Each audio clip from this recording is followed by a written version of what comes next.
favor, ill will. So I would say this is a contract signing ceremony.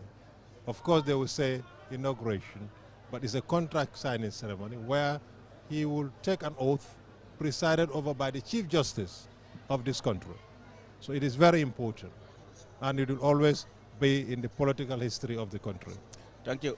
Thank you very much. Well, that's the aerial view of the Independence Stadium where we are right now. I will now bring in my colleague Loli bi akira lunga me ko lung kuma balam lunga la kuma ya iti aje nyati Baraka bake Aliou mbafala auzubillahi mina shaitanir rajim bismillahir rahmanir rahim be jamambol be kontona itolni kontonga la milialon ko e mom futano jang be siri la suwol ko ka QTV jube QTV tarale janne ka kol be lankena mo fe fembe keri ni stadium moto jang bi mu lunkuma balti Aliou ni nata Gambia la tariko to kantu niya jube Gambia la tamandir buko mumu constitution oti wole nyin sembodi man sa kewla pour ka kalinde janning abe do ko datla tumomi na carte fayo keta fa banta silang anyanta na la ke kali jama rahmano nyatilon la ka jeko de silam paretale pour ka banko la ko tamandi sanjilulu kotek woto bi mu lunkum malde kantum bi mba jelele abe kuma kanol fintindi la membe dendi banko la yirwa kolto membe dendi banko la tamandir kolla falindiro anin am kol men hamme Gambia banko woto bimbe min fola dro wala mo si mo mliyalon koy kata ko ke futata nan jang sel lamoy se tenku sabatende kanto dia nyimbe be kala bi kayro le be banko ka ni kayro ma stara kenon woto kayro bi yalon ko biri mumu nyolto fo bi mimbe keri ngamelon Gambia la sa kata ngota man kan ya jube la kuma ko iko luntan jamal le natana adu ibotana banko dolle to mulmu nyaton kolti bankol kam woto ka futata Gambia la jang kana ka mabe nyi jura loto wo kumayata Cairo wala astina wol fananat woto Cairo sawta mandi bang. Well, thank you very much Loli M Camara. I'll bring in my colleague Ansman Esonyasi. I mean, it was on this day in 2017 the president was sworn in Dakar, Senegal. I mean, due to the impasse, I mean the then president didn't want to leave, but he was sworn in again here at the same venue on 18 February 2017, coinciding with the Independence Day of this country. But we are back here today, I mean, in a different atmosphere. People are much more freer now. I mean, unlike back in 2017. Just briefly in English, how do you feel being back here again, doing what you have done back then before we get into the Wolof? Ali, was a Gambian, I feel great to be part of this important celebration. It's a historic moment, both in our national and political calendars. And I have to say, this is how it was supposed to be in 2017. Unfortunately, I mean, we all know what happened, and he was sworn in Senegal first before here. The reason why we have all these heads of state from neighboring countries here, I think it speaks volume of how important this day is.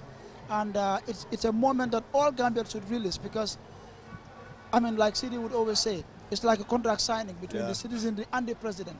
It's one thing to vote him into office, but then for him to be able to assume that role of serving as president, he has to take an oath. And you look at the oath he's taking today, it's very important. Oath of secrecy and allegiance. These are very, very strong words. And I think for me, it's a day that we should all, as Gambians, you know, it's a moment for us to unite and you know, rally behind the president, at least for the next 5 years, until the next political, you know, calendar again. I think this is an important moment that we should all, you know, celebrate. It's a moment to unite all Gambians. jërëjëf Ansoumana Esonyasi mbokk nga mi ngi naan seetaan QTV di leen xamal ne rek dañ fi nekk pour indi leen nga ne mën ko live broadcast si bés boo xam ne bés bu am solo la président bi war a jël li nga mën ko waat bi Ansoumana waat bi ban solo la am pour président bi ak Gambian si Aliou wax nga ma tuuti ci kàllaama nasaraan ne ma si atum 2017 amoon nañ lu mel nii bés bi bés bu am solo la si taariki réew mi bés bu am solo la si taariki politique Gambia ndax mooy bés bi nga xamante ne dañoo waatloo njiiti réew mi dina téye alxuraan waat ci yàlla ne liggéeyam dina ko def comme ni ko luwaa santaane te ci kaw loolu dina ko def ak sutura waaye tamit dina si jiital Gambia mooy allegiance bi kon bés bu am solo la na koo xamante ne mooy ilif réew ci juróomi at ñu dénk ko réew mi kooku su waree taxaw waat ne inte si Gambia lay jiital su ma liggéey du ma si def li nga xamante ne moo di parparloo wala xaaj ak seen du ma ci noggatu kenn interest réew mi si loolu lay doxee kon foog naa bés bu am solo la te bés bi ñun ñëpp képp koo xamante ne Gambien nga moo xam si xeet boo mu ti jógee wala ci ban diine nga gom wala si ban political party nga bokk ñun ñëpp a war a nekk benn tey gis na lii ñun ñëpp bokk na si ndax bés bu am solo la si suñ taariki réew. You made a very important point. It's a national event, but then Muslim one at the QTV pour all the money on Independence Stadium and the hand code don President Barrow or Subada pour or one President Gambia do be other hand of for you wondo dodo stadium do pour holding or pari pour one President Gambia he do be joy arodi ko don joni lambe hebe ari hanki rek en wadir sugara lambe jow imarbe Guinea Bissau Mauritania Guinea Bissau Sierra Leone I mean Ghana nana akufo ado be ari pour tawede o nganda o woni o wonare President Adam Barrow hande do Independence Stadium hande non subaka do Macky Sall o Senegal o aray President Muhammadu Buhari of Nigeria President George Weah Liberia kambe fobe be ara do be tawe nganda o woni o ko nganda ko nyalgo mangu he Gambia do asidi the importance of the day. I mean, my colleague Ansumana talk about it's a national event. It's not about irrespective of our political differences. I mean, this event should be seen as a national one. I mean, what's your take on this thing? Thank you very much, Ali.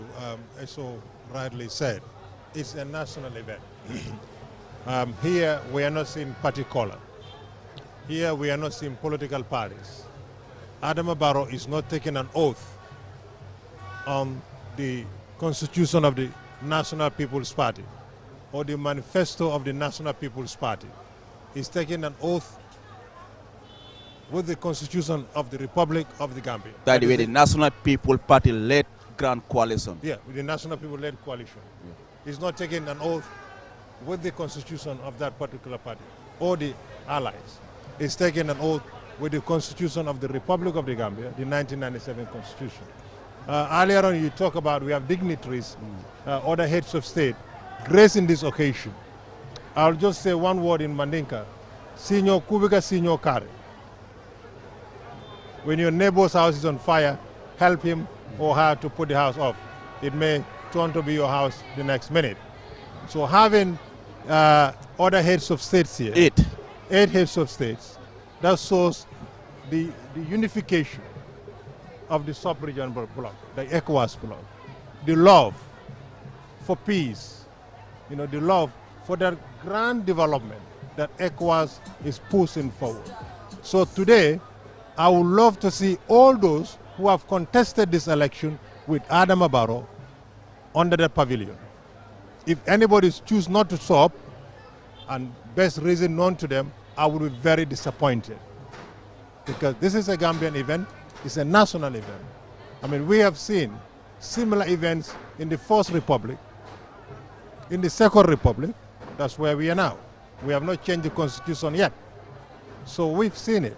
When Sadauda would come and take the oath, I can remember at the time, Solomon Jai was the Chief Justice at some point.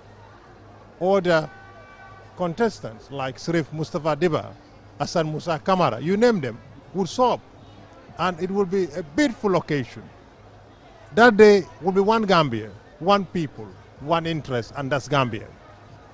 2017, unfortunately, we didn't have something like this. Like you said earlier, we had it at the Gambian High Commission in Dakar. I was there at the time in Dakar to witness that occasion.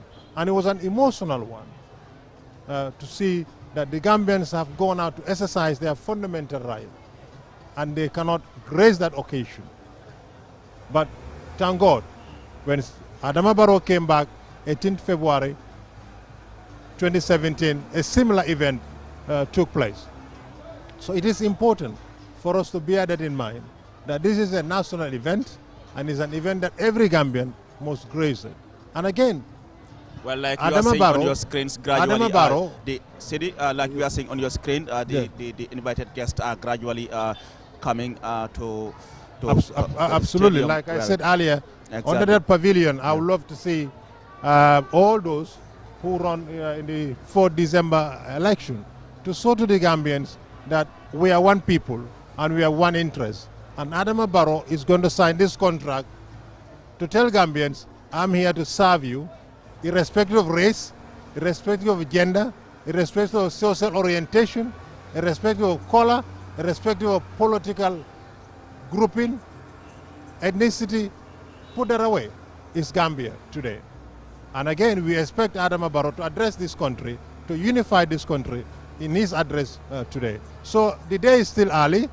We will possibly have all those who run against Adama Barrow here in this stadium. If they don't show up, history will have a page for them. Thank you very much. Thank you very much, Sidi Cisse. Well, Loli, in 2017, covering Adiamuta in his inaugural address, it was a new beginning for the country. A new beginning. It is like Geroto. Is that really manifested? Abaraka bake Aliou mbe content la le pour ko kumo nyi jabe kantung 2017 kana fo mbe bimi kodo mbe nga fali ngo jele Gambia mbe fali ngo folo len tol kibar talal ya jelen tol la do ko sone ata nyami bundal fanu silo fanu ta ay silo gena fanu nin tol journalist ole ya jel so kabra ko fali ngo nata Gambia tonya wo fali ngo sototal fali ngo nyi sototal Aliou Cissé kantu ku jamal falintal do ko la karola tan ko la bundala karola kana fo mol million ko be Morocco no nga jele ku jamal million ko ngi ko la da ay jamale bula ala 2017 sioning kana bula bi kon woto ala o kuma ka nyim kuma kam bambandi walti aman dan ka fo lungola barana taka tamala le adum be nga nyalo wo kan wo mu kukuma balti Ansumana ñu delluwaat war a fekkee li nga ne moo nekk waatloo président bi nekkoon nañ fi juróomi at si gannaaw dégg nañ waxam bi di wax ne it was a new beginning for the country, a new democracy for the country. People now have the freedom to decide who leads their country. Now they have really seen the power of the ballot.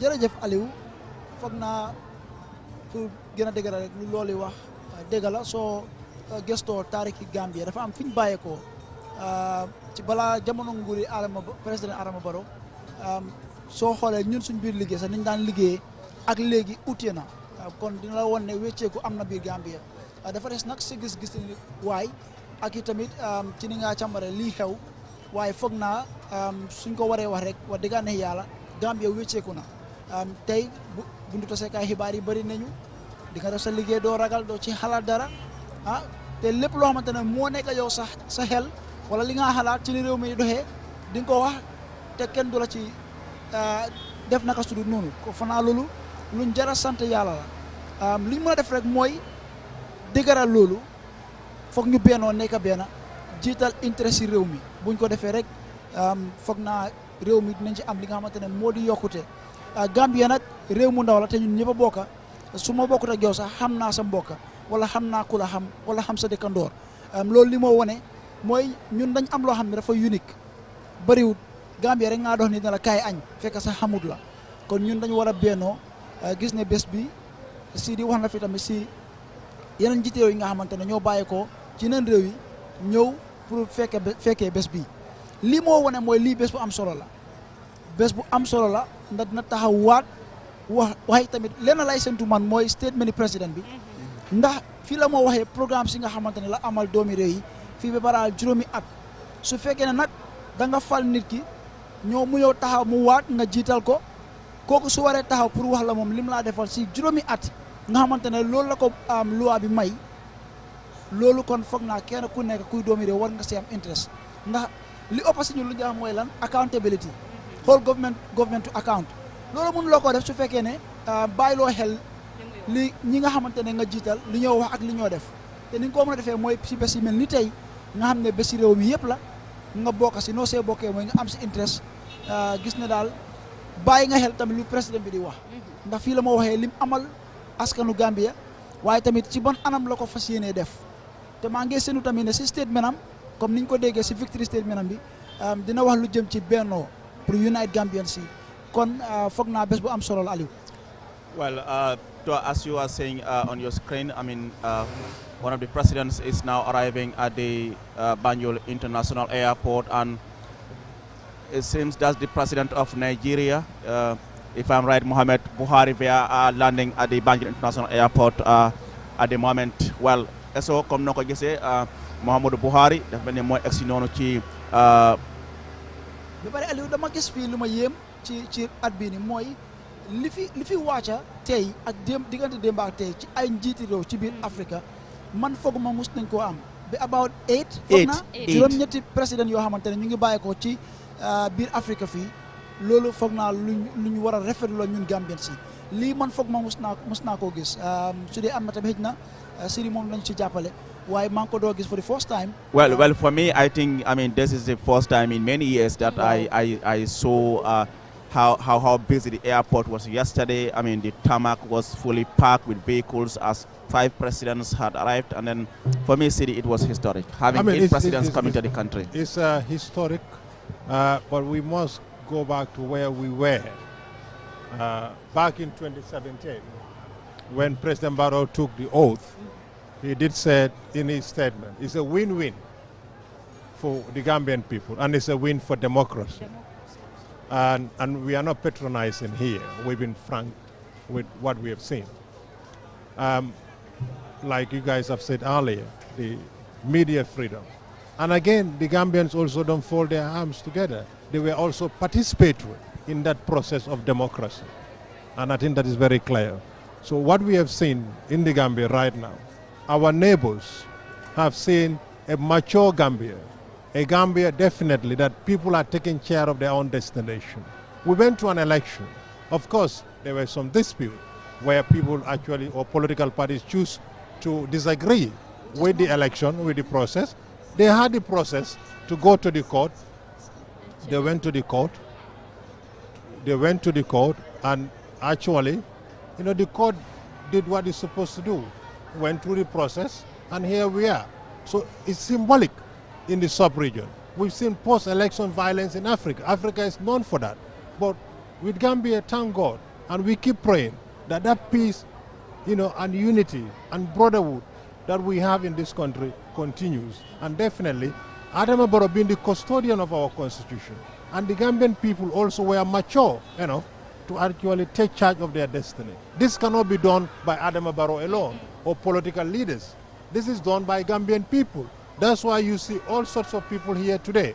Our poor mothers, our poor fathers, our brothers, our sisters, school kids, they're all here to celebrate this day. Well, City, so it is very, very appears, important. I mean, that's not the Nigerian president, but a delegation from this Kingdom of Saudi Arabia who have also just arrived at the Banjul International Airport. So, koku delegation bu ubaye ko fale ca the Kingdom of Saudi Arabia ñun tam agsi nañ pour ñoo fekkee li nga ne moo nekk bés bi. Maa ngi gis Gambia's foreign minister bi Modou Tangara mu ngi si airport bi pour ñëw welcome guys si airport bi. dafa mel ni li ma la wax ci gannaaw rek Aliou lii moo wane rek mooy ne lii bés bu am solo la ci lii di réew Gambia ndax adduna yëpp dina bàyyi xel Gambia tey soo xoolee ci politique Gambia bés bi man dama foog ne mooy bés bi gën a important ndax dinañ dem campagne dinañ sànni karta waaye even ki ñoo fal sax bés bi la moo doog a nekk buur la moo doog a nekk président kon foog naa lii lu am solo la lu war a toll ci juróom-ñetti njiiti réew ci biir Afrique ñëw ci biir Gambia ci benn bés bi boole ko ñeneen ñi nga xam ne ñu bàyyi ko ci yeneen réew ci àdduna kooku nga xamante ne moo agsi ni moom moo fi teewal ki nga xamante ne moo di buuri Saudi Arabia kon dafa mel ni Saudi tamit seen buur yónnee na fi ki nga xamante ne moo ko fi ñëw teewal mu nekk bés bu am solo ci réew Gambia mooy li ma wax àdduna yëpp mu ngi bàyyi xel Gambia tey foog naa depuis jamono AU Summit lañ gëj a am njiiti réew yu bëri yee nii ci biir Gambia. Loolu comme yaji ñamen Saudi la délégation wala fana fotana nak airport ro ñin tamendo tan aka munta ñi manke Aliou iko yiri doni fanto mulunda e manke kilifi do mo ñal man kili ya baxna wala nan ko pura ñi manke pura benti ñi manke pura benti ani de ñi ko silang ifo mbele ngaje ñola ko ngambi fodrom mol milialon ko ñaton ko long andu ñaton ka ya man dia Aliou ye do ku jamal le sede ñanda gabe ke bari yo do ko be tenkundi je yaajel kana maabe ñi ko ñi do wala ñu ko ku mayatal de ku mayatal ngaajele ko ya bela be nte adama kala société ba adama société akana ke adama ani de makala kamara jani adama de morlas makala kamara di kamara bi kamara ko nango le adu nga ku kilin korosi je ñi président wal milnata George we ñin tembo football be kerine afcon andu ngalan ko mu former player football boy wo yala football be tenkundije kana ma be ñun ludo woto ñun lon ku mata bakel de sa kata bake Gambia kayro mi mbijan nga tente yalon loli abaka bakel loli camera musidɓe wonɓe darde QTV comme no wonɗo yiɗi rescrime rek ko on woni délégation imaro toto Saudi Arabia ɓe ganduɗa kamɓe kadi ɓe ari pour ɓe tawede o event hande ɗo indépendance ɓe ganduɗa ɗo Adama Barrow foti ƴeppude comité ko wonare ma ko ganduɗa o wonati président Gambia duuɓi joyi araɗo kono noon wonɗo yiɗnode ko délégation imaro Saudi Arabia o kamɓe yetti joni toto airport toon to ganduɗa Gambia's foreign minister Muru Tangara o kanko jaɓiɓe toto aéroport to Sidi you were saying something abaraka bake Aliou ko loli e min fo pour nga dumande kan kono domande ndron ka farmasandiro ke kebaro me ke kanjam bi be min je kanjam amanke nene ma joti Gambia banko ka ntarna nu nyin tole kunun ko bimbe bi ani sinim fana mbe taraje momo tambita Gambia nyaato yenyinin karoke palaso nyin na Gambia dingol sonda ko palaso nyin dila foyna si yela hido ta nin nasaran kawlan safa contrat ko bar bi mu la hidi taleti wala hido do ni batal fe CDR soto andum fana fop moye CDR Chief Justice Assane B Diallo wala be kala CDR dingoti bi ka President Barrow kalindi bankola bukola même constitutionnel President Barrow mantere kalika NPP coalition la constitution la MPP coalition la manifesto la abe kalkam bankola loi bukola anu komisa atela dino mumindi Islam dino abe kala alquran la amanke ko president nyante kala alquran la parce que President Barrow la dino mu alquran bini Gambia side fonga mo soto minna dino manke islamoti abe kala bukola mi yalonko adankene yata wala bar meñi lun kumayande wo CDR wolbe ke kambe banku dingol ba CDR la signol fana ba CDR wala na hanin na kundalto nin kordabe kuso do signo mal kana sije a futu sidu lomba signo mal samabe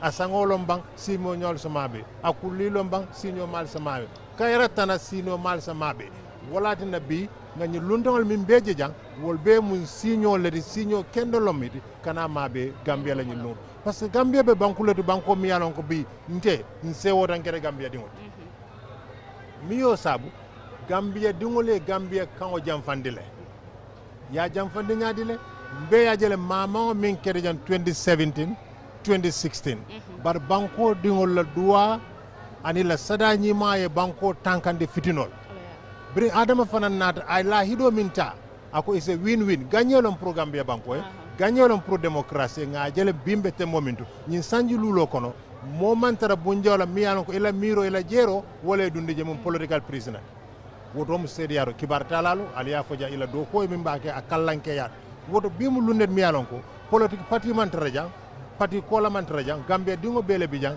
ka CDR keko Adama Barrow abe la hido tala ani Gambia dingol tema wora kumayata pour ngo fa par niaje bi ñu luntangol bebi na ma bela bi wallahi Gambia tolbe diare Aliou ni Gambia to man dia loli itina jang kulliyo na diata molka siyale na man dia na kilin nalle kan Gambia la ñu kulliyo diata mina sabu Gambia dingol la diande dépense le siyat nin dépense siyata kamaro ko nankol ni baro ko nankol diga sewol Mio sabu Gambia well, that's President Macky Sall of Senegal has also landed at the Banjul International Airport. Well, City, I mean, those are live images we are seeing from the Banjul International Airport, where President Macky Sall of Senegal has just arrived at the Banjul International Airport. Musid and Odo Johnny, President Macky Sall ko kanko Johnny Airport nganda woni yundum. Eso da melni Macky Sall tam exina. Waaw mom suñu dekandor la man mang do sentu ne sax hitna mom mo fi don jitu ñi ndax suma baye xel ci 2017 moma président Barrow ñoo bokkon ci benn moto bi waaw bi doon ñëw ci stadium bi mu nekkon lu am solo te ñu bari rafetlu ko won kon fogna moy li ma wax rek Aliou bés bu reey la ci tariki Gambia te li mo findal rek moy ne ñi ñu wotam ñu ñoo baye xel ndax rafet na sa dekandor xewle nga dem teew ndax yow boo xewlee daf dee teew kon lii lu am solo la te Gambien yëpp war a bokk ci lii. Loli abe damento President Macky Sall Sénégal ate fana felenta sa fotana airport je ni wato be tamento afrenda ala flight to fotana airport ñu okay Aliou comme nga fa ñamen doron momo se mabe no bi ala kadalen ala akumwata bake kanto makisala mu molti mi ya lonko ay president Barrow sembentu ya bakele ay Gambia fon le sembentu ya because kabiring ay cool that 2016 2017 sudiyata nyolal makisa Adama Barrow birenga bota Gambia cool koleata be ngalo na keta nu nyame makisala le ajia kalindir follow aketa Senegal le anata sena birin cool tankuta Gambia anata muruna ayaje ko Gambianol fanang ila ñantolon pour kama be ñi kalindirot kan mo be titanu no Senegal nata seyin kan kija kar kilimbira ke taje fulan jonga setana be ma be ta jangaje woto Macky Sall la na bi aman terende ngalo ne kabina aman tereng. Well, that's Lolly M. Kamara. Well, viewers, you reminded that you're still watching QTV and we're broadcasting live from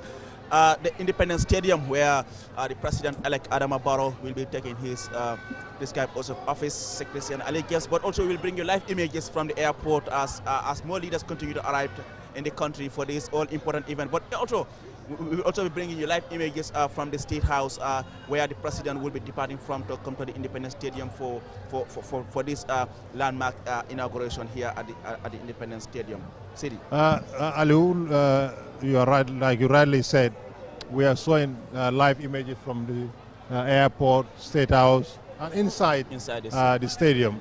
Lu ñu wax ci wolof rek télé yi bari na waaye dem bokkuñ façon déggu olof de déggu olof kenn ñoo bokk ak buñ jógee waaye bokkuñ safiñ bokkuñ safiñ aussi di déggul olof bàyyi ko eso no haram ni eso naka la eso kenn yerti benn géej bi la jógee waaye bokkuñ safiñ caf kabi mana con bala ko segala mu ne jën yi bari na waaye bokkuñ safiñ kay bokkuñ waaw loolu moo firnde rek mooy QTV di leading private TV, the first private TV in the country.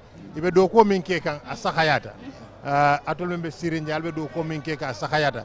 Cameraman, camera woman, technician be do ko min ke kan asakayata. Al femantral danka atol mbe jiberola. Kulindi la jer airport to albajela. President be min ke kan State House albajela. Independence State be ke kan albajeka. Wala nyum kulere mi alon ko. Be duwala dindiwol min bijang. Masatalla yal so simani jata kende albe min do ko min ale kallanke akono anim fana milbe santoto alfana ye noni sone ande bulu dépense min fana ka dunga kono masatalla fana o sirwan o ko mayata bake parce que Gambia bi television o min be jang ko QTV be do ko min ke kay banko ka mammo kumpa katam fo koyna ala kibaro bele bije Q radio QTV abije woto mo kula mi yalon ko akumayata bake andu be ado ko well, I mean, lolo am solo, and then I think that's the main reason why even the CEO, of course, Mohammed Jad, that's the main purpose for having QTV here. It's just to to make sure things are changed, and that's exactly what we are doing here. And so, I mean, looking back to 2017, it was a quite difficult moment for this country, a quite difficult moment for the president, who even had to lost his son while he was away. But he defied the odds and stayed put, and has been able to register unprecedented developments in the first 5 years. I mean, the media freedom, the infrastructural development, you name them. I mean, it's something worth celebrating.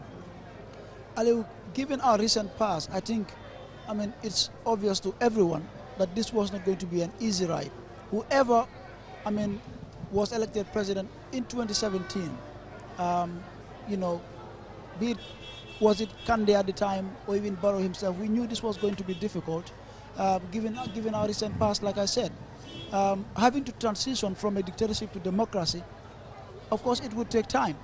Having to go through all those reform processes, and it obviously was not going to be an easy ride. But again, I think there are so many positives we can take from his first term as president, the media freedoms, the respect for fundamental rights and freedoms. Well, so that's the arrival of the judges now. The judges are coming in. They are now arriving here at the venue. The beauty about our coverage for this event. They are being led by the Chief Justice Hassan B. Jallow. Yes. So the beauty about our coverage for this event is the fact that we're giving our viewers, the opportunity to see firsthand what is happening, live images, from the airport, from State House, and even here at the stadium, from outside and even inside the stadium simultaneously.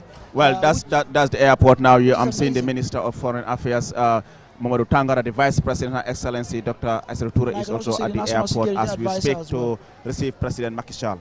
Indeed. So it's a very significant moment for Gambia. And you know, going back to your question earlier, I think we should be proud, really, of the things we have been able to achieve as a people in the past 5 years. Of course, there has been challenges. You know, there has been, you know, issues that we all believe could have been better handled. But at the end of the day, I think the positives outweigh those things. You look at even the last, you know, the presidential election that just ended. You look at how many Gambians took part in it. How many Gambians expressed interest to participate in the elections.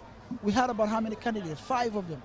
You know, which is quite unprecedented. From 94 to 2021, you look at it, I mean, I think there are so many positive things we should, you know, we can take from whatever happened within the past 5 years. And we should be really proud as a people to have been able to come this far.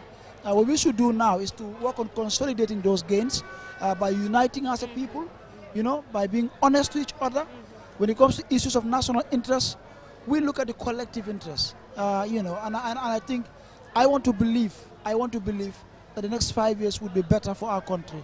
That is, if we unite as a people and put forward Gambia's interests. You know, there's this famous saying that was, you know, said by President Obama, that wishing for the commander-in-chief to fail, if you're wishing for your president to fail, it's the same as wishing for your country to fail. But I mean, today he's going to swear, and you know, I mean, he's going to take his oath of secrecy and allegiance, not that of his party, or his region or district that he came from, but he's going to do so using the constitution of this country and the Holy Quran. Well, so that's President Macky Sall now disembarking from his presidential flight. That's President Macky Sall of Senegal, who is also in the country on the invitation of his counterpart, President Adama Barrow, to witness the inauguration ceremony.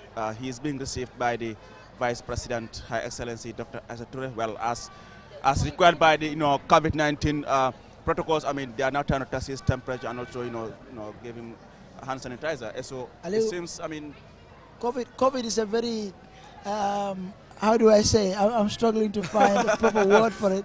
Imagine no shaking of hands, no hugging, just nodding and saluting. But yes, I mean, this is beautiful, Aliu. This is really beautiful. Just to help you there, we'll say COVID has no boundaries. Indeed. Not even the president. Yes. Absolutely. So COVID has no respect for anybody. Even the president is observing the COVID rules. Well, Loli, abe to President Macky Sall aflenda de fanasa ajita ala flight to pour kana ke mabe lungo la kamunta comme ya fanya ñi manke probenti ko bi hani jinnol fawol be mabe la janna femine mira hani jinnol fawol be mabe la janne de ñimbe man sa kewla famma jiyo ala aya fango yitandi mol la ñame mole jiko min sotay ani lanno wala ñimbe wala sunta ñimbe kanto ni wonte bi natata nu ñaado ñama motinale motela haajo bulala surtout kabo banku fo banku yaajele bi president Jamal le jita birin kunu ebe airport to le yaaje koltata je ñame kunu ye mo lulu be jiya banko kanjan bi mo saba felenti be futakanna ana another delegation from the Saudi fanan anu Gambia banko fan jang luntan kumal mil fanan bi jangi bebe sirine nga jele comme netalol ba yitandi kan ñame kunu kumbal pavilion o kotole nga jele na munta dro luwa kuntu kiti kuntu lal fanan duntanande wo be yitandiro ke ñi la kummayala comme SOE mum fo drong ñing coronavirus courant be mu kulti mi ya lon ko aman dan blasto de anda ma horomo soto hani mole kantu ngajale birim Macky Sall jida ya fengo ka bulo kono sanitizer ka bulo kono ya la temperature ta fulo ko saliza butum ko yaji well I mean bulu fi ñoo fam bugata exactly SOE nakaza city if you have to look back at the the bilateral ties between Gambia and Senegal. These are countries that share a lot in common. Perhaps the only difference is that they were both colonized by the French and the British. But other than that, I mean, these two countries share a lot in common. Thank you very much, Aliu. Gambia and Senegal share a lot in common. Not only our language, but even the food, the way we dress, is basically one country. And historically, there has always been that relationship, whether it's political, whether it's cultural, religious, or whatever. If you talk about the Murid philosophy or the Muridism, it's in the Gambia. You talk about, you know, the Tiawans, you talk about the Nyasen, it's all here. You know, we have seen all these great scholars, you know, who today are celebrated in Senegal in their homes, you know, have always lived in the Gambia, have stayed in the Gambia. And if you come to the music as well, the culture as well, you know, we created the Youssou we created all their top Senegalese singers. This was their home. They all start from here. And politically as well, we've seen in Gambia and Senegal has a lot in common. In 1981, 30th July, when Kukoy Samba Sanyang put up a rebellion in this country to overthrow the First Republic, Senegal was here to bring back Sadauda. And we had the Senegambia Confederation and all that story that comes with it. They had helped the Gambia a lot. Of course, it's a two-way thing. Senegal also benefited from Gambia a lot. And we've seen in 2016, when Yaya Jammeh suddenly changed his mind to evacuate from State House, we've seen the involvement of Macky Sall and Senegal as well. So definitely, Gambia and Senegal were one people. You know, you go to Senegal, the Njai is there. You come to Gambia, the Njai is there. The Cisse is there, the Bojang. So it's one people, definitely. And I think we have seen this last 5 years that we have missed, because the 22 years was quite difficult. You know, you wake up one morning, they say they've closed the border. You know, we've seen this 5 years. We never have that.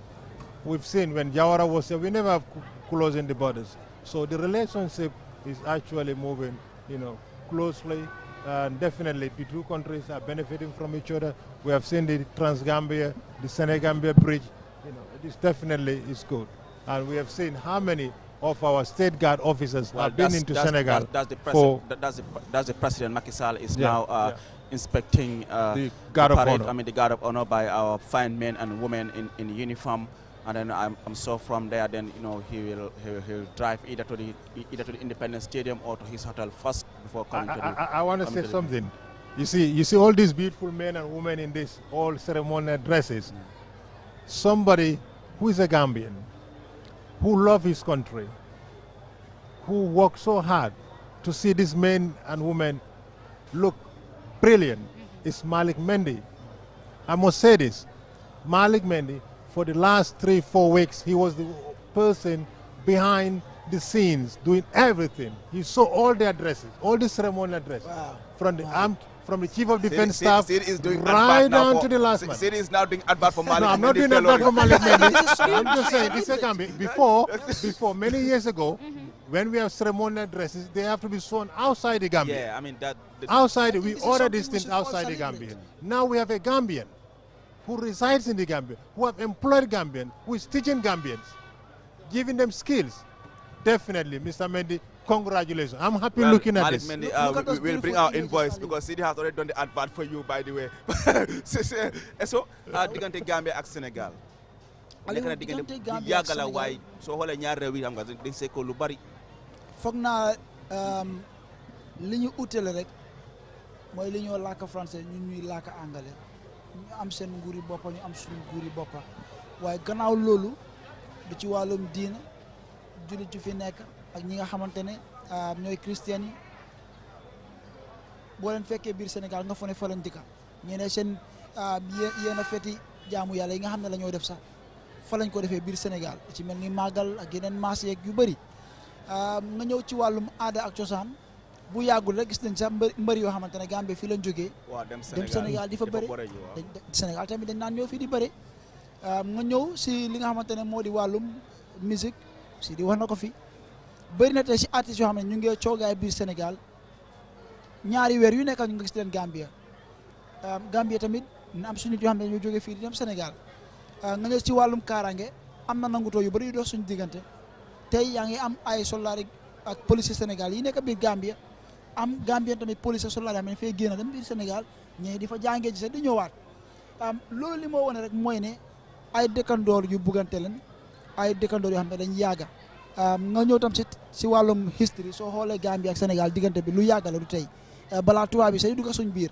am na ñoo xam ne sax dañ lay wax ne benn réew la woon tubaab yi ñooñu xaajale kon foog naa rafet na ñu xewle président Sall mu ñëw comme ni nga naa gis noonu seen screen yi rek si télé bi ki nga xamante ne moo ko dalal si nii mooy kii di vice président bi di Bakary ku njiiti réew mi ndax xam nañ ne président bi ci jamono ji moom mu nga State House di xaar ñoom ñi bu ñu accès ba ñëw teew fii moom it dina ñëw ndax moom mooy ndey mbir bi tey bésam la moom la ñu xaar waaye foog naa diggante Gambie ak Sénégal Aliou diggante bu yàgg la te rafet na comme li Sidi wax am na jamono boo xamante ne diggante bi neexutoon métti woon na da ngaa toog ñu ne la booda bi tëj na wala CFA bi yéeg na dalasi bi wàcce na lu nekk nga dégg waaye foog naa si last 5 years yii lañ gis mooy ne xaritoo bi nga xamante ne moo nekk ci diggante ñaari njiiti réew yi tax na ba nga xamante ne lu bëri mu ngi yombatam ci diggante bi te foog naa loolu war nañ cee gën a gëstuwaat nga xam ne ñaari réew yëpp kenn ku nekk ci ñoom dina ci gën a njëriñoo ci xaritoo bi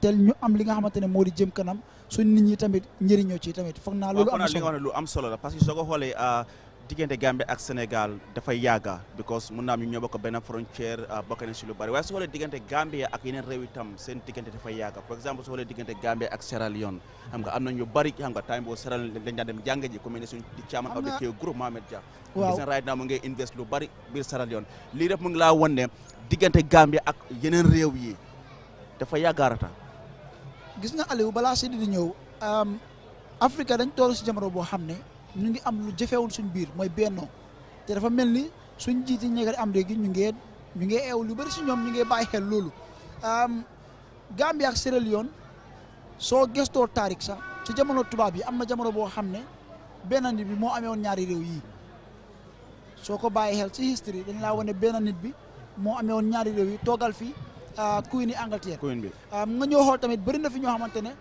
ñu ngi doon liggéey ci nguuri Saa Dawda li si ëpp si ñoom Sierra Leone lañ jàngee fa lañ demee ut xam-xam dellu si waat fii di liggéey tey boo duggee si school yi Gambie yi bëri bu jàngokaay yi bëri ay doomi Sierra Leone ñu fa di jàngale ñooñu ñu ngi yokk ci développement ni réew mi kon diggante bi yàgg na Sierra Leone ci jamono bi ñu nekk ki nga xamante ne moo di soxna si njiiti réew bi Gambien la ndax waajuram yi fii lañ jógee ko Fatima Diaby kon diggante bi lu yàgg la bëri na fi doomi réew Gambie yoo xam ne ñu ngi Sierra Leone di fi business mel ni suñ CEO Mohamed Dia Kiwsel mu ngi biir Sierra Leone ak yeneen compagnie loo xam ne foog naa ñun lu ñu war a mun a ndamoo la Sierra Leone jamono bi nga xam ne ñu ngi nekkoon ci jafe-jafe réew Gambie yónnee na fa ay doomi réew Gambie nga xam ne dem nañ fa ay soldat pour gis ne jàmm ak delluwaat na biir Sierra Leone kon diggante bu yàgg la naka noonu tamit Nigeria naka noonu tamit yeneen réew yi nga xamante ne ñoo Mauritania ak yeneen réew yi ñu wër kon Afrique foog naa dañ toll si jamono boo xam ne bennoo daf ñu war te li ma gis man rafetlu naa ko te doy na ma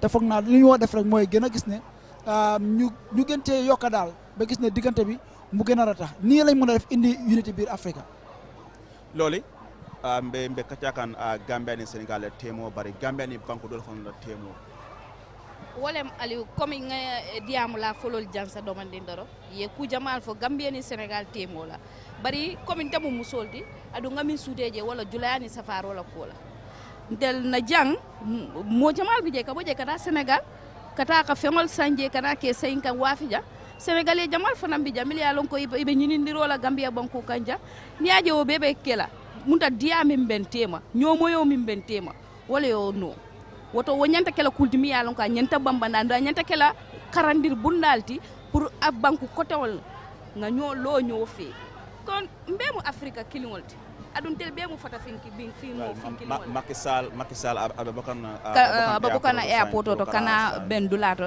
mumu bakawti Independence Stadium oto comme ali aja la screen oto nyame sila adun tamoto la birin konton diro keta kuol keta airport oto woto aliu akumayata bakele pour Afrika nyaton kol Afrika dingul ye nyomuta ye lo nyofe kanto bi tata dawda be Gambianol tarajele nyim bankol kamili alon ko le nyaton kol bijan jam fana ibi janne kanto Liberianol bi janne ibe nyinindiro la ja Sierra Leoneol bi janne Mauritanianol bi janne ibe julaya mi safarol adu Gambia diwul lewe wul ka kete taraje kanto bi nintel mesem bentuya na man diele be sele la bankol karne wuta kumata bakele pour nga ñomuta nga ñomoyo sabatindi ndamol tem adun tela kuma kama be hani bimba sembentu yala da wala kairoti ni kairo masto ñinte keno la de wala toñade Aliou yo ay Sénégal la kumo fo ani Gambie tema ko nga fa ñam e so fa ñam suba kawlanta muruna koma o ñama bar hani dara Sénégal marché dolto ko Koloban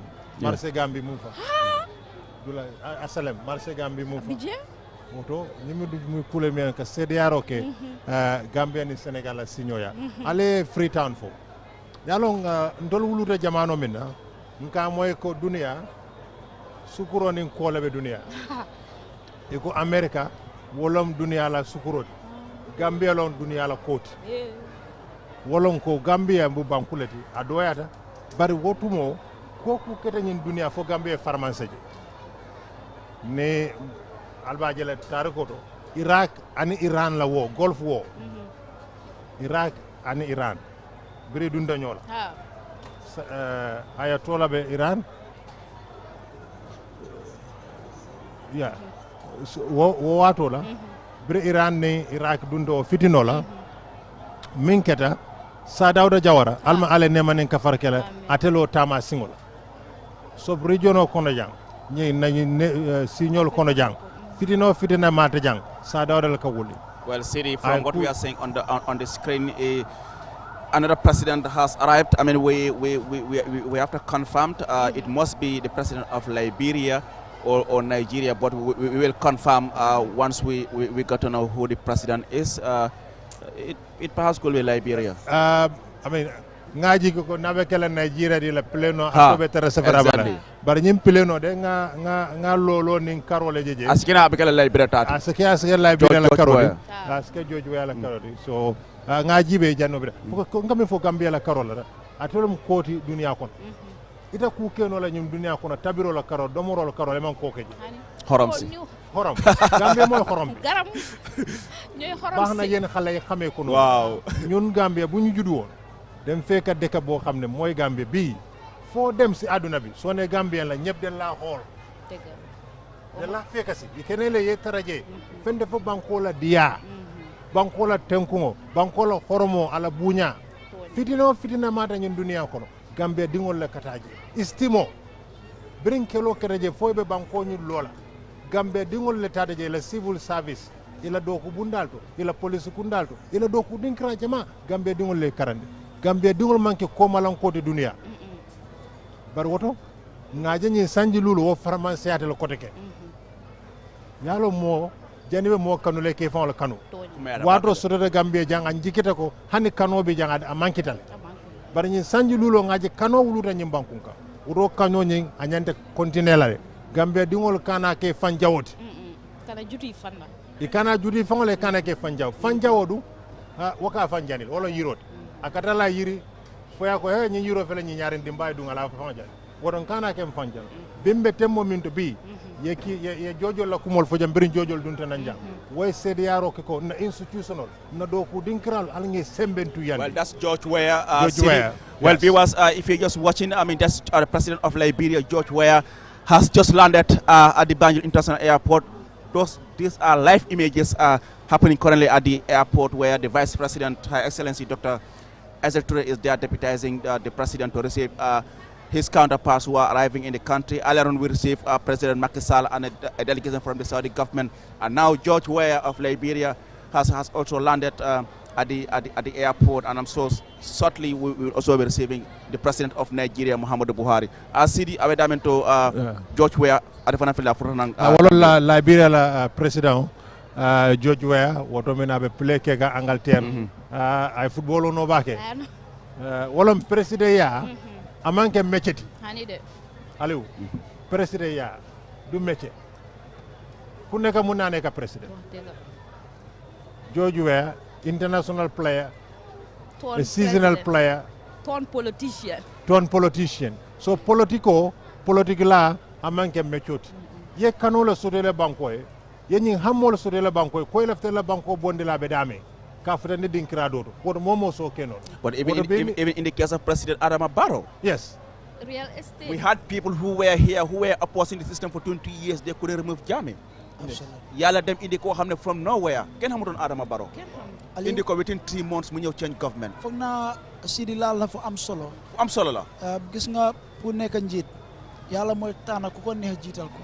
waaw bëri na ñoo xamante ne yàgg nañ ci réew mi di politique ñu ràññee leen ci lool naw leen ci tamit respect leen si. waaw waaye bi yàlla pare moom la tànn jiital ko te kenn expectul ko woon moom mi si boppam musut a toog ba xalaat ko kon lii xew mooy su fekkee yàlla am na kim jiital li ma def rek mooy jàppale borom bu defee loo xam ne nag jaaduwut ñu woon ko ne li nga def du yoon bu nekkee ci loo xamante ne intérêt si réew mi la ñëpp jàppale ko ci loolu mooy yóbbu réew kanam George Weah mi soo gëstoo taarixam si di wax na ci ne kuñ ràññee la ci football ci àdduna waaye am na lu am solo lu nekk ci moom ci football am tamit moom moo nekk kenn la ci doomi Afrika ci der bu ñuul xam ne moom lañ tànn ne moo daa football képp kuy football ci àdduna mooy the only African bi win Ballon d'Or ever in history loolu musuta am fen kon foog naa lu ñu war a mën a ndamoo la su fekkee tey kooku yàlla def na doomi réew Liberia jiital ko ndami Afrika ndami Liberia la mu war a ñëw teew ci biir Gambia yaakaar naa lii mooy first time am biir Gambia as head of state mu nekk lu am solo dafa mel ni rek Aliou li ma doon wax bési tey bii bés bu am solo la ci Gambia. du bési como ah. déedéet bii du bési como. waaw loolu laa gis jërëjëf Ansumana Esonyasi musidɗa won meɗaɗa QTV ɗe wonɗo joni ko président Liberia George Weah ko kanko hewti joni toto airport Gambia o ari kadi pour tawede e ngo wonago président Adama Barrow comme no wono yirɗe ne vice président docteur Aissatou Touré o kanko jaɓɓimo toto airport toon looli aɓeɗaɓen to George Weah ada fana sa fana futanam afana futanam kumal be jikan drong ko e ngafo en ko bi kunu kumal da man ne be farin jang ha ni baro kuntan ko ala ko mba jubela e say nga konto faline bakela sise mi don aku mayata bakele pour nga Liberia fana na man sa kew jiya banko kanjang kana mabe nyim ben kumato wo mo kulti mi ya lonko comme ay biongola ni kuma ni netaka bambandika semben tuyande kantum comme eso e min fo ani sidie min fo ni mo molti mi ya lonko kata dam fula bale mateno kata dam fula e jeki ko silam politicien yalo kulti mi yalo wona yalo amange mecheti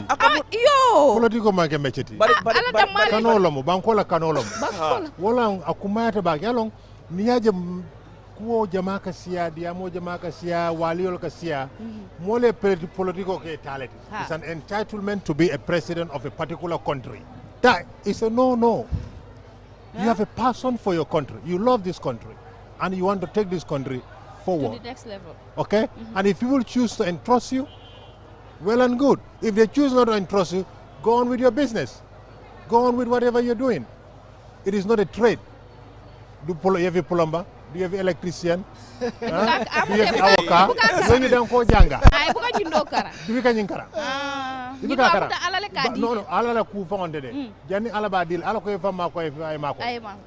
Itela ka foko nga kano soro na banko e lefta na banko bondi la warande na lefta na banko sambala nyaat. Wo kano.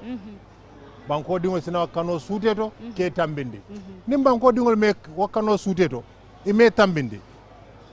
Aman jar fitina la lanno fana kumata jani jiko lanno ni jiko wala mu kumata je bakel so ni mo okay ila do ko continue ala wala na mimbi ko George Weah akere president football la lam Adama Barrow abe kena wa fo lanin ko dal waso akere president sa dawra jora beri bitale kay tambi PPP nyaato ya tara sirin ni sole koto abe ni sole jara ka ba penku ka ate wala kara ya fam ate wala kara barana ke president wora mimbi na sir Adama Barrow noto aske ata journaliste wor sa aske oseti yanye journalist president ndaw diamo de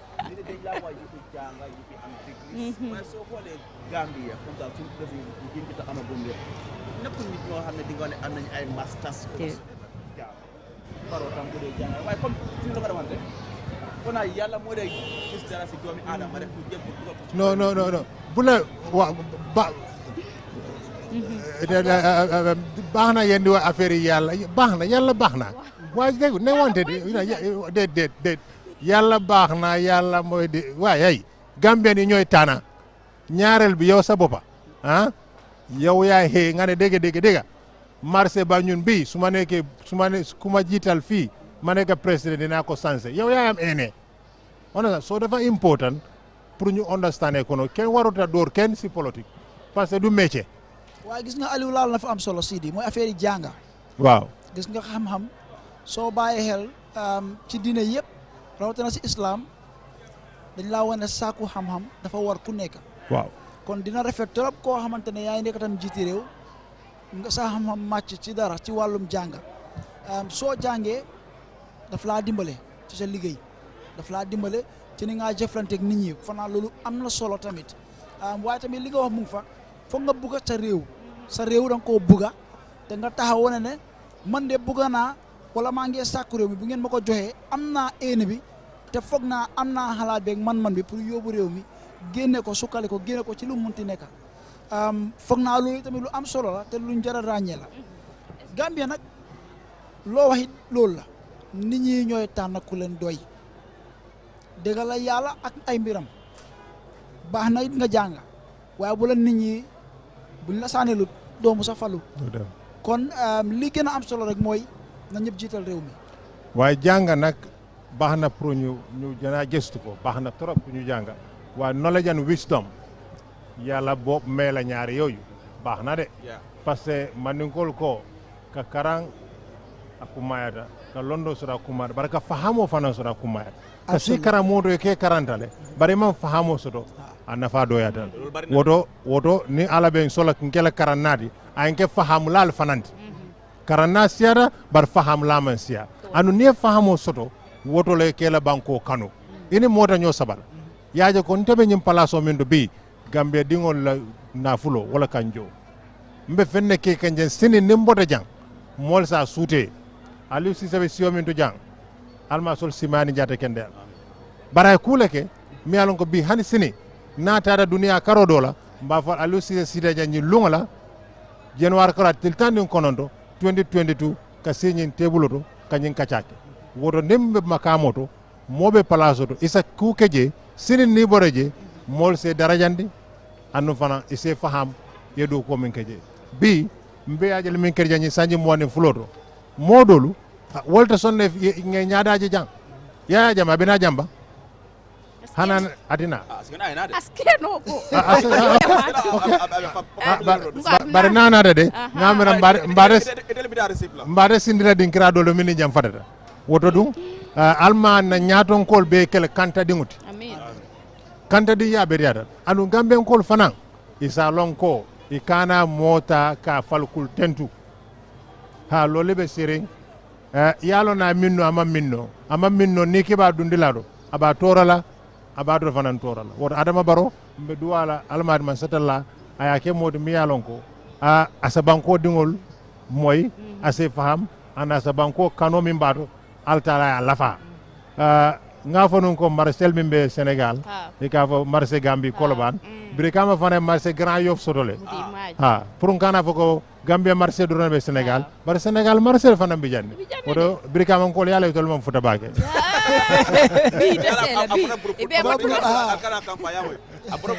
bi be bat la gudda la bur furum kolem wa kumayata bakel Aliou kanto niya jube ka bimbe fo kalindiro la kumayalem kantu ko janni be sawara kake yelo duniya be nyaato ye kali ko bi aliyan kalindi wala ngan kali ko be nyinni kela adum eso e min fo ike kali sabal banku diya kullo kul yaje wol mu kulti miliyalon koy kumayata bake kantu banko la feo fending abe tarra kullo le kon woto president damba fana bukake do ngamra je cabinet fana na kumayata wol.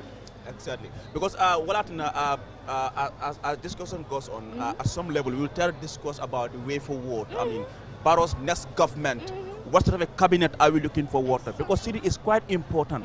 Nam Tegala Momo Njirbi, he is the president there, but he has a team. It's a team. So a coach, but there's a amulo timbo hamne parni purilige yalla. De Jafia? Well, look at Degala, Kumaya Bake, President Kola Tombong, at the Fanamena. But President Barrow, like you said, the way forward, what do we expect of President Barrow? We expect a proactive leadership. A proactive leadership in him and the cabinet that he is going to bring forward. Because let me tell you this, and it's not secret, it's open secret. Gambians have moved forward 10,000 miles ahead of even President Barrow. Well, that is the president of Nigeria, Muhammadu Buhari.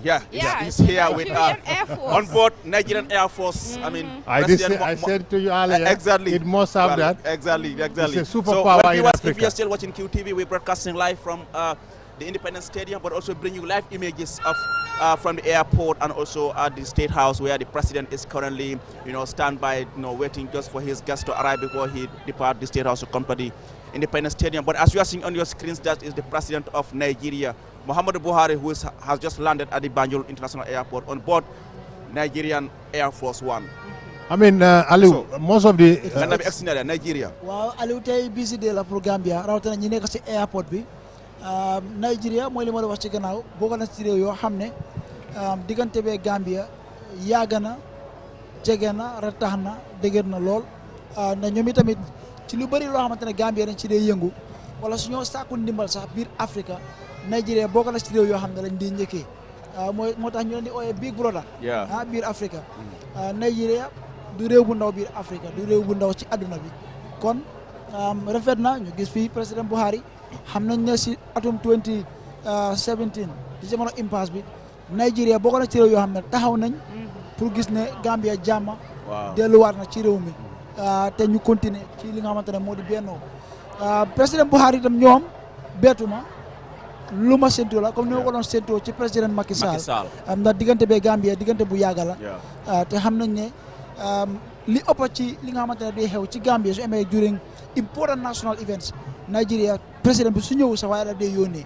Well, that's the images you are seeing from the State House in Banjul, where our cameraman is also on standby to bring you all the development from the State House. As immediately when the president leaves his residence to the stadium, we'll bring you live images of all that. But for now, that is the flight that has just landed at the Banjul International Airport, carrying the president of Nigeria, Muhammadu Buhari. Aliou lii dafa rafet ñu toog fii di woon askani Gambia ak adduna bi yëpp li nga xamante ne moo nekk di xew State House ak li xew si airport bi at the very minute bi nga xamante ne mu ngi xew ñun ñëpp ñu koo gisandoo simultaneously mooy li si di wax rek solin bi mun naa nuroo xam nga sanse bi waaye doxin bi ak ñu ko fi utee waaye foog nga am caractère foog nga am lii rek moo sawarloo dafa rafetal suñu liggéey kon foog naa soo dee liggéey ak ñoom ay ndaanaan lañ caméraman yëpp ndaanaan lañ technicien yi ndaanaan lañ dafa neex management team bi ndaanaan lañ xam nga dafa sa oncle nag oncle Sidi ndaanaan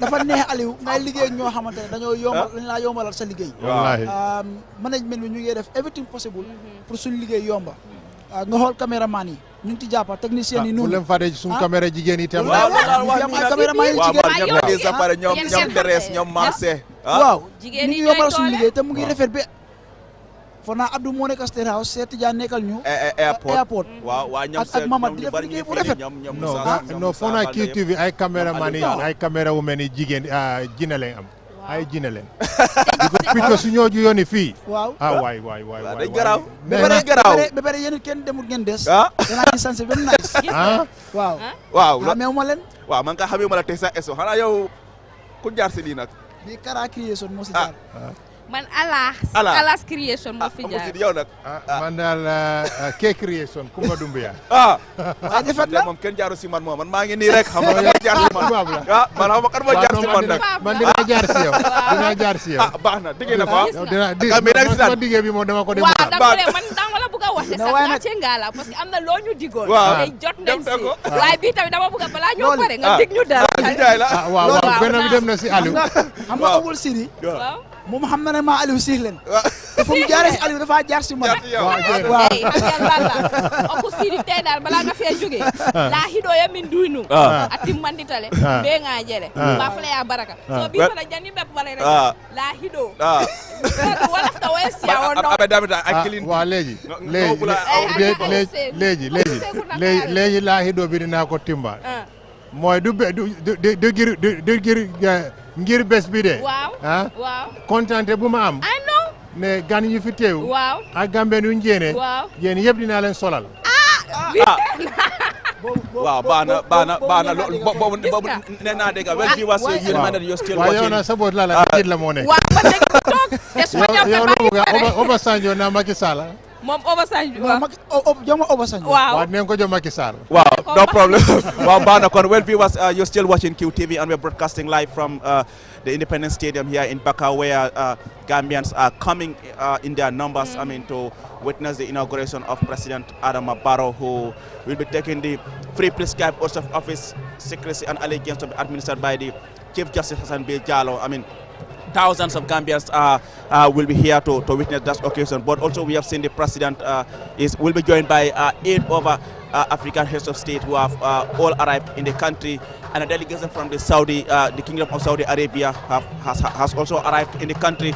And as you are seeing on your screens, that is the flight carrying the president of Nigeria, Muhammadu Buhari, Nigerian Air Force. So any moment from now, the Nigerian president will disembark from his flight to come to the venue here where he will be received by Gambians who are already walking into the country's only stadium located here in Bakau, just a few kilometers from the main capital, Banjul. You're watching QTV, the Gambia's first private TV station. I'm Aliu Sise with my panelists here, Sidi Sise, Loli M. Kamara and Asumana Esonyasi. But we are also broadcasting live on Q Radio on 103.3 and streaming on Facebook and YouTube as well. A quite significant day for the people of this country. And now Buhari will disembark any moment from now from his flight from Abuja, the capital of the Federal Republic of Nigeria. Just to give you a brief rundown of what will be happening here. Immediately when the head of state arrives, the president will also arrive, and there's going to be the inspection of the parade by the president, and of course the swearing in ceremony will take effect, and then the president is going to, of course, deliver an inaugural statement, but there will also be some sort of entertainment. And as you are seeing on your screen, that is the president of Nigeria, Muhammadu Buhari, just disembarking from his flight. He is being received by the vice president of the country, Her Excellency Dr. Aissatou Touré, and other cabinet ministers, including the Gambia's foreign minister, Mamadou Tangara. Sidi definitely Buhari exina. Abaraka bake Aliu. Betemo mintu albe minje kan ala television screen also. Wolo Mohamed Buhari, President of the Republic of Nigeria. Atelo President of Nigeria Bangkokang. Nyintembe Vice President Dr. Aissatou Touré. Woleba atakang pleno singoto.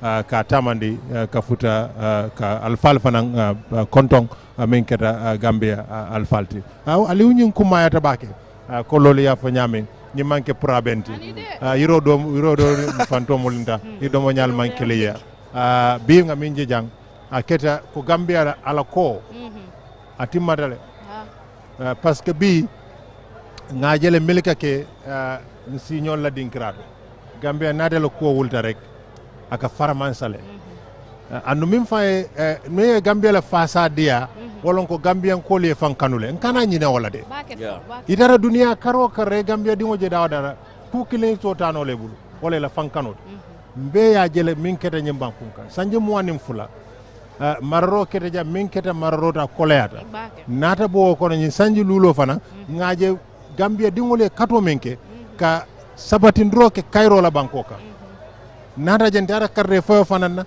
a kere karre fayo te miyalon ko kare sampulo de dunia ko a patita nyim bankun kan jambi min sa fo birin karre fayo ke kan itela moya mutale aman so mota fo le miyalon ko sa fo Gambia Radio and Television Service GRTS mimu banko la television bungo ana radio bungo itemantaje hani jawral wado miniti luli ko ledi bari nyin silo miniti tan saba wala di Yaya Jamel waro minidi lullo nyin silo minidi tan sabala di de politique patiol ye idunde findire bankoka campagne kera anyama atimata kadre nyino kera anyama atimata ndada kadre fawla Gambia dingole kadre di Adama Barrow la wo kola fana dol sonte dol man son par loi e mimfo Gambia dingol fana nata ye famuta ibulato ko no ma fitina manke but hani wo ngaje a coalition of local election observers and international observers will be ko election atata anyama tilimu sotota ko iko milinada ka election ni CDA iko election o CDA akeda nyala mi yalan ko akeda kallankedi bar hani sañi o matinda ni e sotaroje je ita no manola wo satoro fanan anata no ma kiti bungol la anu kiti bungol fanela do ko ke fa kallanke yada do ko timmata wala na bi Adama Barrow du no min ba kunkam bi wolong na institutions na do ko dinkiral na kiti bungol lomba na police kunda lomba na sodas kunda lomba na karangola bundalo na leptano bo ko wol sembentu yandi ka bambang president katale doyena ministre katale doyena bar do ko dinkiral nyanda tulaje wodo kol bambandi wala nyanda kumayala politiko kana dun na kiti bungol to na jaral dundal to na do ko dinkiral banko kan wo bungol ni nyanda sembentu yalal and womu gambe dumbe dunolet Adama Barrow to terrasiring ala State House abe Minister of Education, Minister of Interior, Minister of Health. Ato keno, ato taro dundal. Wota ba min kele odulal to al banko kanu ale banko je. Al kana fatam fanso keje andal kana kube kude mimbe kel adala konkilin nafat. Kaka jurum fankotot al banko dingol kanu ali lafi pour banko e doku. Barka lolly just briefly musima won bada QTV don do joni ko President Nigeria Muhammadu Buhari o kanko hewti toto airport ngannduɗaa ko vice président o docteur Aissata Touré o kanko jaɓɓimo toto airport on wona yiide ko no ko Mouhamadou Buhari ko kanko hewti ɗo to airport to pour kanko o ari pour tawede o ngannduɗaa o woni wonago président elect Adama Barrow loli e reflaka fenna fon komin kala ko munta do sembentuya akumayata bake kantu mansa kewta a kenola damma andum election o carte fayo ketale akum fata kayra kono adatita kayra abanta kayra hani bi be masa kewla ko foka 2017 ay kuma kawol min fo Gambia banko kanja ala nyin kuma kawnata ke kuma kanti mi ya lonko anata lo anda keta kuti mi anka abe bambandi andum Gambia nol ya fasa wala mu one Gambia one nation one people Gambia nol itatale fo ya suute ko ye sembo sutole pour que man sa tombon ka sindi bari ye sembo su telefona ka carte fay ka man sa bondi adum wakata kultimi yanka sudeta back and now President Muhammadu Buhari is now inspecting a guard of honor mounted by our fine men and women in uniform. The parade commander is Major Mbup. He's been with his men since yesterday at the airport to accord this visiting heads of state a befitting welcome. I mean, see, this is not the case when the president travels or coming back from official mission, but because of the looking at the kind of guests that we are receiving, they deserve such parade and so on. Just in Buhari aksina. Indeed, I mean, wow, Aliou, President Buhari aksina. te fi mu nekk dafa dem rek nemmeeku ñi nga xamante ne ay nitam lañ ndax moom it si soldat yàlla nekkoon demoon na ba nekk général ci army bi kon moom lii nekkul lu es si moom. lii nana na si ñoom. waaw moom dafa mel ni nga ne Buhari nga ne Bio nga ne Embalo. waaw yëpp dañ li nekk si ñoom la. kon ñoom lii nekkul lu es si ñoom waaye pour bontuwaat rek li ma waxoon ci gannaaw li moo wone Aliou mooy ne bés bu am solo la ci Gambia. te boo xewlee nag am bés bu mel nii bési tey sa dëkkandoor dina fa teew ndax moom it bu xewlee am lu mel nii yooyu da nga am pour dem xam nga li nees ci bési tey bi mooy du ne rek Gambien si ñooy seede président Adama Barrow fu moo waatee ne man tànn ngeen ma def man jiiti réew tey fii ba beneen juróomi at ci kanam dinaa taxaw si lépp loo xam ne mooy intérêt si Gambia sutura Gambia dinaa ko nuba lépp loo xamante ne mooy noggatu doomi réew yi duma ci bokka te dinaa ko daxlu waaye tamit dinaa gis ne jàppale naa Gambien si ñun du ñun rek ñoo ko seede waaye adduna bi yëpp dina ko seede rawatina suñ dëkkandoor yi xam nga loolu kon lu am solo la te lu neex la te foog naa soo gisee ki ci mel ni président Buhari nga xam ne réew bu mu bàyyeekoo car nag ñoom ñoo gën a bëri ci Afrique ñoom ñoo gën a bëri problème waaye tegee na lépp boor ne foog ma dem fekkee ji fu ñoo waat looy président Adama Barrow bu Gambia naka noonu président Macky Sall naka noonu président Bio ñoom gis nañ George Nana Akufo-Addo the current chair of the ECOWAS jamono ji tey moo ko jiite mooy réew yi ne ci biir Afrique soo jant kon lii li moo wane Aliou mooy ne bés bu am solo la li ma ñaax Gambien si mooy nañ ci jàppa te lii ñu nañ ci war a puugaru ndax jaar nañ ci élection ci jàmm génn ci jàmm ñi nangu ànd ak président bi ci élection bi ñu continuer di ko célébrer ak jàmm ñoo xamante ne sax ànduñu woon ak result si sax dem nañ ci bërëbu attekaay yi lépp jaar ci jàmm ak ci yoon kon lii ñun dañ war a continuer ñu bil ci loolu gis ne jàmm bi nga xam ne moo fi nekk ñu gën koo saxal gën koo dëgëral ndax ñëpp mun cee am njëriñ ndax réew mënut a am jëm kanam su fekkee jàmm nekku fa without peace doo mun a am développement ak loo munti xalaat na ci àdduna ak loo munti am bari na fi réew yoo xamante ne yàlla mu ngi leen wërsëgal waaye mënuñ cee njëriñoo ndax amuñ jàmm ñu nag yàlla ñu wërsëgal loo xamante ne lu jafe la ñeneen ñi ñu ngi ut jàmm ñun dañ ko am kon nañ ko sàmm bennoo gis na Gambia am na li nga xamante ne moo di jëm kanam. Well, I mean, Sidi, balaa maa dem si Ansumana yaa ngi doon you were talking about the issue of having a very proactive cabinet. I mean, what sort of individuals do you think the president should appoint in his cabinet? I want to see very dynamic, energetic, passionate, and proactive. For me, that is my tick list. They have to be dynamic, proactive, energetic, and passionate about this country. Because there's a lot of work that needs to be done. A lot of work.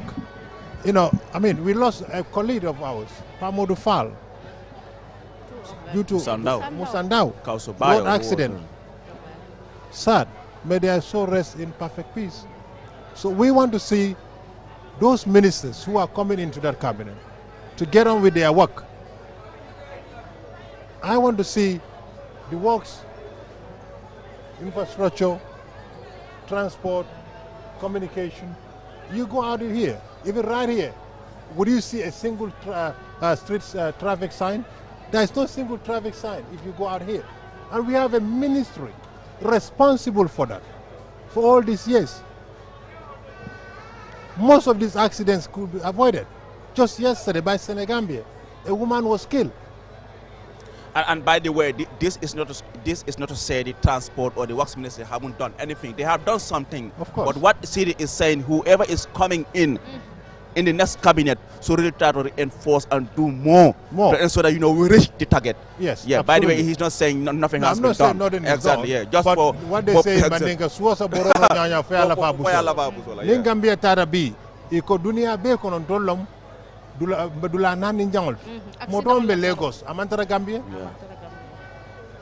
woto nim tolu futaro tembo do nyandam fa jibelal silam kuolom woto kata kuol nyanda kala na silol kan ka ke nyala miyalon ko molsa tankano anum fam kum mayata bake president Barrow ndelaf tela do ku folo yalla be nyinin ka kala atele nyinin ka adum ba folo mandia kangala ngafo sura kangala ngafo nasaran kangala ni son minute clean president Barrow ni kalita lafte min folo ke lansino abondi mol bulu milbe lansino dikan abondi polisol bulu. What do we need nsula raminda DVLA, drivers and vehicle licensing authority, independent body.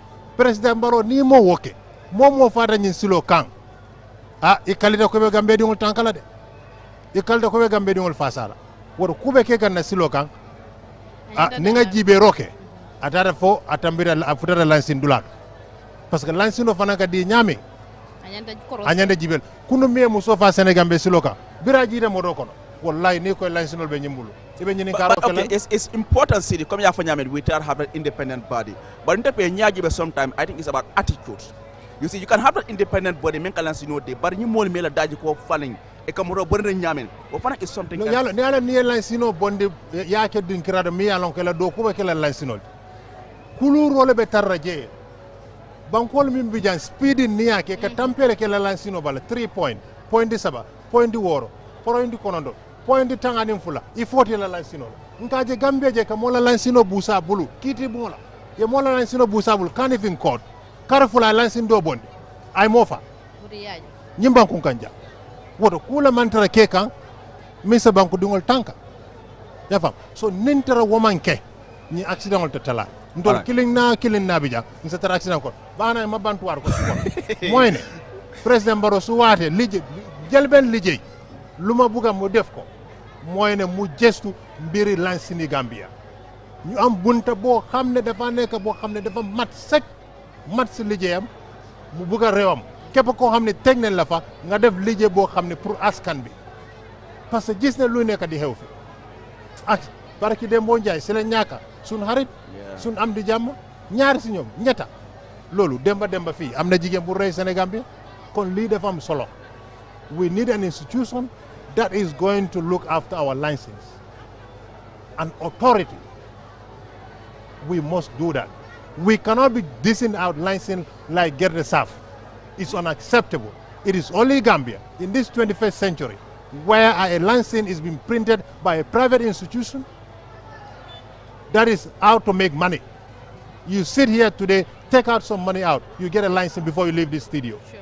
It's unacceptable. Well, Siri has spoken. Moom mu ne yëfi road accident daal bëgg na président ba suñ ko waatloo tey mu address ko quickly.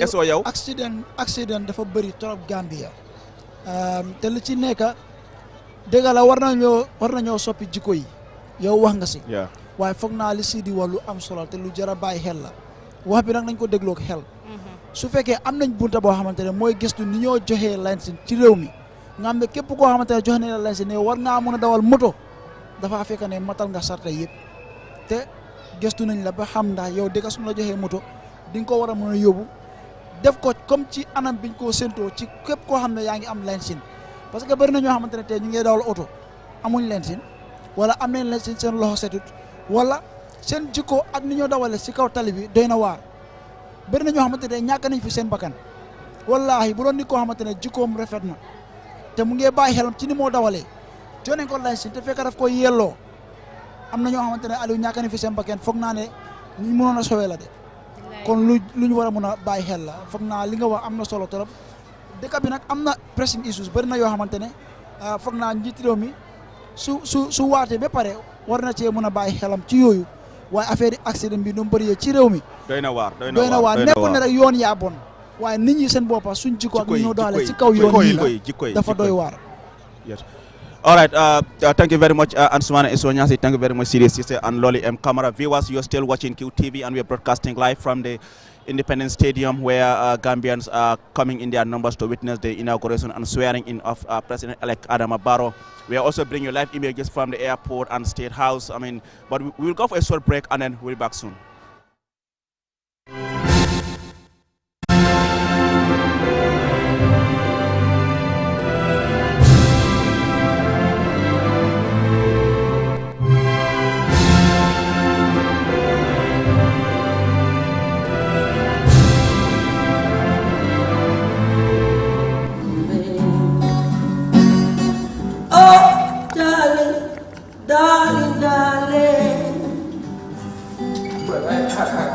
dafa am fu moo jógee ak foo ko daanee. I don't know what's going on. I'm not going to. That's the thing because da ngaa gis ne fii dafa war a. Oh darling, darling, darling. Bravo dafa spécial ci bépp jeeg bu koy jëfandikoo ci biir waañ man daal bëgg naa jeeg buy wëri lii sàppali ci nam te Bravo bokk na nag lii sàppali ci nu jeeg yu baax ji yëpp nag laay waxal togg lu neex yëkk lu neex taaj lu neex ku ñam ne gongo Bravo bëgg naa la Bravo nag amal na leen Bravo hot pepper maanaam kaani gu neex lool bu mujj tàng Bravo chicken Bravo shrimps Bravo tomatoes Bravo spices Bravo aromac ak Bravo day reetaanloo bépp jeeg te leneen nag lu ci gën a tee neex mooy Bravo amal na leen 10 grammes 15 grammes 35 grammes ak 75 grammes ak Bravo benn borom kër dugg dee àll ndax lépp day tegu ci gongo.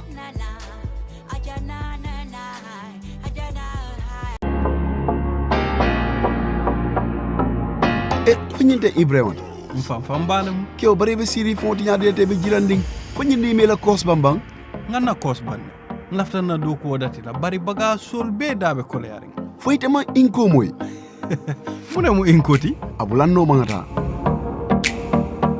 jannom ngoy nyaay na tama seroja juma nying INGCO wala famu bayri sate ko no mo jamali fam mulundi kontrol bare ni nata jandrong ibalo nako jannon dinkira fond foy mu kapental ti bang foy mu fital ti bang foy mu welda manol ti bang joran wo joran isulatal ni dunda jang isa soto ngadum kono to ngatan ni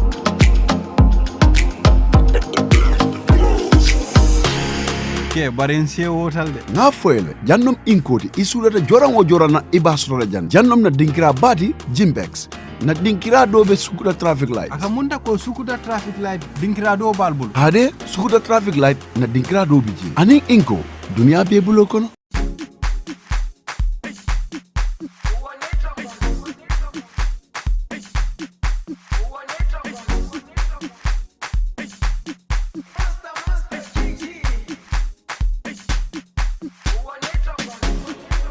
Jerusalema ikayalami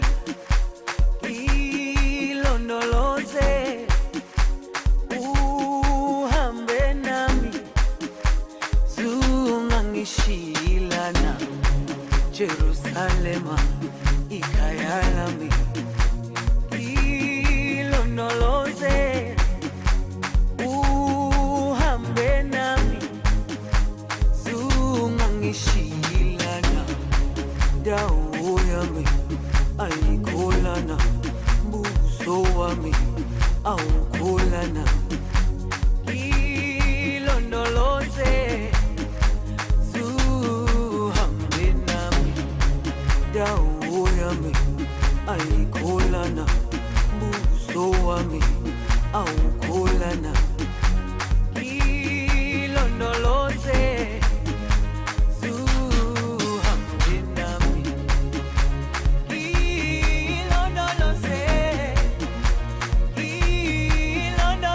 Marrakesh drink, Lazetta chicken, Welly ice cream, brought to you by King Baker Foods.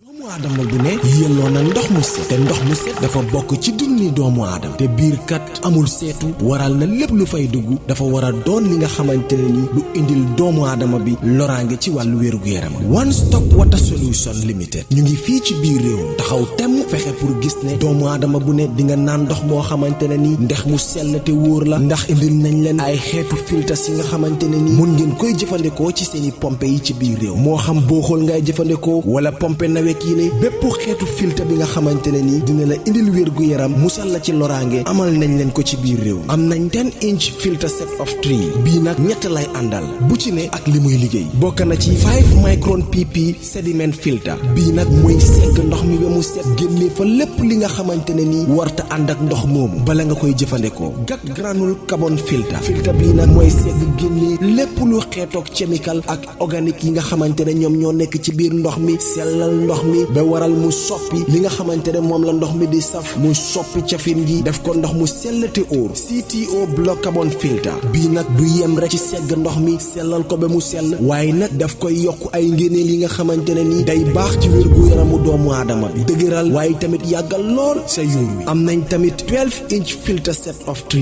boobu it liggéey bu nu mel lay def ñetti filter yépp benn bu ne ak lu muy liggéey am nañ 10-inch post carbon 10-inch coconut carbon 75 GPD pure one membrane bi amal nañ leen bépp xeetu water tank tàmbalee ko ci 500 litres 5000 ba ci 1000 litres ak plumbing fittings kon nag mbokk yi bu ngeen buggee naan ndex yu sell te wóor seeti leen One Stop Water Solution Limited suñu makkaan bu mag baa nga foofa ca Sukuta Highway Mariama Kunda Johnson wala nga call ñu ci 505 5691 796 8272 One Stop Water Solution Limited ndox mu set mooy yàggal dund ni doomu. Now, with Aji Bank, you can make your vehicle number plate payments without any hassle. Walk into any of our bank branches or agencies located at Banjul, New Joswang, Karaba Avenue, Bakote, Tranquil Brusubi, Brikama, Basse, Farafenye, Numuyel or Garawal. Your number plate payments now made easy with Aji Bank. For more information, please call us on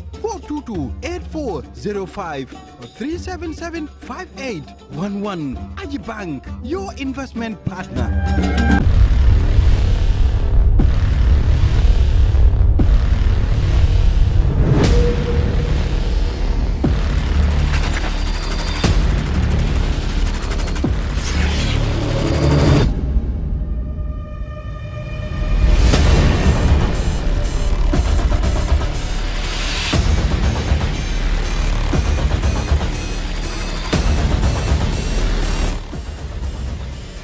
Check out the all-new Tigo 8 at S-Pass Motors. Call 3522-222 or 353-2222 for more information.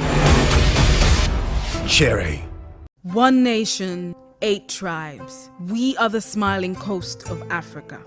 Gap-toothed, wide smile, rich melanin skin, radiant with the colors of a rich tapestry of cultures, telling one story of unity and beauty. Wrapped in the soft folds of a mother's sir, a Khalifa's grambuba, we embody the past of our ancestors and the promise of our descendants. Follow the records of our history, this story that tells of a people watered by the river in the gleaming sun of a coastal nation. Listen to the folk tales, those old tales we grew up on. Lebon, Lupain, Amon Nafi, Danaam. Hear the music of an entire nation in the language of its heart and mother tongue. Our tongues are heavy with the song of our people. Rich and thick it rolls off like domoda, soft like yasa, bena chinla, nyokomom. Feel the beat of our pounding feet as we dance to the sounds of a throbbing drum, ageless in its rhythm. The griot's kora that speaks the wisdom of the ages. The sweet sound of a mother's lullaby bringing even sweeter sleep. We clap a melody with young and old hands, a symphony full of the pleasures of life, the joys of work and home. We are Gambian. Bi suñu cosaan la, suñu dëkk, suñu bos. Looking for the fastest and easiest way to receive money transfers from abroad? Well, QMoney and RIA just made it happen. Now you can receive international money transfer from RIA directly into your QMoney account with no additional cost. Once you receive an SMS alert about your transfer, walk into any QMoney agent across the country to receive your payment for free or use the money immediately to buy credit, QPower and other QMoney services. It's fast, safe and convenient. For more info, call customer care on 133. QMoney, Sunyu Kalpe. Terms and conditions apply.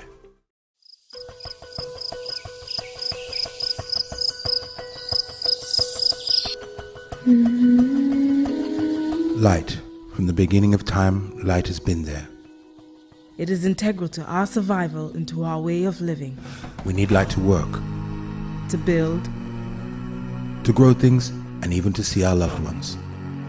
Light makes things easier and better. So QCell has changed the way you buy QPower to make it easier and more accessible. You can now access the same service quickly and get your cash power tokens instantly with the new QCell QPower code. To light up your world, simply dial *363#. With a touch of your fingers, With ease and convenience from the comfort of your home or office, you can bring light into your world instantly with *363#. QPower, lighting your world. QCell Sunyabus. We innovate, others follow.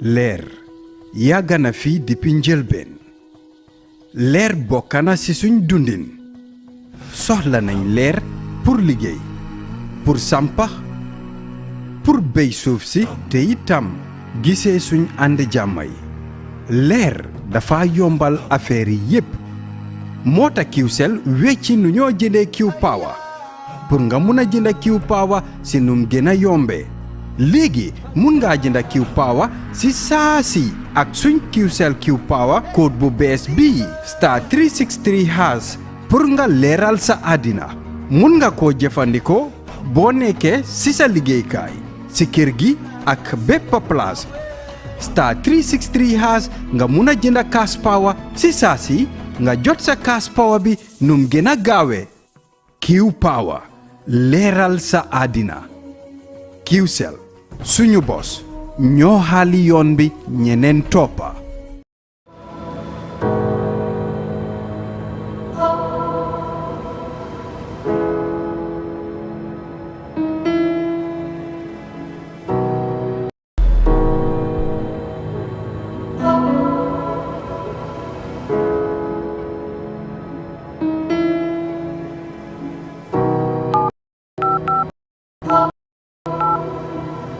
I am the light goddess. Everything I touch light. I am the light at the end of the tunnel, and my technology is the answer. I am the happiness in your life. I keep you connected, and I am Q-Power. I am Q-Cell. I am Sunyabos. We innovate, others follow. Call 111 for more information. One nation, 8 tribes. We are the smiling coast of Africa. Gap-toothed, wide smile, rich melanin skin, radiant with the colors of a rich tapestry of cultures, telling one story of unity and beauty. Wrapped in the soft folds of a mother's sir, a Khalifa's grambuba, we embody the past of our ancestors and the promise of our descendants. Follow the records of our history, this story that tells of a people watered by the river in the gleaming sun of a coastal nation. Listen to the folk tales, those old tales we grew up on. Lebon, Lupain, Amon Nafi, Danaam. Hear the music of an entire nation in the language of its heart and mother tongue.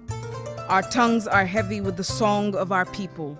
Rich and thick it rolls off like domoda, soft like yasa, bena chinla, nyokomom.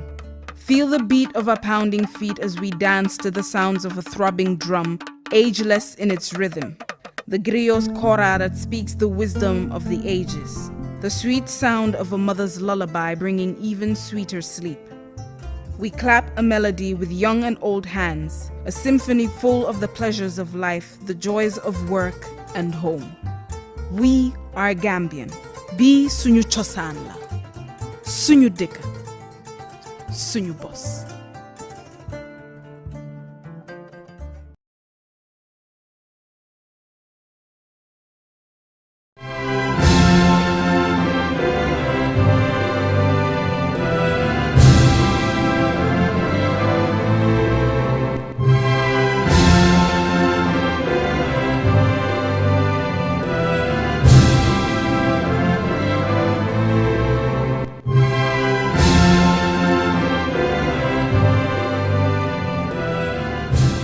Hello viewers, welcome back from the short break. You're watching QTV and we're broadcasting live from the Independence Stadium here in Bakau. Today, the 19th January 2022, a day that the President-elect Adama Barrow will be taking the prescribed oath of office, allegiance and secrecy to be administered by the Chief Justice Hassan B. Jallow. Already the stadium is getting filled up. People are coming in their numbers, occupying their seats before the arrival of the invited heads of state. Of course, 8 of them are already in the country, and a delegation from the Kingdom of Saudi Arabia is also in the country to witness this all-important event as the President-elect Adama Barrow takes the prescribed oath of office. I mean, it's quite important because it's a requirement by law that the president must take this oath before he assumes the leadership of this country. We all know in December last year, Gambians went to the polls and to elect the president for the next 5 years, and President Barrow as the incumbent was challenged by 5 other candidates, and after the votes were cast, the Independent Electoral Commission Chairman Ali Momar Njai announced and declared President Adama Barrow as the winner of that election after polling what the IEC said 53% of the votes are cast. I mean, we saw after the election, I mean, a coalition of local election observers and international observers who were all in the country monitoring the whole election process, confirmed that the election was free, fair, and transparent.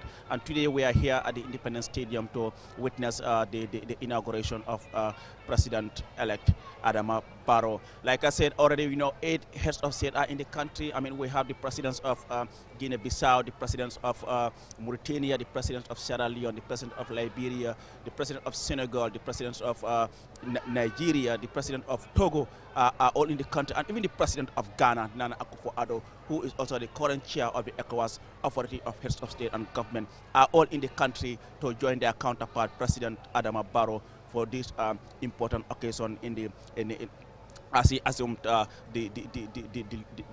leadership of this country for the second term. Well, as you are seeing on your screens, the pavilions are getting jam-packed. People are coming in their numbers because this is historic. I mean, every Gambian want to be part of this thing because, you know, you want to go back and say, I was there when President Adam Barrow was sworn in on 19 January 2022 at the Independence Stadium. And like I said, we are back. I'm joined on the panel by my colleagues, Sidi Cisse. Sidi, welcome back from Dustin. Thank you very much. Loli, welcome was back. well needed. Sidi, welcome back. Baraka back, Aliu. So? Thank you, Aliu. I mean, we're happy to be back, well energized. Well, I mean, because this is quite important. I mean, we use this occasion to look back at some of the achievements registered by the Barrow administration. And moving forward, I mean, we can only move forward if we look back at some of the issues that we think, I mean, the government has really done well. But then, you know, I mean, we all have our plans. We all have our aspirations. We want to do something. When President Barrow was coming in 2017, he had his plans. He had his, you know, aspirations, something that he wanted to do for the country. True, he has achieved a quite good number of them in his first term. But he himself has admitted that there are some that he has not been able to achieve. And he is hopeful that this second mandate is another opportunity for him to realize some of his development aspirations. I mean, not achieving something in his first term doesn't mean that he has failed. No, I mean, we all have our plans. We plan something and it failed. But when we are given a second opportunity, we deliver. And that is the reason why some of the issues we are talking about here, like Sidi was talking about the issue of the road accident, is something that we say the ministry has done something. But we believe the next cabinet that's coming in, whoever is going to head that ministry, we expect the person to do more to ensure that the issue of road accidents are addressed. And these are issues that we must talk about. We must talk about these issues in as much as, you know, we are celebrating what has been achieved in the past. In looking forward and moving forward, we must come up with our suggestions, our opinions, what we think should be done to ensure that the president succeeds. Because when he succeeds, it's all of us who succeed. And these are things that we must talk about. So, Barrow's next government, what are you looking forward to? I mean, as a Gambian, I want to see a better Gambia. So as you are seeing on the screens, well, men and women in uniform, exactly, beautifully. Really, I mean, they're all looking very, very beautiful. You look at their outfits.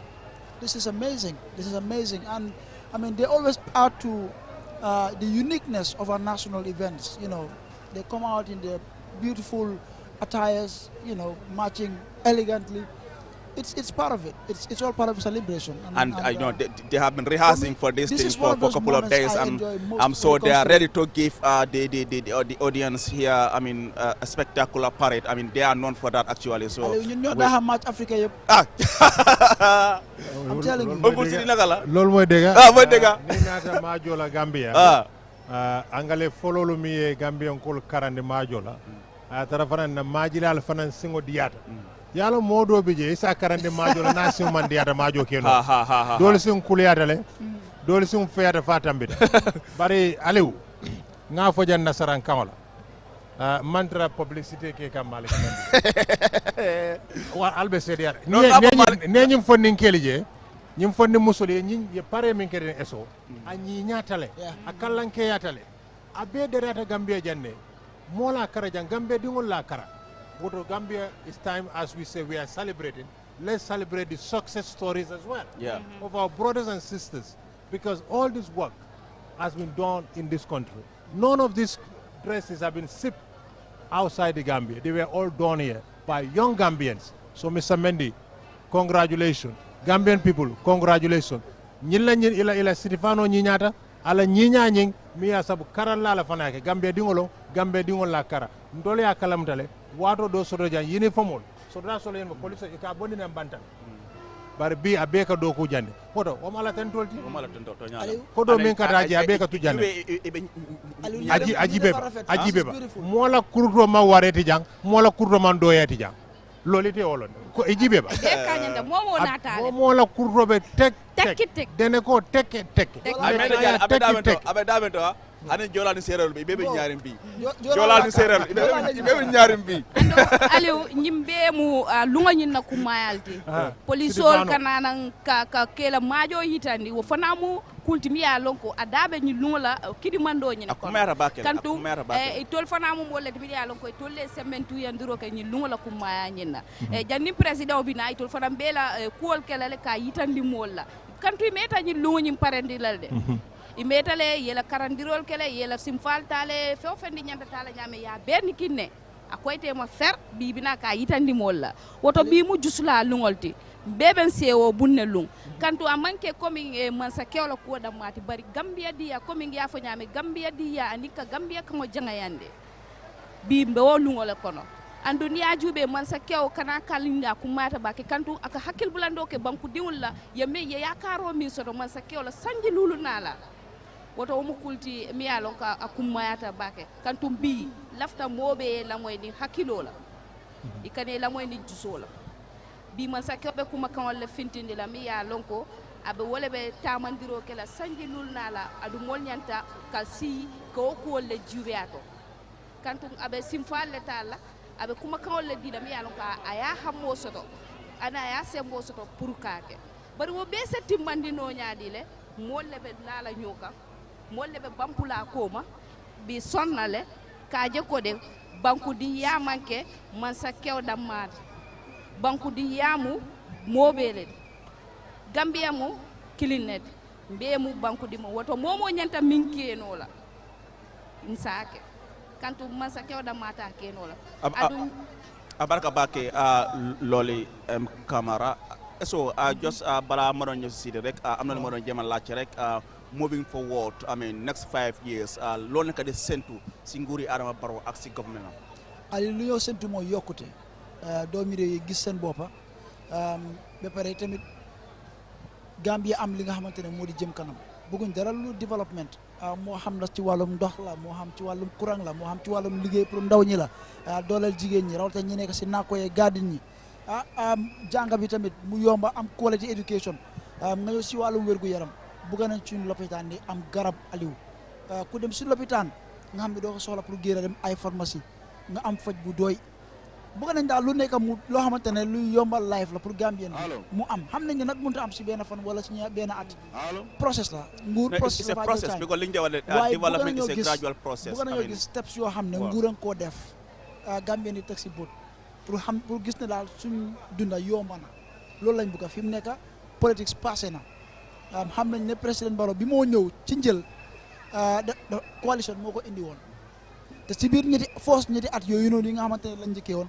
lu ñu ko def mooy ay investigations ay commissions ay reform process suñu loon cak yooyu léegi nag liggéey moo jot fi mu nekk parce que moom si boppam waxoon na ne fi mu nekk jamono gëstu passé na juróomi at bii ñëw pour liggéey la maa ngi ko bàyyi xel keroog moo joxe victory speech am bi lu mel noonu la wax ne jamono politique passé na fi mu nekk ay investigation gëstuwaat passé na jamono liggéey moo jot te man bëgg naa gis liggéey yooyu ndax loolu moo tax ñu fal ko looloo tax ñu votal ko soo gisee Gambie ni tànn ko ak ñi fa nekkoon ñëpp na kenn ku nekk suñu ñu yàlla may na la maxaama bi am nga jàng bi te mun ngaa amee réew mi waaye yàlla moom la wërsëgal kon fi mu nekk lim diggee ñu ne ci loolu la ñoo bàyyi xel fi mu nekk liñ bëgg a mooy Gambie bi nga xam ne dinañ am at this price control bu baax ci wàllum lekk ci transport bi suñ lopitaan yi am garab mu baax yoon ñi tamit baax xam nañ ne affaire yoon yi moom loolu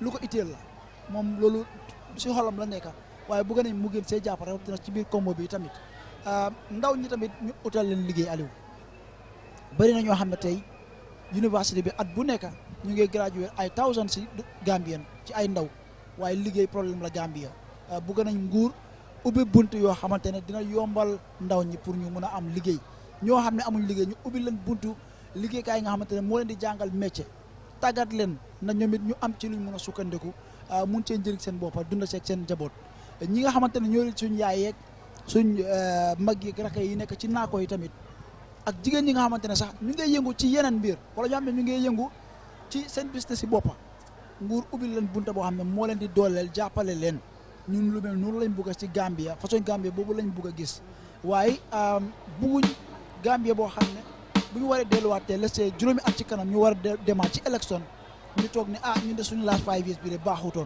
bugguñ lu mel noonu luñ bugg rek mooy ne keneen kuy ñëw gannaaw président Barrow ak ku yàlla munti tànn mu nekk ni koo xam ne liggéeyam dafa continuer fi président Barrow moom fa la moo jëlee continuer waaye bëgguñ beneen président boo xam ne yàlla dinañu ko jox mu nekk koo xam ne dafa startaat fresh na gis ne lu ñu dal si 2017 ba 2019 Aliou yëpp ay réforme la ay investigations so loolu foog naa nekk na loo xamante ne man bëgg naa ko gis si Gambia boo xam ne dunda dafa yomba Gambia boo xam ne wàllum wér-gu-yaram lu yomba la pour askan gi ñu mun koo accès waaye tamit am li nga xamante ne moo di faju su fekkee ñu ngi dem ci buntu fajakaay yi ne ci réew mi xam nañ ne si saa di justice wax dëgg ne yàlla improvement am na fa torop. I think soo ko xoolee definitely all the sectors. waaw am na luñ fa def. am na luñ fa def soo xoolee sectors yëpp def nañ fa dara waaye xam nga rek comme ni nga wax ne développement nekkul kër. réew la. gradual process la. I mean da ngaa door lii nga continuer si. waaye soo ko xoolee ay foog naa all the sectors dara xew na fa. comme ni nga ne soo xoolee si wàllu yoon yi xam nga liggéey na yoon yu bari waaye ba léegi di nga dem fan ne ok ñun amuñ yoon waaye adis dara am na. ene baa ngi fa commencé nañ dara te foog naa dara something loo xam ne lu am solo moo nekk Gambie soo gisee sax si wàllu wérgu yaram bi faaraato just wala si during campagne bi ñu ngi fa les foundation pour l'hôpital bu rëy boobu tam bokk na si l'hôpital yi bari nga ñu ko sampa ni wo l'hôpital o pareta mil be bo tundote bebe muna fanna jaralo la ite bola je kote kata Banjul wota kumatale pour que president sembentuya well lole M Camara we can now go to the main event and see what is happening inside the Independence Stadium.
Good morning, sir. Morning. 2022 Presidential Inauguration and Swearing In Ceremony. Parade formed up. 58 officers, 361 adherents in open order at the person of attention. Ready for your takeover. Sir, may I have the permission to fall in? Sir. Fall in.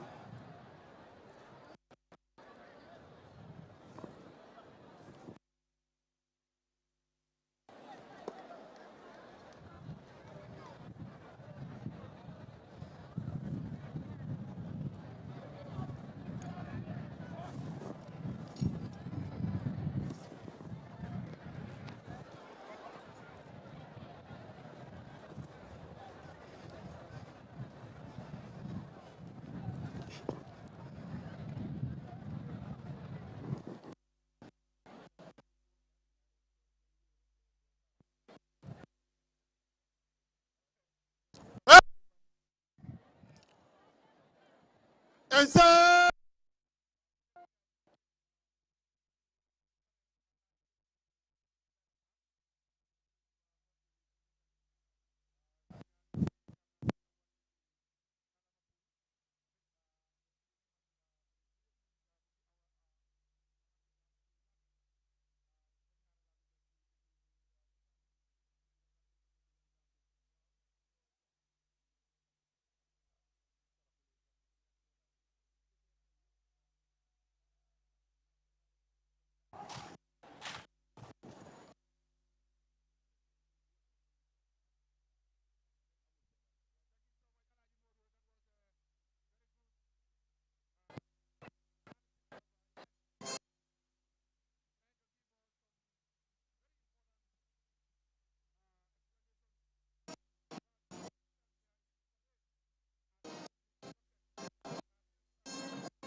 Yalla. Yalla, come. While Jungle not close, picking the music.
Excellencies, esteemed invited guests, ladies and gentlemen, on behalf of the National Organizing Committee and the Armed and Security Services Board, tasked for the planning and preparation of this very important event, I wish to thank you all for coming. Pretty soon, we will be witnessing the arrival into this choir by the service chiefs. Meanwhile, we are gathered here this morning at the Independence Stadium in Bakau to witness yet again a constitutional requirement, which is the swearing-in ceremony of the President-elect, His Excellency Mr. Adama Barrow.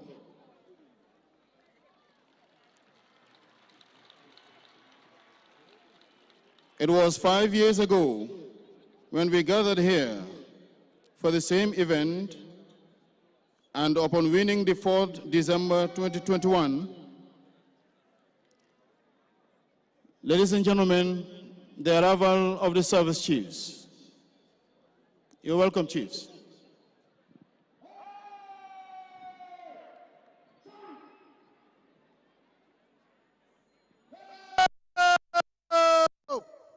Arms!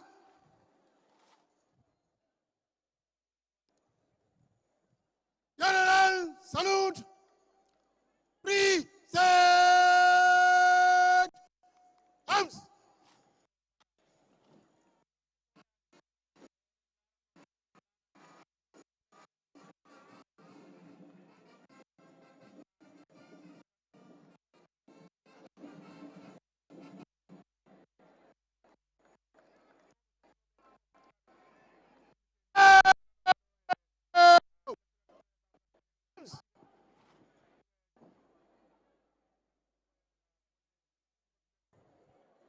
You're welcome, chiefs.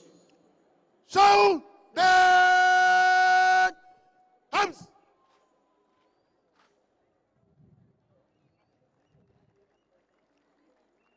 Stand the face!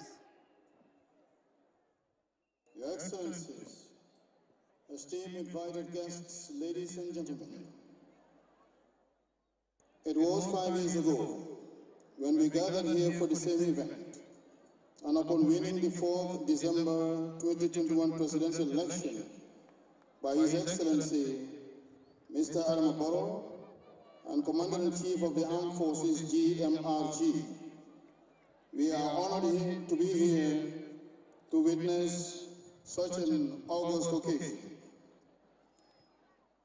What we've just witnessed has been the marching of troops by the parade garrison, with the Gav band leading. The parade garrison handed over the parade to the parade 2IC, who in turn handed it over to the parade commander. The parade commander also invited the color party. Excellencies, esteemed invited guests, ladies and gentlemen, I have the honor and privilege to announce the arrival of the Inspector General of the Gambia Police Force, Mr. Abdullah Sen. You are welcome, sir. Right! Chun! Slow! Arms!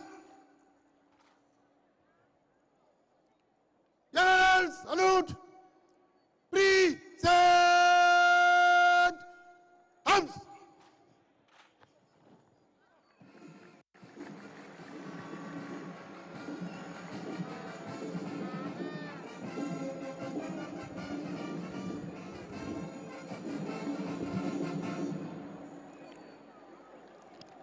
Slow!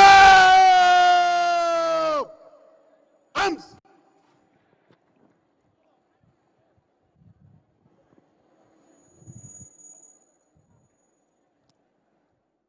Show that arms!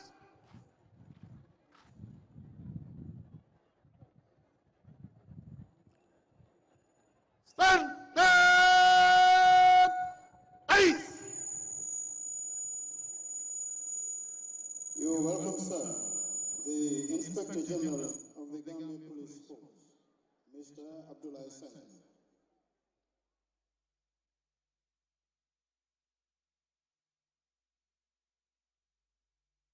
We have also witnessed the parade taking their dressing and the necessary alignment. Once again, while we await the arrival of the Chief of Defense Staff, Gambia Armed Forces, I once again thank you for coming.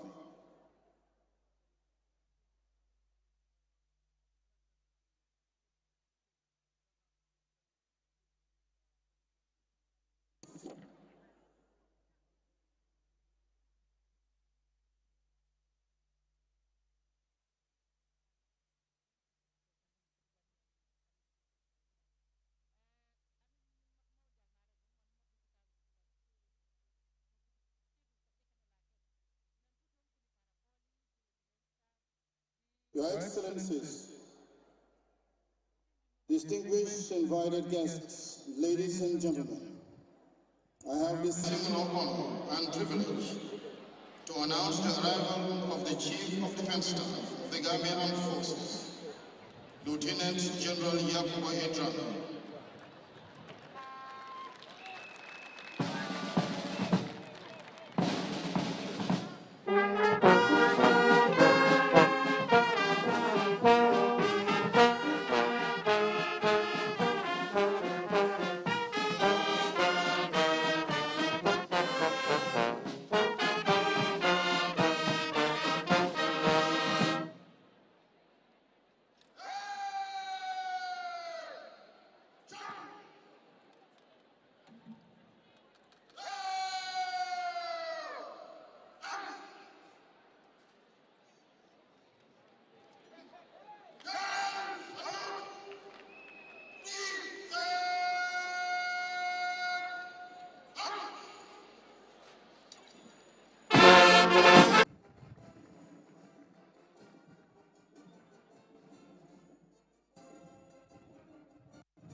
You are welcome, sir.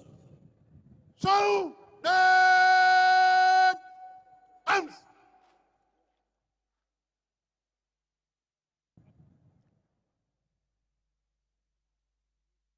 Stand, eyes!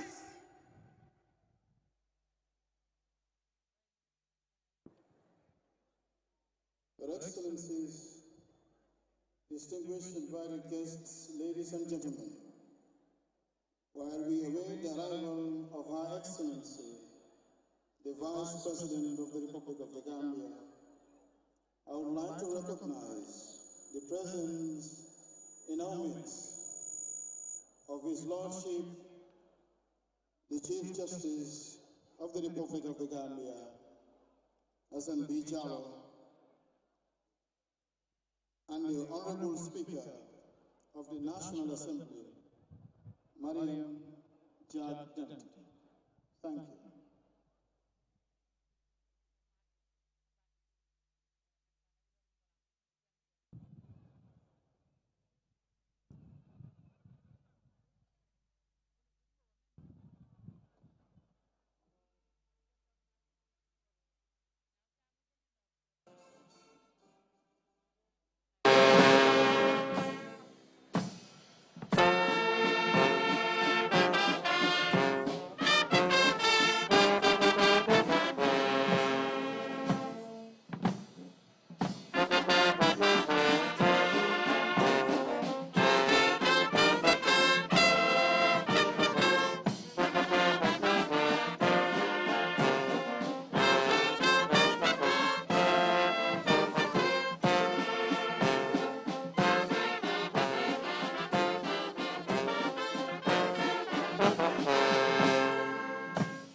Ladies and gentlemen, I have the singular honor and privilege to announce the arrival of Her Excellency, the Vice President of the Republic of the Gambia, Dr. Hesri Toure.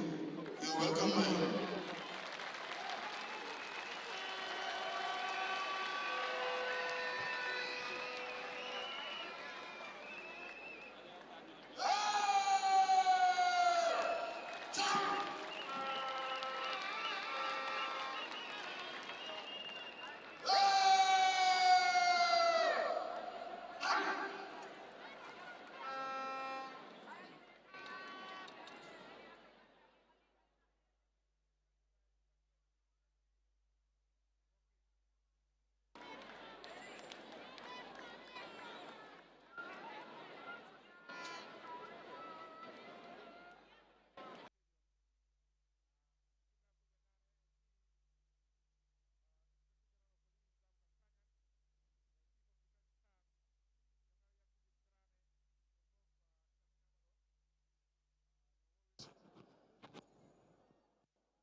Thank you, ma'am, Your Excellency.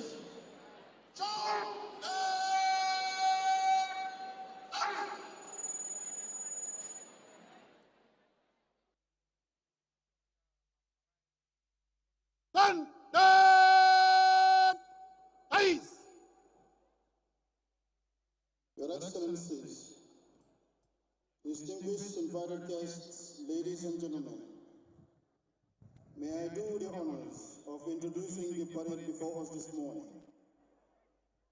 The parade commander of the Presidential Inauguration Ceremony is Lieutenant Colonel Babukar Sanyang.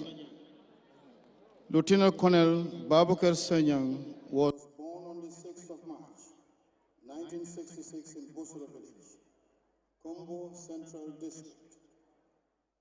He underwent his primary education in his native village from 1972 to 1980. In 1980, he proceeded to Brikama Secondary Technical School and completed in 1984. Upon completion, he was enlisted into the Gambian National Army on the 2nd of January, 1985. The senior officer bagged his first promotion in 1986 as a Lance Corporal and was later promoted to Corporal in January 1987, Sergeant in 1988, Staff Sergeant in January 1990, Warrant Officer Class 2 in July 1994, Warrant Officer Class 1 in January 1999, Lieutenant in January 2002, and Captain in January 2006. He got promoted to Major in January 2007. And Lieutenant Colonel in January 2009. Lieutenant Colonel Simon attended courses at both national and international levels. Firstly, he attended the Junior Non-Commissioned Officer course from July to October 1986. Senior Non-Commissioned Officer course from January to April 1988. Combat and Tactics course from October to December 1989. Drill and duties from May to July 1994. Platoon Sergeant course in Accra, Ghana from January to May 1996. Junior Division Officer course from Jaji, Nigeria from January to May 2000. In QTV, and we are broadcasting live from the Independence Stadium here in Bakau, where Gambians are witnessing the inauguration of President-elect, His Excellency President Adama Barrow, who was elected on 4th of December last year as the president of the country for the next 5 years under the NPP-led Grand Coalition. President Barrow was first elected as the president of this country in December 2016 and was sworn in first in Dakar on this same date in 2017, after due to a delay as to the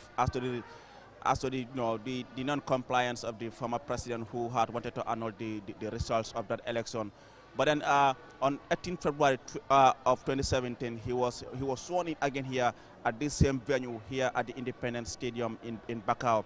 And today the president will be returning here to this same venue for the similar thing, which is to be sworn in, which is to be administered by the minister, rather the Chief Justice Hassan B. Jallo. As we speak, the security chiefs are all seated. The CDS Yakuba Edram has arrived. The Inspector General of Police Abdullah Sanyang is here. The Vice President, High Excellency Dr. Ezel Toure, who was at the airport to receive 3 other heads of state, has also arrived now here at the at the Independence Stadium, and then it appears any moment from now we will be receiving the invited heads of state, 8 of them, here at the Independence Stadium before the arrival of the President-elect, His Excellency President Adama Barrow, who we understand will be accompanied here by his 2 wives, Fatmata Barrow and Lady Sergeant Barrow.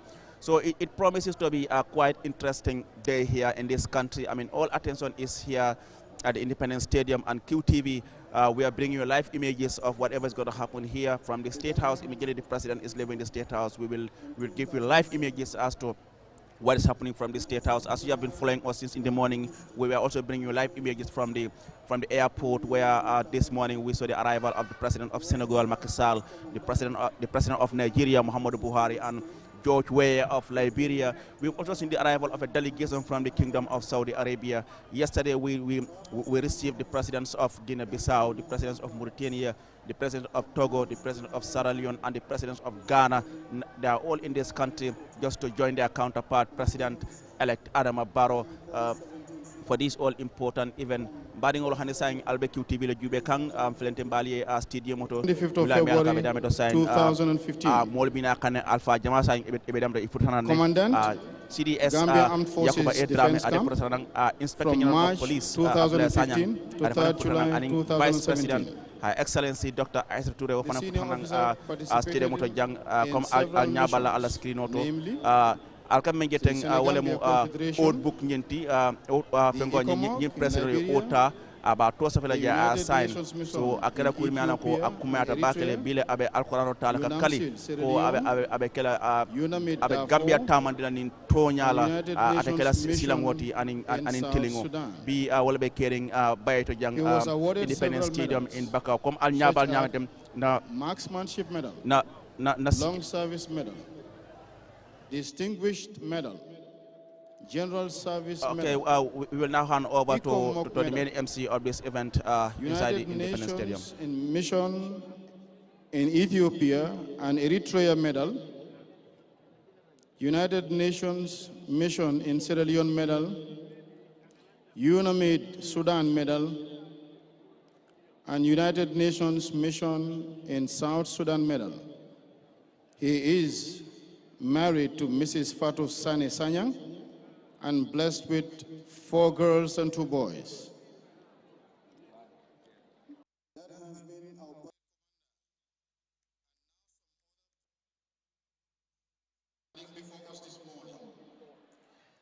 He is assisted by Superintendent Ansumana F. Sanyang, and the parade adjutant is Major Christine Mendy. The 1st detachment from my far left is the Gambian National Army Male Detachment, and it is led by Captain Abdullah Sanyang. He is assisted by Lieutenant Banding Bayo and Lieutenant Aliu Damfa. 2nd detachment is the Gambian National Army Female Detachment, led by Captain Aissatou Traoré Ndour. She is assisted by Captain Senabu Jata and Captain Jainaba Sane. The 3rd detachment is the Gambia Navy Female Detachment, and it is led by Navy Lieutenant Sirandur Gassama. She is assisted by Navy Sub-Lieutenant Lalanjai and Navy Sub-Lieutenant Fatou Louis Demba. Detachment number 4. That's the Vice President, Dr. Aissatou Toure, and it is led and by Navy Lieutenant that's the fine men and women in uniform who are here to provide the best of parade to the audience here, and thousands of people are now following everything here on QTV, and also following on Q Radio on 103.3, and as well on Facebook and YouTube. mbokki nga mi yaa ngi seetaan QTV ba léegi ñu ngi fii fi nga ne moo nekk ci baye bu mag bu nekk fii ci Baka fi nga ne moo nekk Independence Stadium fi nga xam ne tey la ñu war a waatloo président Adama Barrow gannaaw biñ ko joxee 2nd mandat mu war a jiite li nga xam ne moo nekk réew mi si juróomi at yi ñëw nii comme na leen ko nekk di gisee nii sun armed and security personnel ñoo taxaw nii war a joxe li nga xam ne moo nekk parade bi march pass bi fii bokk na si loo xam ne lu am solo la pour bés bu mel nii pour gën a taaral bés bi comme ni ma leen ko waxee woon rek nga xam ne moo nekk di chief of defence staff Yakuba A Dramé egsi na the inspector general of police Ablaye Sanyang egsi na the director general of the state intelligence service Ousmane Sow egsi na and also the Vice President, Her Excellency Dr. Aissatou egsi na Chief Justice Hassan B Jallow moom tam egg na fii ci baye bi comme na leen ko nekk di gisee rek pavillon yaa ngi fees ndànk nit yaa ngi dugga si waaye dafa mel ni ba léegi ñu bari ñu ngi si biti xam naa léegi te ñoom yëpp nañ dugga pour jël seen toogu yi balaa njiiti réew yi ñu invité gars yi ñoom tam egsi fii ci baye bi comme ni ko waxee rek am nañ juróom-ñetti njiit ñoo xam ne ñëw nañ pour fekki bés bu màgg bi comme démb noo leen ko gisee woon QTV rek ñu ngi indi live broadcast from the airport gis nañ ne nga xam ne moo nekk président Umaru Sissoco Embalo Guinée Bissau mu ngi si dëkk bi Nana Akufo-Addo of Ghana moom tam ñëw na Julius Maada Bio of Sierra Leone moom tam mu ngi si dëkk bi for Isozima Nasimbe of Togo Republic moom tam mu ngi si réew mi gis nañ kam ne moo nekk Mohamed Ould Seck El Ghazouani bàyyi ko fale ca Mauritania moom tam egsi na juróomi njiit ñi ñoo egsi démb fii ci Banjul nar a ñëw fekkee bés bu màgg bi tey suba gis nañ nga xam ne moo nekk président Macky Sall of Sénégal egsi na président George Weah of Liberia moom tam egsi na ak nga xam ne moo nekk président Muhammadu Buhari moom tam egsi na gis nañ tam am na benn délégation mu bàyyi ko fale ca Kingdom of Saudi Arabia ñoom tam egsi nañ fii si réew mi nar a ñëw fekkee li nga xam ne moo nekk bés bu rëy bi comme sama naataangoo yi diñ ko waxee loolu M Camara Siri ak Ansumana li nekkul ndaje como daal daa mel daa tey Barrowkunda bi moom liggéey na waa xam naa ne léegi dinañ ko def Adama Cissé daal parce que lii moom Cissé Kunda rek ñëw mën a def façon yii waaye lu am solo la tey bési mbette la national event la naam dëgg la political event la politics lañ ko tànnee waaye tey comme si dinam ko waxee rek tey Barrow su muy waat du waat si constitution NPP les Grand Coalition dafa waat si constitution of the People's Republic of the Gambia te ñëpp nañ ñëw pour séddale bés bii la Barrow taxawoon si Independence Stadium bi waat ne dafa jiite réew mi ci njub kon tey bés bi bés bu am solo la parce que sarta réew mi ñoo ko tegal ne suñ la tànnee pour nga jiite réew mi lii nekk na loo xam ne da nga ko war a def so lii mooy nekk sa kaddu ne waat nga si alquran bi ne dangaa nekk président pour ñëpp dangaa jiite réew mi si njub te am nañ yaakaar ne juróomi at yi ñëw nii dafa nekk at yoo xam ne lépp loo xam ne sumb nañ ko woon si juróomi at yu passé te mënuñ koo attan juróomi at yi ñëw nii nekk na another opportunity li nga xam ne président Barrow dina ko jël pour mën a jéem a àggale éniam bu nekk amoon na ko pour waa réew mi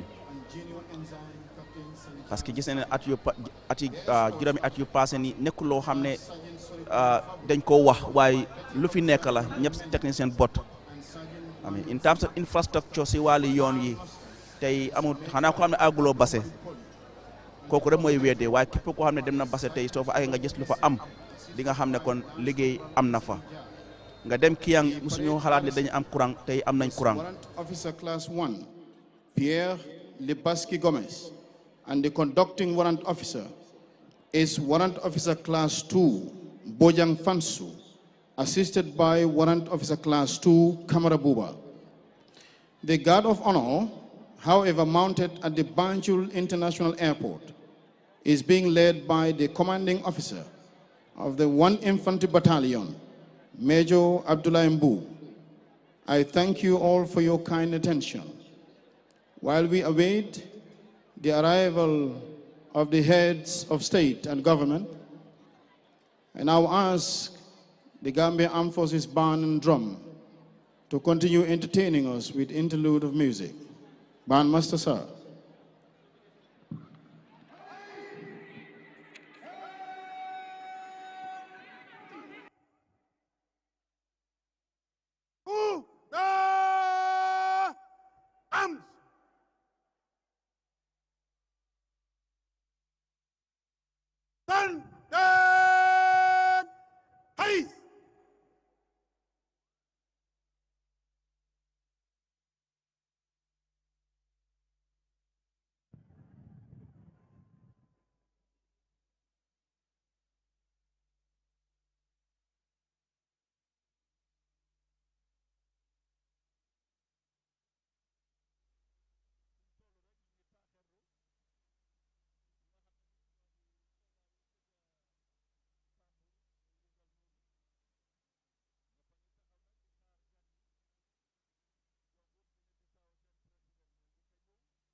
Well, viewers, you're still watching QTV, the Gambia's first private TV station, and arguably the leading TV station in this country. We understand Gambians outside the country are also monitoring everything happening here live on QTV, and of course on our different social media platforms on Facebook and YouTube. And people across the country who don't have access to TV are monitoring or listening live on Q Radio on 103.3. Like I said, we are bringing you live images from the Independence Stadium in Bakau today, 19th January 2022, where Gambians have gathered here in thousands to witness the inauguration and swearing-in ceremony of President-elect Adama Barrow. A good number of leaders from within the sub-region have already arrived, which manifests or shows how important the Gambia is to the sub-region. Having like 8 heads of state is by no means a small thing for any country. Despite the COVID-19 restrictions and all that, all these 8 sub-regional leaders have found time out of their busy schedules to be in Banjul to join their counterpart. And this is exactly what it means when we talk about sub-regional integration. And we're looking forward to more of this in the future as far as the promotion of sub-regional integration, especially within the sub-region of ECOWAS, is concerned.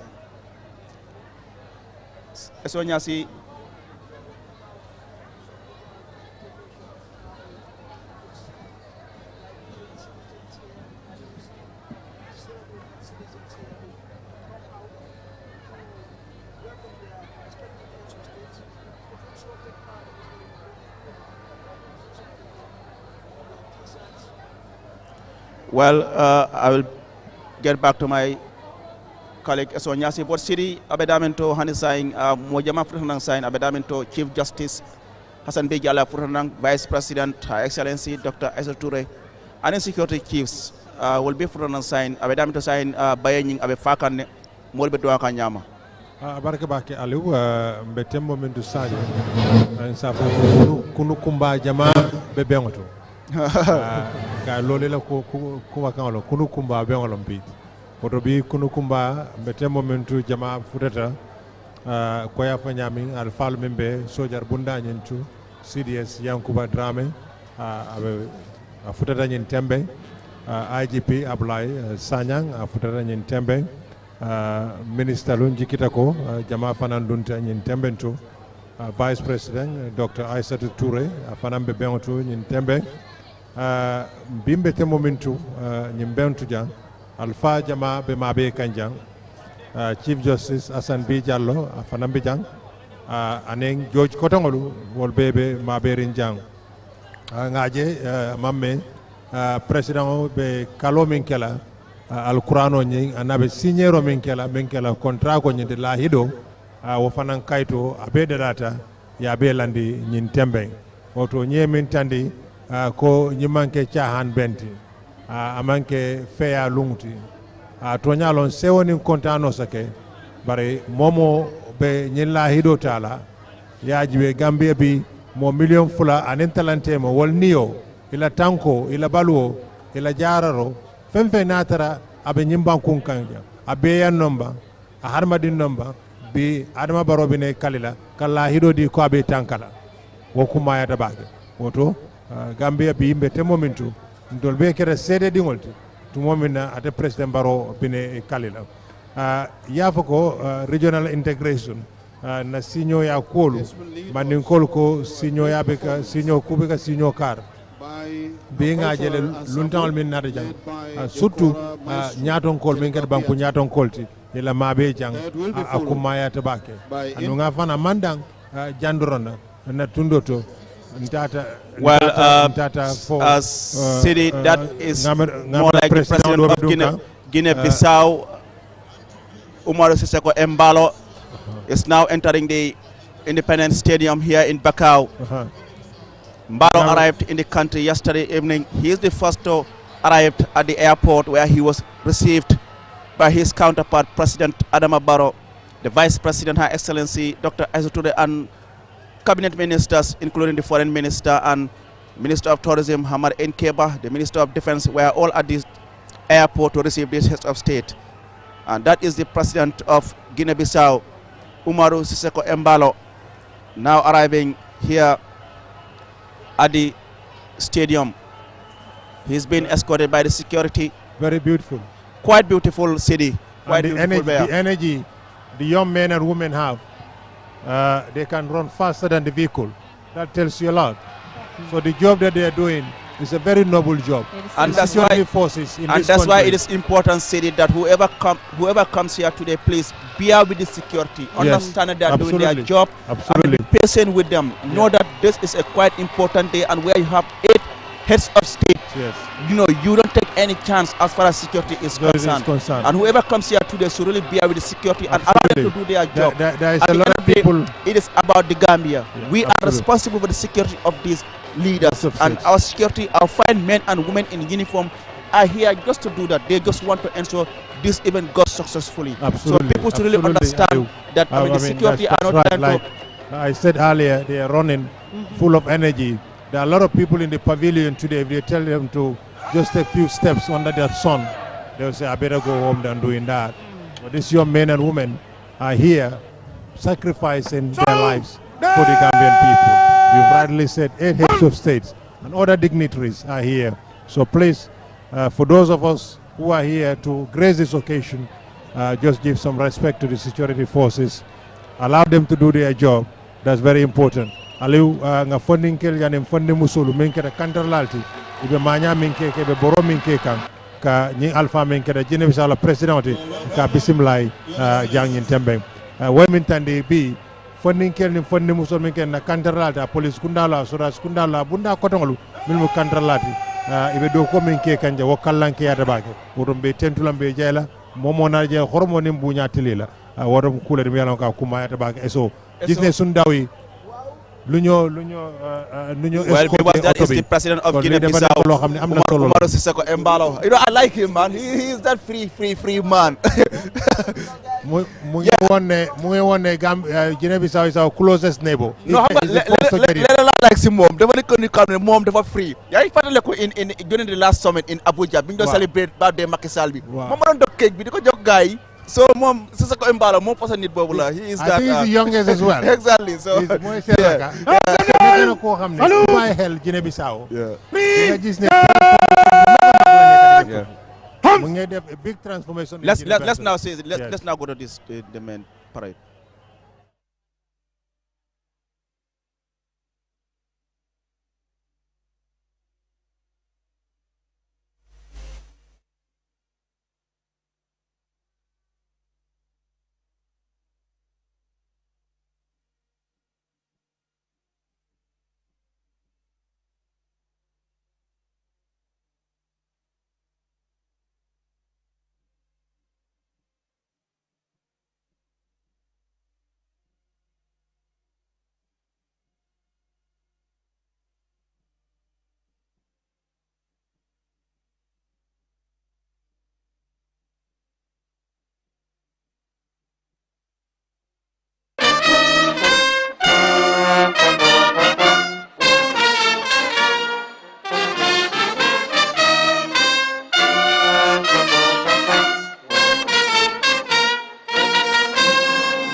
Gambia.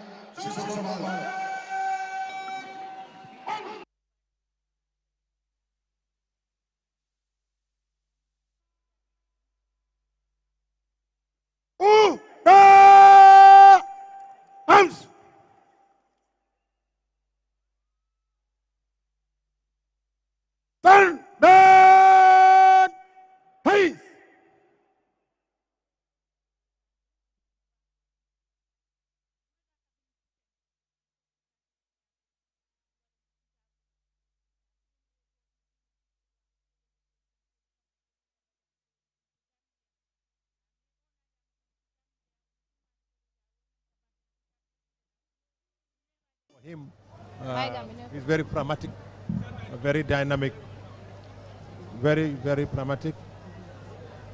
I think that's a very salient point you've highlighted. I mean, Bissau over the past decades has been marred in so much political instability and you know, so many problems, internal issues.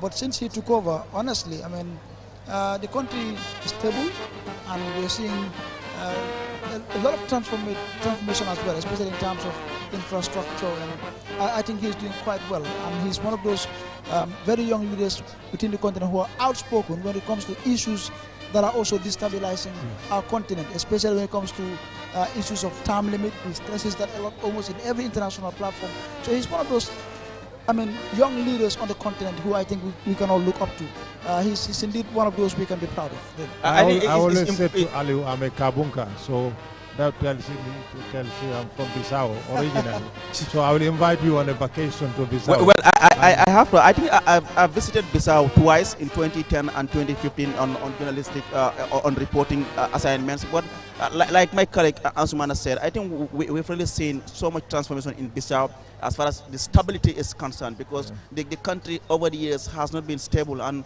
we have seen in the past few years the country has been stable, and that is quite significant for the development of any country. Like you both of you have had emphasized earlier on, there can't be any development in the absence of peace and stability, and that is something that every leader must be committed to. You must be able to ensure there is peace, security and stability for any development. Without that, you can't achieve anything.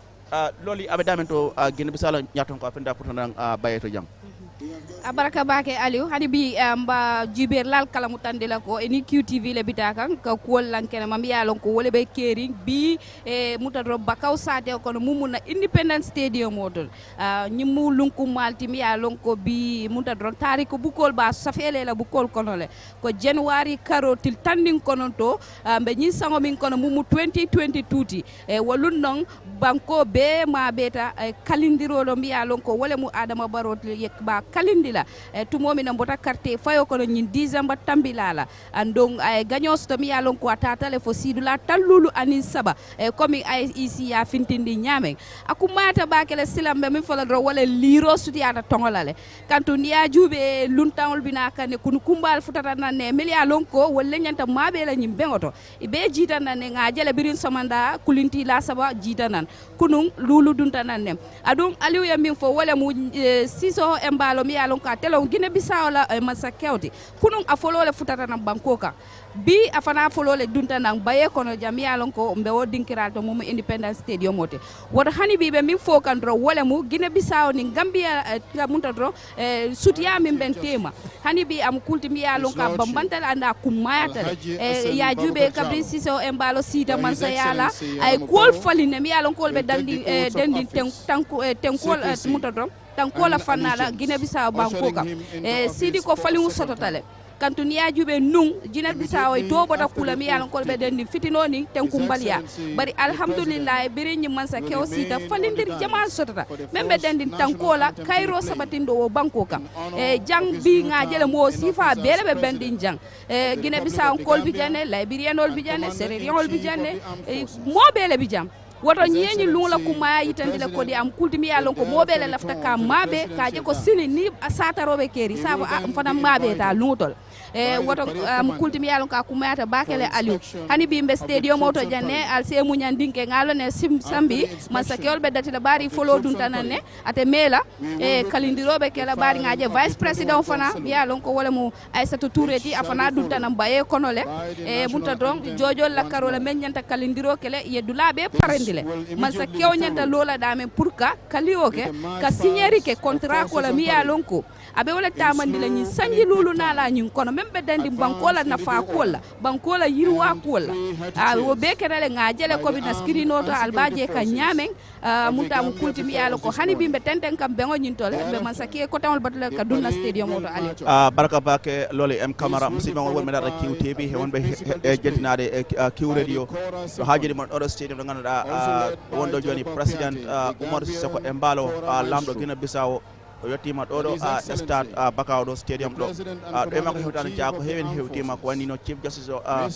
Alhaji Hassan B Diallo chief justice of the Gambia kanko hewtima e vice president Aissata Touré kanko ɗo hewtima e ministre aji hewɓe ɓe fof ɓe hewtima ɗo he ɓe ganduɗa ko ɓe arɓere pour tawede o ganduɗa o woni wondago Adama Barrow hande ɗo ɗo stade Bakawɗo eso just ngejis stade bange fees ndanka nit yange dugasi so hoole nañ jema waxtaan tuuti diggante Bissau ak Gambia relationship bi xam naa ne soo demee Bissau di nga fekk Gambia si bari nañ fa car machallah soo ñëwee fii Bissau yi bari nañ fii trop I mean gis nañ ne at some point kii bu fa nekkoon ambassadeur Aliou Key Jammeh balaa mu doon move pour dem Sierra Leone no he tried to bridge the gap xam nga dañ daan gis am na délégation yu daa jógee Guinée Bissau ñëw Gambia gis nañ Gambia yi fi jógee dem Bissau that bilateral exchanges pour mun a gis ne ñu mun a ratakal diggante bi this visit by Embalo ban yokkute la muy indi ci wàlli diggante Bissau ak Gambia Aliou Embalo foog naa depuis mu nekk président ba tey lii mooy nekk third time bi mu ñëw Gambia lii mooy ñetteelu yoon bi maa ngi fàttale ko last year bi mu ñëwee demoon na State House bi amoon interview ak moom te waxoon na lu bëri ci diggante Gambia ak Sénégal soo fàttale ko musoon naa nekk prime minister te bi mu nekkee prime minister ñu ñëwoon na Gambia twice in fact lii mooy nekk fourth time bi mu ñëw Gambia moom kon diggante Gambia ak Bissau bokk na ci réew yoo xam ne biir West Africa foofu la Gambien yi gën a bëri bokk na ci réew yi nga xam ne foofu la Gambien yi gën a bëri te su ñëwee si wàllum business bi tamit Gambien yu bëri dañu ne foofu noonu pour fi jënd ak jaay am na ñoo xam ne tamit dañoo jógee Bissau ñëw fii di yëngu si wàllum business wala even ut liggéey sax ba na doon Bissau yoo xam ne ñuy Gambia fii di fi liggéey am na tam Gambien yoo xam ne ñu ngi liggéey biir Bissau kon Gambia ak Bissau diggante bu yàgg la du tey te soo bàyyee xel Gambia Bissau Sénégal li ñoo laaka yëpp benn la aada yëpp benn la te foog naa bëri na tey Gambien yoo xam ne ñu ngi fi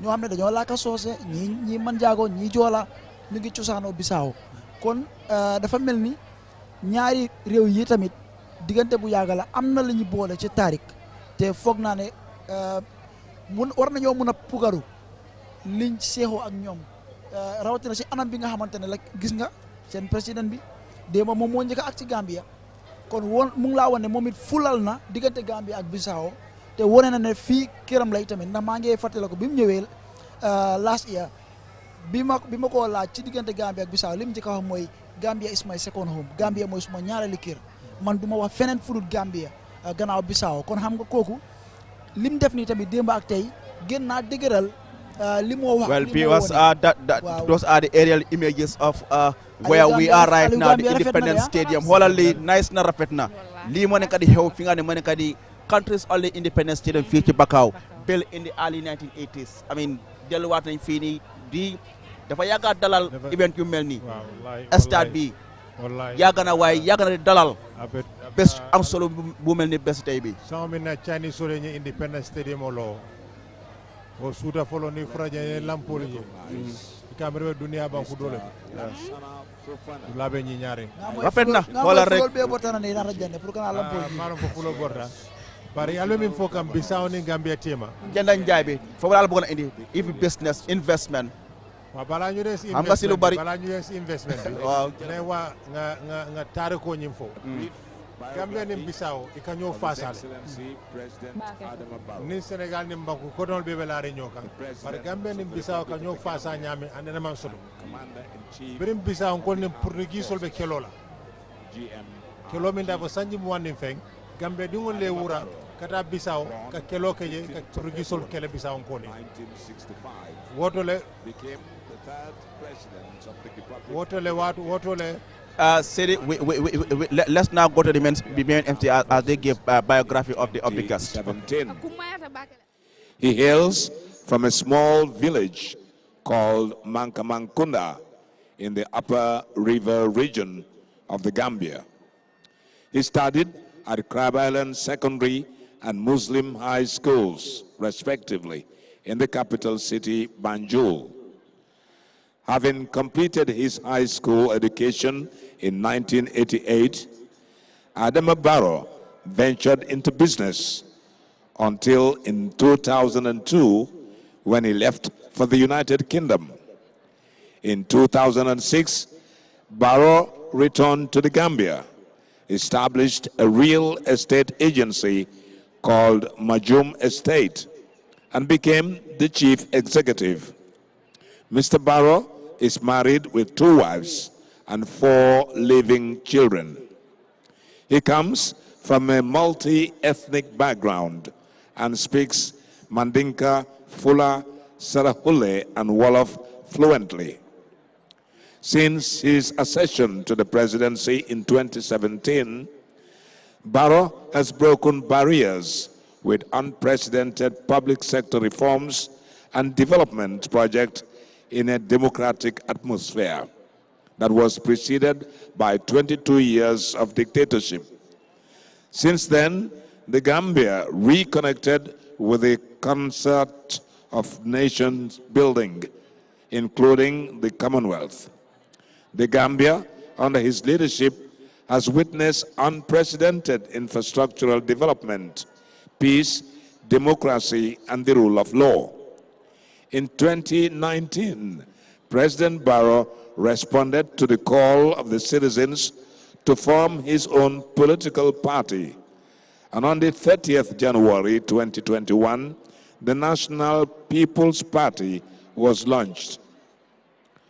On the 4th December 2021, about 90% of registered voters turned out to elect the President, His Excellency President Adama Barrow, won a landslide victory as President of the Republic of the Gambia. The Independent Electoral Commission announced and declared His Excellency Adama Barrow as President-elect with 53% of the votes casted. In our program today, we will feature a poem by the lady Safiatou Diouf.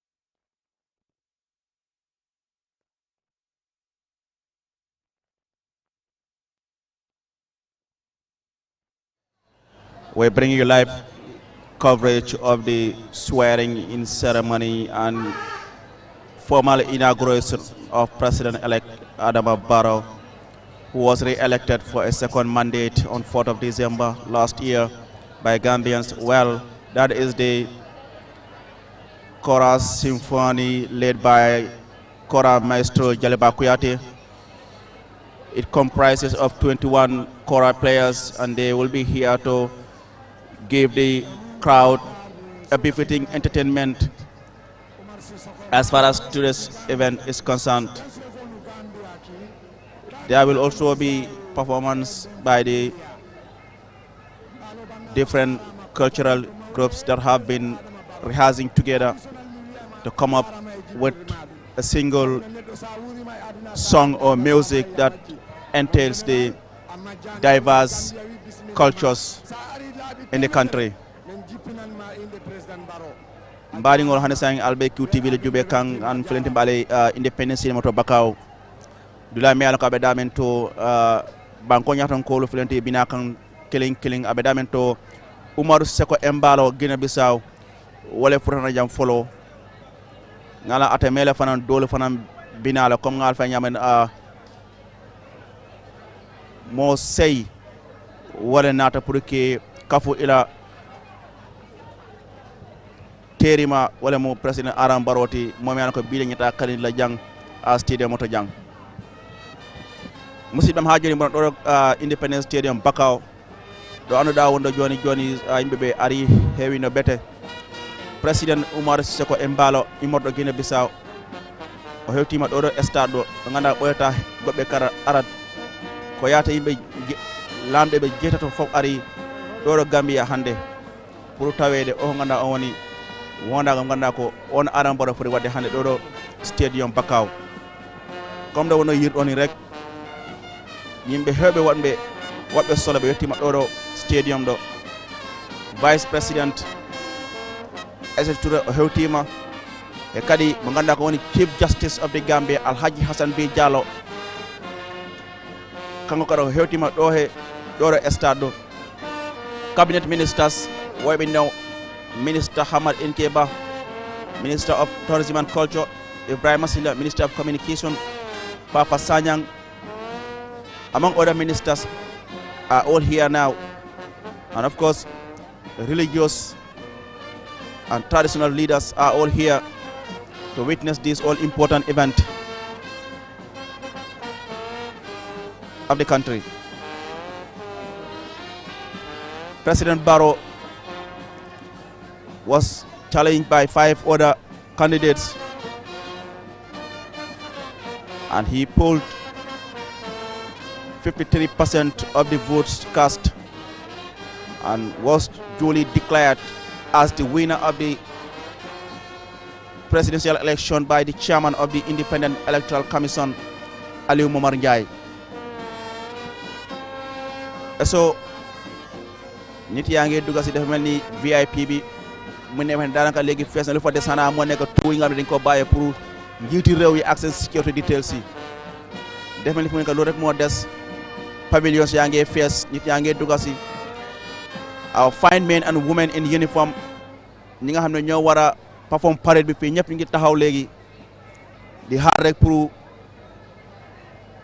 njiiti egsi ñu war a commencé nga ne moo tax teg ñëpp ñëw fii naam dëgg la Gambia yëpp mënuñ fii ñëw ëpp nañ 2 million people te soo xoolee capacity of the stadium tam àggu sax 30,000 waaye nag télé yaa ngi fii QTV mu ngi fii Q radio mu ngi fii lépp loo xam ne dina fi xew rek ñun dañ leen koy indil comme na leen ko ni ko gisee seen screen si kon lii moo tax QTV nag mu ute ak ñu bari parce que ñun we do it in a different style eso dafa mel ni Aliou ni yaa ngi gën a ñëw biñ dooree programme bi si suba nit ñi bëri ñoo waaye fi mu nekk soo xoolee daanaka ñaari pavillon yi nga xam ne ñoo jàkkaarloo daanaka yëpp fees na fi mu nekk te ñu ngi am yaakaar ne nu bés bi di gën a demee programme bi ni moo gën a progressé nit ñi dinañ gën a ñëw ndax si biti fii rek soo xoolee li fi nekk si nit bëri na tamit waaye wax nga tuuti Aliou si ñi nga xamante ne ñoo di suñ soldaar yeeg police yi ñu solu bu rafet nag tey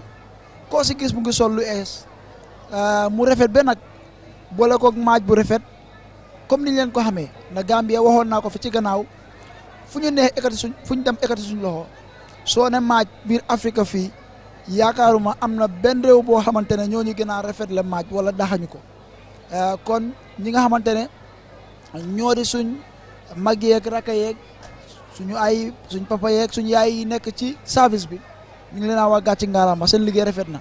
waaw comme li nga wax ne léegi loolu daf ma fàttale ko jamono ñoom Moussa Camara bi ñu nekkoon radio Gambia ndeysaan suñu daan comment ñoom Aliou Diop ndeysaan dañu ko daan wax ñu ne tubaab bi bu dee am na leneen loo xam ne bàyyi nañu ko loo xam ne ba léegi ñu ko mën nañu ko tiitaroo moo nekk maaj pass sedi wa dëgg alma talalu ale ne manin ka farke alaji lalo samate afana mu molati Gambia tal tariko to kibar di lalu kibar dante lalu ñi lungolu ay independent de lomba akale lungolu ko bi alaji Sadio Baro aka ko be farmasa sam bari dum njikita ko wol alaji Sadio Baro wol tatale par loli Camara wol bi jang iba seneni kanya mandia kawala Aliou Cissé bi jang aba fola nasaran kawala e so bi jang alba be bondi kanyoto woto wamu alhamdulillah rabbil alamin il faut sio minna alma alta yal so siol ñing ko mayata bake birembe kacalonde la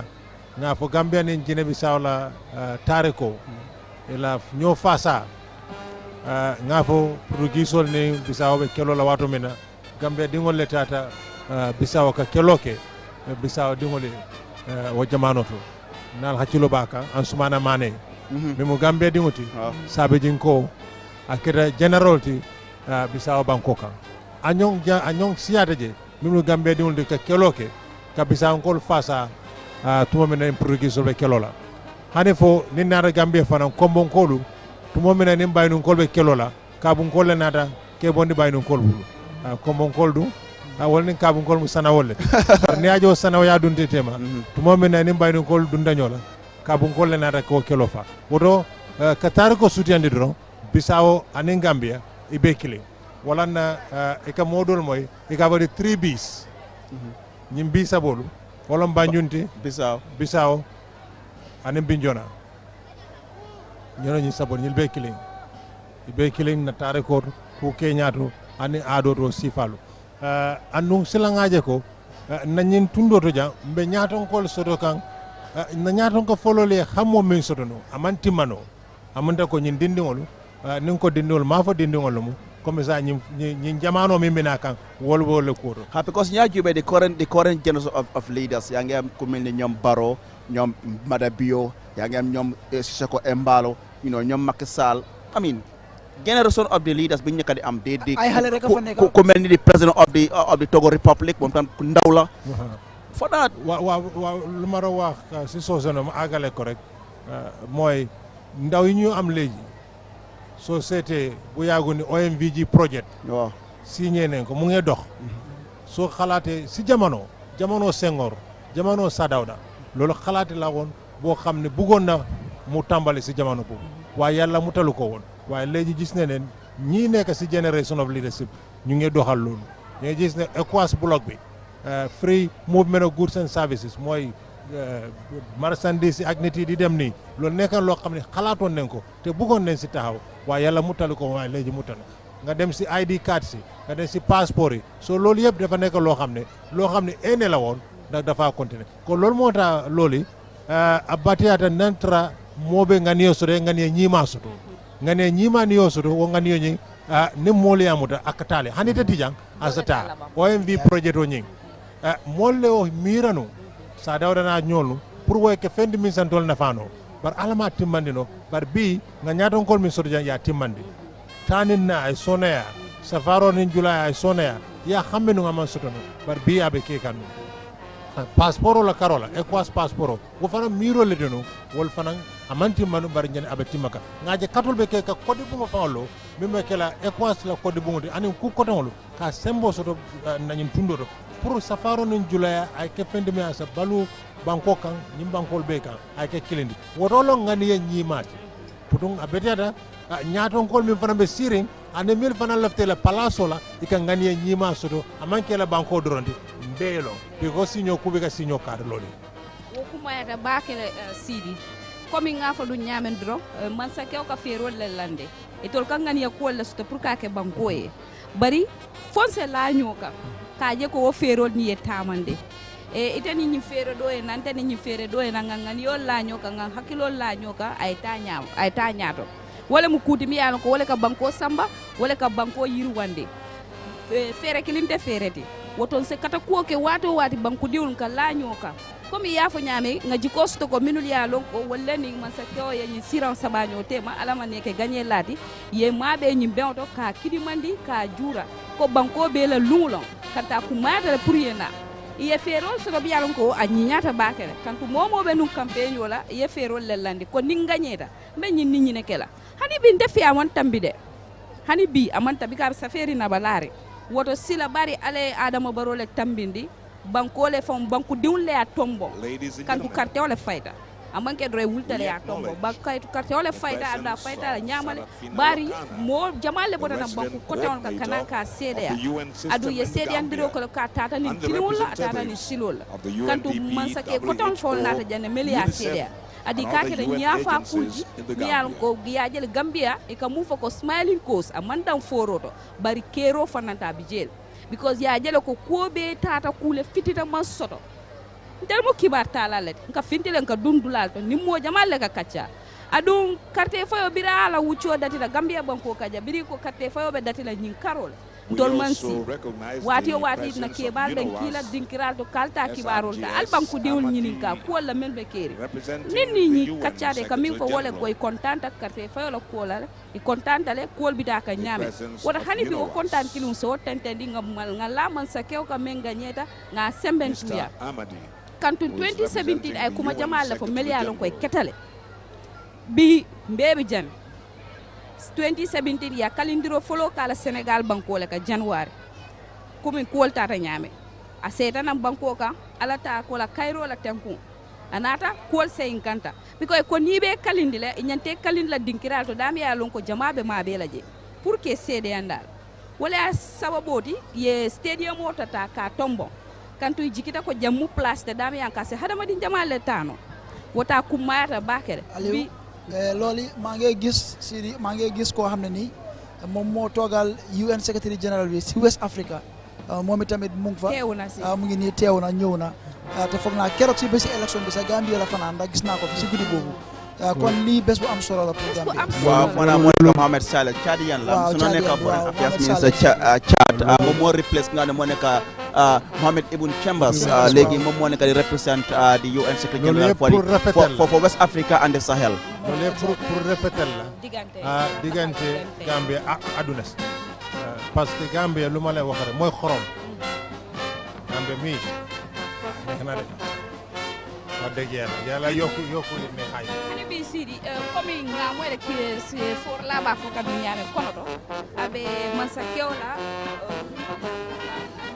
ala tariko lole abe dia do bari fana nga lu tawal men je sire nga mayores jeje Rohi Malik Lo a fana ma be ta bengo nyinti nga lonko ate abe patio dole to wala tambe ni fakira mayores bari abe nyi lungoto wokuma ran jikita fana Lord Mayor KMC jikita abe mabela maje polo parase ake asamabe ani politique parti nyaton ko dole njita koy bina parce que ñimo banko la kayrol but na bar musma ay sanse ba Rohi Malik Lo ay sanse ba wa buri Banjul ba ko ay buri Banjul man jaamam la mu ne man sa bur la xam nga loy woto Aliou hani bimbe man sa kiola tarambulol le fo kam yalla ko wolle kete 2070 yirwa ko wolto nga jele ko ambulance ol dita jan wo be mu fero le kaje ko de ka soni andir ken na jata ken ya bundala kanto ako munta wosi dal siatale mo la melka fo ko batata na sate ol tole ni musol be tingoto ka batal nata ambulance o sika ka dile yalla way soni andir ke bunda ko tengol silol soni ada silang ise bori janne e bo jami montoro wati fula saba ye dum bolon kon woto hadi bi nga semben tuya kanto sula kol siatal bari ko domandi simba kilin ko hamira nga futa dami nga futa woto like linga woni lu am solo la like man I have always emphasized I mean when people talk about the new Gambia and all that for me I mean the new Gambia is not just about changing the laws I mean for me it's about people changing their mindsets and their mentalities towards one another and towards the country. For example, I mean, you are serving in a government and then perhaps you think you are serving the president. You are not serving the president, you are serving your country. You are paid from taxpayers' money. It is from that taxpayers' money that you are giving a vehicle, a free vehicle that you are using. It is from that taxpayers' money that you are giving fuel that even on official working hours you are seen driving around town is because of taxpayers' money. So if you are giving an opportunity out of over 2 million people to serve the country, you should serve the people with absolute honesty. But I mean, you can't be in a system and you still try to undermine that system because you think, you know, you want the one at top to fail. Koko should fail, they can be fail, right? And this is something that Lohan the Gambia so come no every time. For you to see Chikoi, you work in the halati. Kuna kasingu neklo de serve president de sa rew mu gane ka de serve la jox free vehicle la jox free allowance nga tukki num la nexe nga fay padi ngir yalla ko yonte bi sava dekk bi li nga wax ni president Barrow su fi ñëwé tay ñu war ko waatlo di wax ne ma ngi waat ci touri NPP wala pour serve NPP ak suma coalition partnership dafa wax ne maa ngi waat si tuuri Gambia ne dinaa taxaw pour liggéey Gambia suma denca sutura Gambia waaye tamit lépp loo xam ne loolu lay def si tuuri Gambia laa ko defee si yoon ak comme ni ko luwaa tëralee kon li nga wax ni lu am solo la mun ngaa bëgg nag am ku nekk am nga bëgg am nga foofar waaye soo ñëwee ci loo xamante ne intérêt dëkk bi la na nga jiital Gambia ndax Gambia moo jiitu politics moo jiitu parti moo jiitu xeet kon li gën a am solo mooy ñu jiital interest Gambia li nga wax ni am na solo ani yamin fa kuma eta bake fen kilin na sotoda janni ndol bebe na wala Gambia Gambia di so Gambia di yamba fasa la nyami wolon ka banko kanu ka banko lafi ni e banko kanu e banko lafi ibe fon lafi part of the program ni be sirim palaso to yete ke palaso iti amere be kungole je de man banko kanu wala camera you are serving the president ko nya ke wala mira ite man do ko ke kam president ite be banko so akuma yata pour Gambien ko le fahamo nyam ko president kanala eta Patiol Sototo Jande Milman Sotobi. Exactly. Of the Islamic Republic of Mauritania. UP, ale? Anu Patiol Fana Sototo Milbe Burkala. Sanji Tanko Nyato, what Padi Askente Moela. Sanji Mo Nyata, so Patiol Nte Moela. Ora Kumayata, Ngana Patioje, Ngana Pati Nyaton Koje, Ngabankoje. Anu President Barrow, Nana Rejambi. Ngamira la Hido Konabe Min Kachara, Wolon anti-corruption bill nyi. I thought Deputy Bungola, I tamande anyanda tamala nyame. Already, abe Deputy Bungotole. The anti-corruption bill is already in Parliament. Dokula la nyanda dokula nyame. Kaje ko, tilimbalia dolka ke doku dinkralto. Wallahi amanyana kelaji.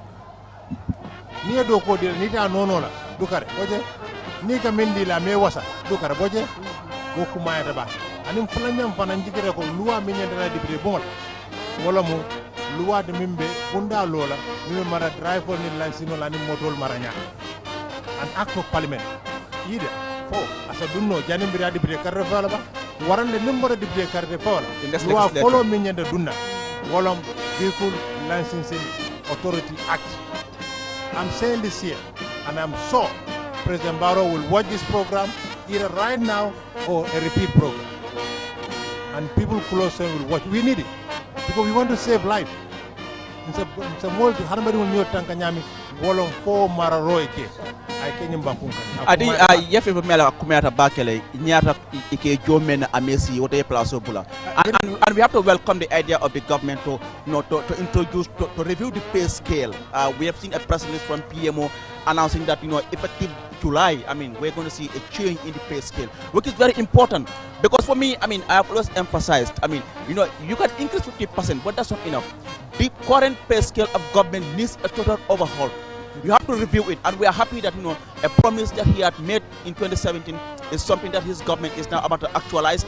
By 1st of July, I mean, civil servants, will see an improvement in their pay scale. It's very important. Ali, I agree with you, but again, we must go a step fast. I think we must bring a law that will have a cap of minimum wage. There must be a set to say you cannot earn anything less than this. Yeah. One. And two, I want President Barrow to promise the Gambian people, if we take this oath, he will scrap grade 1, grade 2, grade 3. They are rubbish. Sorry for my language. No, even in academics, grade 1, grade 2, grade 3, even though it's the foundation, grade 1, where you start from. No, in fact, it should not be a foundation anymore. Grade 1, mulo jana sakomalo. I think we should go beyond that now. We should go beyond that now. We don't need a grade 1, 2, and 3. Wow, I'm not modeling this review. I'm sorry, the review did not cover it yet because I'm solo drop. I'm solo. Why? Look the phone. More increase 50% for everybody. Yeah. Lol, Fajudara. Kuna grade 1. Ngana 50%. Lala mo. Grade 2. Lumah. Kondafa important.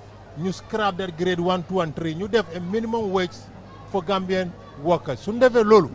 Wat deg yalla ku nekk so xey suba dem liggéey di nga kontaan waji amna ñoo xamne dañoo dem liggéey suñ signé rek génné len dem out dépense. Is that productivity? It's not productivity. Lol mënu yobu rew. Gis nga li nga wax dem liggéey ya nga xalaat lo wara bay kër.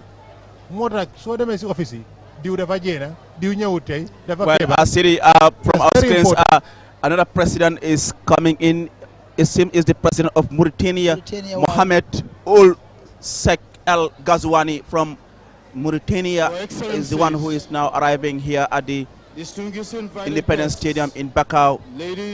Ghazouani arrived in the country late yesterday evening and was received on arrival at the airport by his counterpart, President Adama Barrow, and Her Excellency the Vice President, Dr. Assis, together with other senior, of course, cabinet ministers and security chiefs.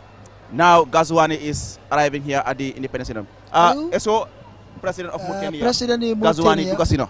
Ghazouani moom moo dugg si nii fii ci Independence Stadium bi moom ngeen gis noonu moo nekk ci biir moto bi ñu ko wërale baye bi gannaaw loolu moom it dina dem toog fi nga xamante ne la yeneen jiite yi toog lii dafa rafet Gambia Mauritania diggante bi yàgg na te mun nañoo déggal ne saa yu Gambia xewlee Mauritania seen njiiti réew li ci ëpp dañ dee ñëw ñoom ñoo dee ñëwal seen boppa kon lii lu yàgg la te bëri na doomi réew Gambia yi nga xamante ne tamit ñu ngi toog ci biir Mauritania tamit bëri na doomi réew Mauritania yi nga xamante ne ñu ngi toog fii ci biir Gambia ñu bëri lool soo demee si bërëbu business yi bëri Gambia fii Mauritania yaa ngi fa rawatina si bitik yi kon diggante bu yàgg la mooy li ma di wax all the time Afrique ñun ñëpp benn leen suñ jàppale wante rek dem waaye gis nga Aliou Sidi dafa wax lu am solo te loolu man yaakaar naa buñ ko defee dinañu génne ci ñaari mbir yoo xam ne jamono ji loolu bokk na ci loo xamante ne mu ngi ñoo delloo gannaaw mooy benn dina faagaagal li di njuuj njaaj corruption dina ko génne si buntu liggéeykaay nguur yi su fekkee ne yaa ngee fay nit ki lu ko doy wala yaa ngi ko fay loo xamante ne mu ngi see mën a faj ay soxlaam di si dunda bu rafet mooy standard living condition beneen bi moo defi tamit mooy ne dafa tax nit ñi génn si ñàkk ak ndóol because lii moo def su fekkee ne yow yaa ngi dunda from hand to mouth doo génn si ñàkk da ngaa continuer si poverty na loo am tey lekk ko tey mu jeex waaye bu ñu laa fay loo xam ne baax na weer bu dee di nga am loo mën a denca di nga am loo si mën a dépensoo fajee si tamit say soxla ak sa njaboot kon baax na man rafetlu naa nguur lu mu yokk a fay yi ñuy liggéey ci nguur waaye li nga wax si di déggal koy tamit ma bamtuwaat ko dina rafet torop nguur ñu gestuwaat loola mooy ni ñoo fayee ñi nga xamante ne ñooy liggéey ci nguur ay grade 1 grade 2 3 yi man tamit gëm naa ne daal lu war a dem la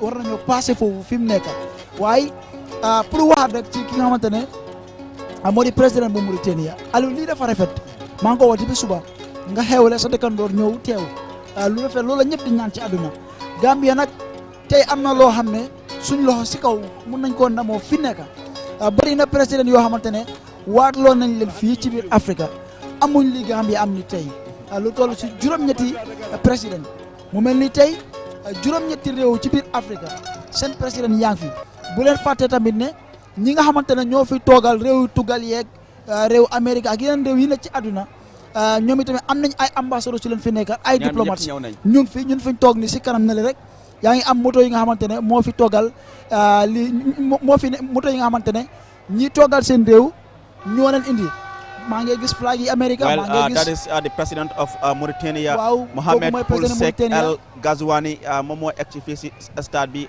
comme eso na ko di gisee rek vice président waaw Aïssa Touré moo ko ñëw pour welcome fii ci stadium bi fi nga xam ne fii la la ñu war a waatloo président Barrow eso wolonto ñaati Mauritanie la président peut-être sañ eso ɓe min fof ka Mauritanie ni Gambie tema sanji kilin komando Mauritanie banko e kiskisiroke kaje koye ɗingol ɓe sirim banko min do a siyata wala mu Sénégal ti polo fulanjaw Gambia woto Gambia ni Mauritanie tema saparo nin julaya a meteje ani mbadiya fana meteje ni hacculo ba kan tumo mina Sénégal ni Sidi, I guess we have to go to the main hall for the national anthem of Mauritania. Yes.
here Mohamed Ulsek El Ghazouani, who has arrived. Is the second invited head of state to arrive here after Umar Siseko Embalo of Guinea-Bissau.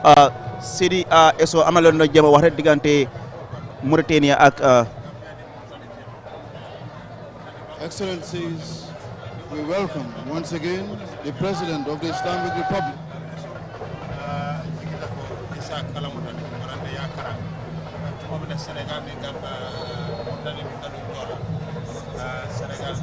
Well, Sedi Bama indi Ansumana yaa ngi ñema waxte digante Mauritania ak Gambia xam na ne am nañ fi Mauritania bari nga am ñu ngi fi ni ñu bari ñu ci business demba gis nañ a quite sizable community of Mauritania at the airport bi xam nañ tam am nañ Gambians yu bari nga am ñu ngi Mauritania. I was there in 2016 Mauritania Nouakchott daje na ak Gambians yu bari ñoo xam ne ñu ngi fa ñu ngi yëngatu di jéema daan seen doole.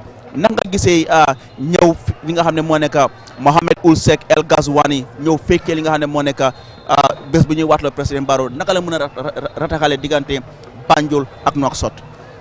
Aliou Ghazouani lu mu ñëw ci Gambia ci jamono ji rawatina ci bés bu mel nii tey li moo findal rek mooy ne waa Mauritania ak seen nguur ak seen président ñoom it dañ fulal seen diggante ak li réew Gambia ak li yaaga seexoo ci taarik mu nekk lu am solo. So ñu ngi ko doon wane rek ci screen bi ñi nga xamante ne ñoo di ay doomi réew Mauritania nga xam ne ñu ngi dëkk fii ci biir Gambia di fi liggéey ñii dëkk fii ñii sëy fi ñu ngi noonu ñëw si stade bi fii tey pour kooku ànd ak ñun màggal bés bii Gambia ak Mauritania Aliou bëri na doomi réew Mauritania yoo xamante ne ñu ngi investir alal ci biir Gambia fii di fi liggéey employé fi ay Gambien boo demee biir Mauritania fekk fa Gambien yoo xam ne ñu ngi fa invest ñoom it kon lii li moo firndeel dafa mel ni liñ am ak Sénégal am ko ak Guinée-Bissau loolu tamit lañu am ak lii di Mauritania waaye Mauritania gannaaw Sénégal doo wër benn réew ci biir Afrique fekk fa seen nit ñi bëri comme ni ñu bëree fii ci biir Gambia kon fii diggante relationship bi lu important la pour Mauritania du rek pour Gambia waaye pour Mauritania sax as a country ñoom am nañ fi a very big constituency Mauritania yi fi nekk bëri nañ lool kon lii dafa nekk loo xamante ne Sidi lu am solo la te rafet na moom président bi ñëw teew fii ci biir baraka baki eso ko ya fo ñame Gambia ni Mauritanie temo badiya ni harmadiya ni safaro ni julame bije kumaya ta bake ni yajibe Mauritanie dingol be sirin Gambia jang asiata abire control kala banko kan yaje ko na boda Sénégal la kala dingol be siare ndami holon Gambia ti anu nga fana tuma mena waliyo dunde ni Sénégal tema Mauritanie din jama borda nan Sénégal ko Sénégal kana Gambia banko kan andu wo fitino ni alata ko la meya dafa wolon sada da kara ba jaware Gambia la tariko nsa fojam fo Sénégal na lodula duniya kono sa fojam fo Sénégal fitino na mata dawda do Gambia le bije kadi mbafa bi ni ajibe kabo Mali lombang Guinée lombang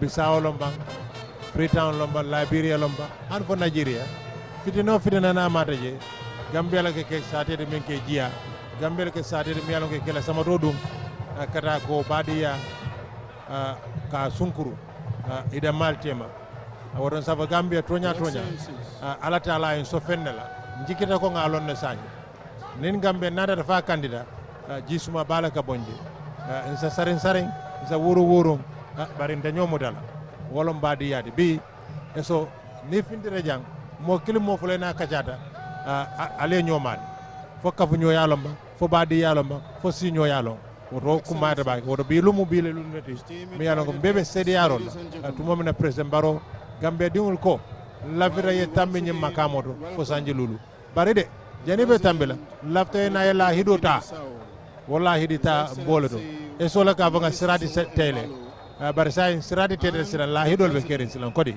eso la hidol be kerin say siri li mo woni am na solo torop ndax jamono nomination mang lu wax ne sirat ku jala nomination bi dafa mel ni jala nga sirat waaye fi mu nekk jamono dige ak liggéey ak def foofu lañ toll fi mu nekk président Barrow bi moo campagne dafa dige lu bari bi mu amee ndam si élection bi moo joxe victory speech dige woon na te nag dina ñëw fii waat pour dellu déggal ak liggéey bi nga xamante ne la di Gambien si jamono bi moo campagne kon tey bés bu am solo la may ñaax réew mi ñëpp ñu bennoo nekk benn soo gisee tey li toll si juróom-ñetti njiiti réew ci biir Afrique bàyyi seen réew yi bàyyi seen liggéey bàyyi seen soxla ñëw ba Gambia te xam nañ ne pour nga ekkati buur dépense bu bëri moo si nekk saa yu président jógee rek dépense bu bëri moo si dee génn lu war a toll si juróom-ñetti réew seen président war a ñëw biir Gambia nga xam ne jàmm rek moo ñu mën a jural lu mel nii bennoo ak nekk benn moo ñu mën a jural lu mel nii yaakaar ak tur bu rafet bi nga xam ne Gambia am na ko ci biti moo ñu mën a jural lu mel nii kon ñun ñoo war a fexe bennoo nekk benn jiital intérêt si réew mi xam ne Gambia suñ Gambia la président dafa ñëw président dem tey nguur dina ñëw nguur dem waaye Gambia dafa des dafay nekk ba faw bii moo nekk ñetteeli nguur buñ am si suñ taarix balaa loolu tubaab yi nekkoon nañ fi yàlla seen jamono jeex ñu dem saadaw la noonu Yaaya Jammeh noonu tey président Barrow la ëllëg keneen lay nekk waaye ak ku munti doon Gambia moo fee des kon ñun nañ fee ñun mi nga xamante ne ñoo di doomi réew yi ñu jiital intérêt Gambia si luñ munti def Aliou waxoon na ko fi ci gannaaw ñi nga xamante ne la yàlla wërsëgal tey ñu nekk ay borom nombu tànk wala ñu liggéey si nguur wala yor barab boo xamante ne askan gi nga fa toogal di si liggéey mu di public service bi fexe li la war si sa liggéey nga def ko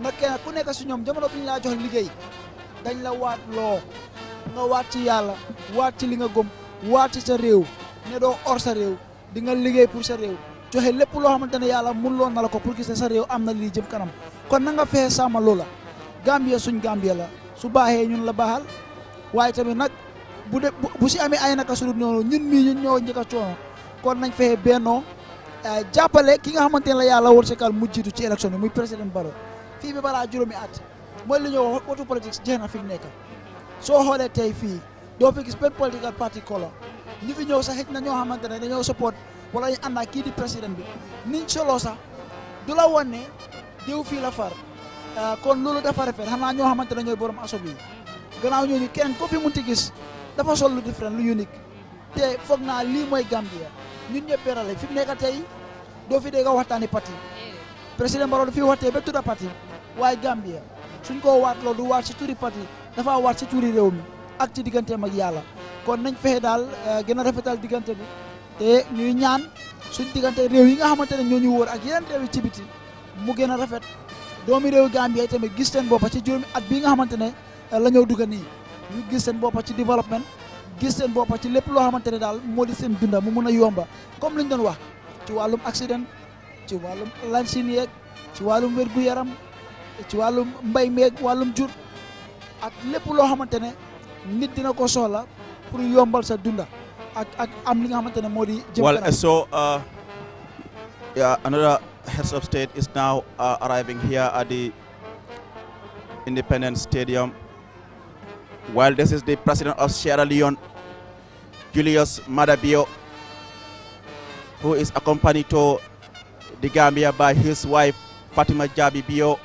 Well, dafa mel ni Bio dafa dellu si goram yi fii ñun goram lañ ñoo ko may jabar ñun ay goram la Sierra Leone dina jabaram Fatima Jabi Gambien la ñëpp xam ko fii la juróo yeroo fii màggee fii dina ñëpp fii la ko def te même ak doog a génn réew mi kon moom Gambia ñun ay gorom leen te mun naa wax ne dafa ñib si waat kiram ndax doomam yi tamit waaw doomam yi tamit waa Gambia la seen yaay Gambia la dafa ëllëg fàtteel fu mu jógee te foog naa moom ci juróomi at yi passé mënuñoo wax sa ñaata yoon la fi ñëw ñoo na fi lu bari jabaram moom saa yu nekk mu ngi Gambia kon lii mooy Gambia waxoon naa fi rek ci gannaaw ne Gambia ak Sierra Leone depuis jamono tubaab yi dañ yàgg di ànd yàgg di liggéey Sierra Leone amoon na fi rek doomi réew Gambia yi nga xamante ne ñooy yëngu ci wàllum kaaraange ci buntu kaaraange ñoo fa nekkoon pour fay boobule safara gis ne jàmm delluwaat na ci biir Sierra Leone tey boo demee Sierra Leone bari na doomi réew Gambia yi nga xam ne ñu ngi fa ñii si jàng ñi ci liggéey ñi ci métier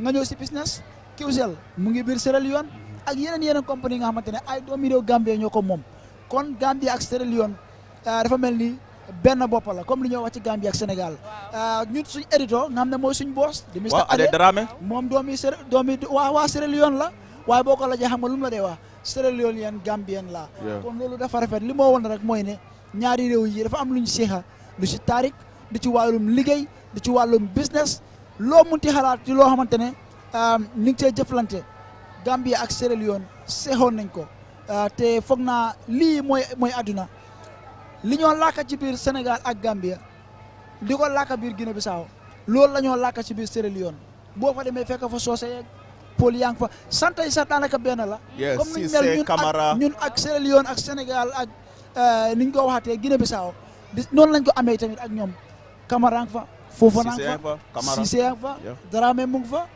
dégguma fa nag ñaasi ak waaw yéen noonu waaw ñaasi moom Gambia ni Sénégal na Sierra Leone loli ngamere lafto kacala kode sina nga faram fansali yalo ndeba faram fansali yala tariko jampada ndala to nyaale o fombe kuma yala bakere kan komi ya fa jabe tel mudna la dindi wala mi yalo ko be wuli kanne woto pour ka tariko la be kuma yala bakere ko la membe dendi nyinla e Sierra Leone ni Gambia amuta drop badi ya chokkole bije e ñi président mun be nata Gambia jey nata fasa role lan tol bole fola ka masa kew kan janga yandi ala lungudo yaje ñi mu kultimi yal ko kayro drone ano nin kayro man te so kayro man so ñi beta sotono la woto Gambien se kata ko ke baake ban kana song molyena ka kumol fo kanda mol dundi ñola tol be mu baake ajarama loli em kabara musidɓe won mor mi nada QTV de wondo jonne ko Julius Madabio president Sierra Leone konko hewti ɗo stade homo ardi he debbo makko witeɗo Fatima Diaby Bio mo ganduɗa on kadi ko Gambian najo Fatima Diaby ko Gambian najo kono ko kanko woni debbo o mo ganduɗa ko woni president Sierra Leone Julius Madabio. Well, viewers, you're still watching QTV and we are broadcasting live from the Independence Stadium. As you are seeing on your screen, at the moment, the president of Sierra Leone, Julius Madabio, accompanied by his wife Fatima Diaby Bio, a Gambian, has arrived here at the Independence Stadium in Bakau. He is the third president to have arrived now at the venue after Umar Seko Embalo and Mohamed Ulsek El Ghazwani of Mauritania. Now Julius Madabio is here, like you have heard from my colleagues. I mean, the Gambia and Sierra Leone have a long-standing bilateral ties, but we will now go with the national anthem of Sierra Leone.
Well, that was the national anthem of Sierra Leone.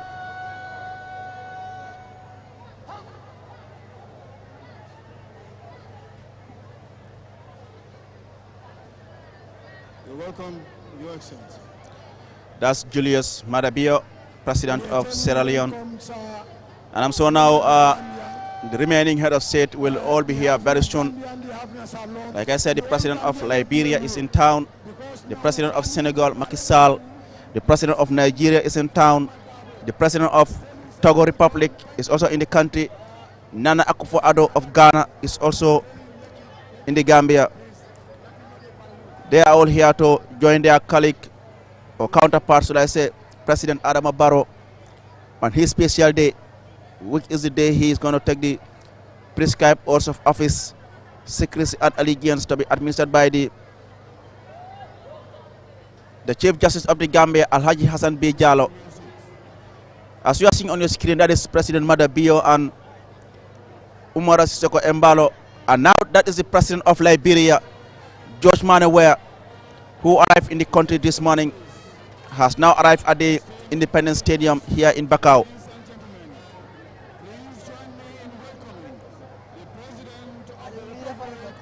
rafet na trop waaye def mel ni gars ñu ngi dugg si eso waaw QTV ay ndaanaan rek a fi ne. ndaanaan kese rafetlu suñ caméraman yi seen liggéey. caméraman yi technicien yi driver yi ñëpp daan ndaanaan lañ. kooku mooy Cheikh Tidiane Cissé bu QTV waaye Aliou Liberia ak Gambie tamit diggante bi yàgg na te dafa mus a rafet jamono bi nga xamante ne Liberia yi tamit rek am na fa ay doomi réew Gambie yu yëngu ci buntu kaaraange demoon nañ foofale ku gis ne jàmm delluwaat na ci réew mi.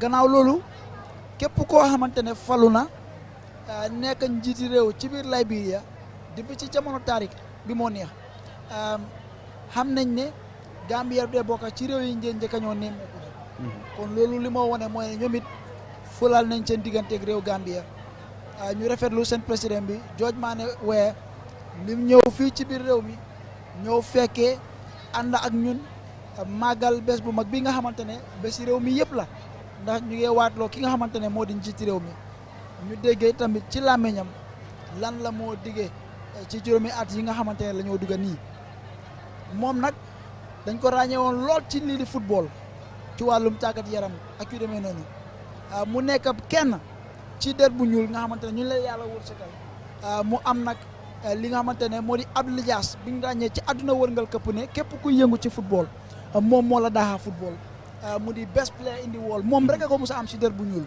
mu génn ci loolu réewam nekkoon ci li nga xamante ne moo di jafe-jafe ñu yeewoon fa fitna yàlla def loolu dem ba jeex ki nga xamante ne moo nekkoon kii di njëlbeeni jigéen bi nekkoon président fii ci biir Afrique ñu xamewoon ko ci Ellen Johnson Sirleaf moom it tamit moo jiite woon réew mi mu nekk ci ak moom ba jamono bi nga xamante ne kooku jeexal na waxtoom ci présidence si moom mu bokk ci ñu doon jongante yàlla wërsëgal mu am ci li nga xamante ne moo di ndam jóge ko ci football ñëw ci politique mooy li si di doon wax président yaa du métier du li nga jàng wërsëg la ak pas-pas ak bëgg sa réew kon loolu am na solo ñuy rafetlu teewaay ki nga xamante ne moo di président bu Liberia George Weah fii ci biir réew Gambia moom ci suba si la agsi si réew mi jóge ko airport ñëw daal ci hôtel ba léegi nag mu ngi nii fii ci biir stadium bi fii ci Bakaw pour ñëw fekkee fi ñëw waatulee kii di président Adama Barrow mu mel ni ci lu bañ a yàgg dina wàcc oto bi boobu baa mu dem nuyoo dem taxaw ci ron mbaar boobu nga xamante ne fi la ñoo waatulee kii di président bi ñu daal di tëgga bàkk li nga xamante ne moo di bàkk réewu Liberia bu ko defee moom it mu dem jël toog xam naa dinañ séntu tamit ne ci lu bañ a yàgg ñeneen ñi tamit dinañ ñëw teew bu ko defee président Adama Barrow moom it dina ñëw bu accès rek programme bi tàmbali ñu waat la ko bu ko defee mu joxe kàddoom juta saaru jërëjëf Ansumana e so ñaasi musidɗon wonɓe wonɓe laata QTV wonɓe heɗade Q radio ɗo wonɗo jonni ko président Liberia George Mane Weah kanko hefti ɗo Independence Stadium ɗo Bakaw ɗo annduɗa kanko ɗo ari pour tawede he ngu ñalngu mawgu ɗo ganduɗa ko hande ɓe poti swear in President Adama Barrow loli aɓeɗamen to George Mane Weah president of Liberia après ça adefana tan afurana baye bato wolem Aliou comme jibir lal ba je kan nyameng George Mane Weah mi yalon ko watele mo Liberia la man sa kewti afana let's now go with national anthem of Liberia loli and then we'll get back to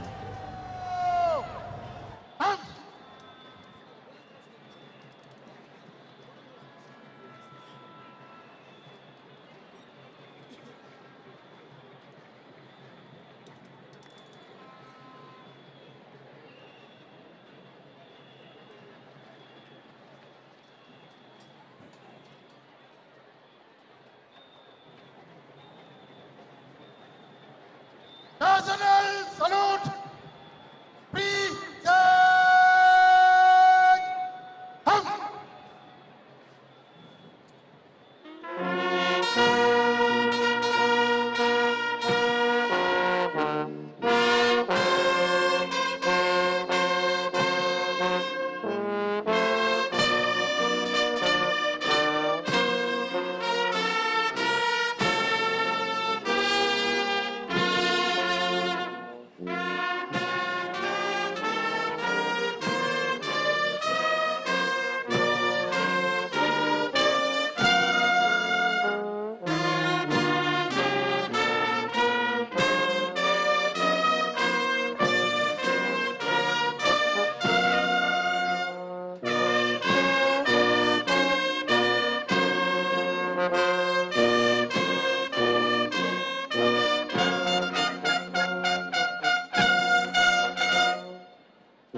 Well, that was the national anthem of Liberia by the Gambia Armed Forces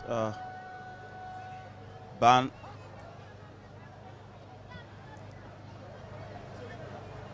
Viewers, you're still watching QTV, the Gambia's first private TV station, and we're broadcasting live from the Gambia's only independent stadium, located here in Bakau, a few kilometers from the capital, Banjul.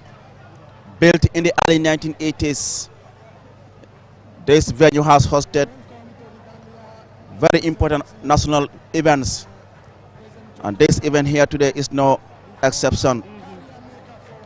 Gambians from across the country are here. We certainly know the population of Gambia is just little above 2 million people, and the capacity of this stadium is less than 30,000. So obviously this stadium cannot accommodate all the people that have really voted for President Barrow, who pulled 53% of the votes cast. But this is the importance of having the media, and that's why QTV we are here to bring you live broadcast of whatever is happening here.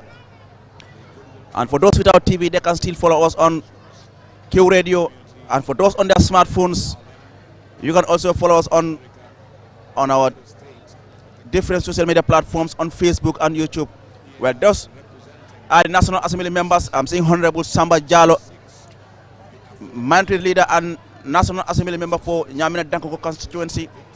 I'm also seeing Fatimata Jawara is also here. And these are all people who are very instrumental in the National Assembly, and they have really played a very important role in having the NPP-led Grand Coalition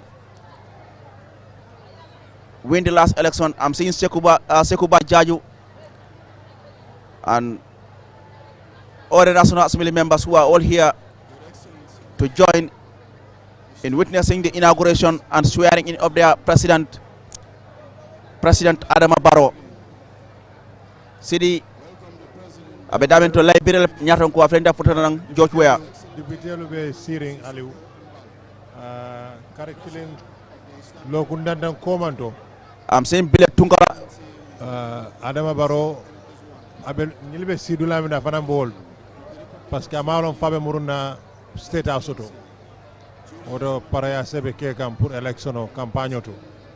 So ñen député be sirinte nimboda ñu lungoto idol kilin nalu bida kele siran ñini côté ke parce que député carte fo bena april février nga jiga tele lulu ibe nomination kaytol fintindila banko be kan président Barrow sembo babulu wato la ni o kaytol findida abe national assembly dissolve la député bumbe janjanna woto e bebita kata carte ñini député dol bi je ebe patiol dol toyala foy ni o patiol la siral be murunna la bang mawolong bar min kumayata ko Gambia futata tembel do tembo mela Gambia dingol ke le président o tombo Gambia dingol ke la député le tombo woto april pana nasita mba jela jamal lebe tambila ani jamal lebe tulo komo nsa murung eso la kuma ka do sirat ngamara sirat taydo fana bina min kera nomination de pour député lu ani la carte fo fana kumara bakele bari ngala wo is another platform of its own National Assembly election womo kuudi bela ko fo fana kumara bakele kumara bakele la député la million ko isake nyaadi ken tulot parce que bi loi jama be banko kambi anyande sembentu yandila anyande findila ken loi de loi mi ala ka san nafa ngani mi faale tende loi me marra motol ni lansino ni driver o loi le mi ala ko député le nyanda jibela anti corruption bill ani loi koton woto ninga député le soto milier buloni singo bondi nyoto wala banko tambindira bar ninga député le soto milier buloni singo bondi nyoto me tarro ko ma dron anu gambe ko ko san ye bang foye la duma il afta député le milier ko ibe mol tambindila andi seke mol de min sama sakunda konti bo alu mbe kalam dañi wato do auditor report abe findi kan député bungol min ket area council malolo mu doyalo gambe dingoli ka area council bungo dolije ikana fulo min fanke isan soto imake do ko. But I think that's where the independence of the National Assembly comes into play. Yes. I mean, it is only under this government that we have seen the National Assembly is able to bring out some of these issues to the public. And then I think the National Assembly has been so much independent that they can even trust some of the documents that have been brought to Parliament by the executive. Power of the National Assembly. Exactly. But we have never used that power. So we have seen a transformation as far as the Gambia is concerned. Some will say the so-called new Gambia. I say it's a new Gambia. We have seen the National Assembly that is scrutinizing the executive. We have seen the National Assembly that is scrutinizing institutions. And we have seen the auditor's report that hardly been examined and been scrutinized in the National Assembly. And it's taking place. So what we expect, not just because not just bringing those the report, but we must see actions must follow.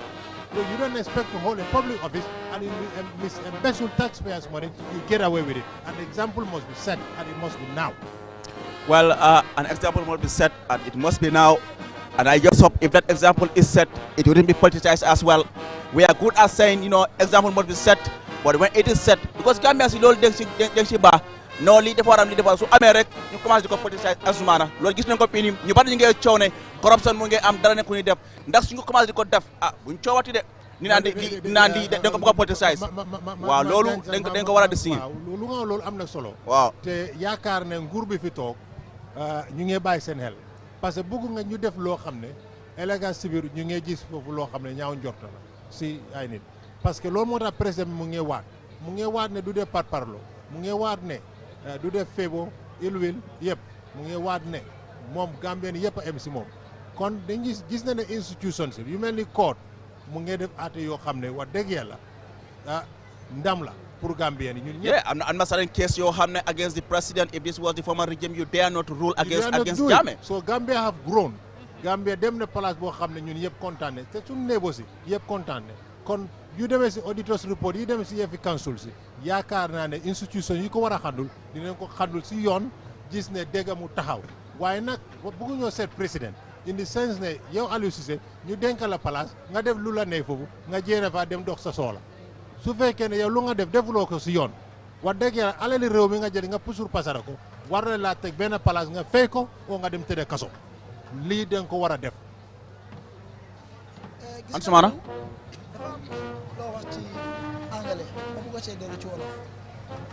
Gambia leena moom yàlla daf ñu ko baaxee mooy criticize ŋaaña rek ñun bëgg ñoo gis bari na ñoo xamante ne tey ak yow Aliou loo munti def duñ ko mën a rafetlu te duñ ko mus a bëgg boo fi taxawee wax lu baax sax wala nga liggéey bu rafet sax ñoom soo longaas ne ànd ak ñoom luñ bugga ñoom liñ seet na loolu intérêt réew mi dañ laa ŋàñña rek doomi réew nag du ne rek man doomi réew laa doomi réew yaa emut ci loolu bu fekkee ne sax tey borom na mu tànk ci nguur wala kuy liggéey ci nguur wala président bi wala gouvernement bi def nañ loo xamante ni du yoon bul em rek ci wax ko na nga jël action pour gis ne loolu bu mu amaat ndax bu amee xëy na dafa lool askan gi wala nekkul ci intérêt askan gi te loolu noo ko mën a defee mooy loi ubbil na la bunta bari bu attekaay yaa ngi fi bari na foo mën a dem joxe sa complaint pour gis ne loolu saafaral nañ ko wala loolu du fi amaat waaye buñ toog rek criticize te dafa am tamit li ma bàyyi xel Aliou ñun ñoo fi taxaa binda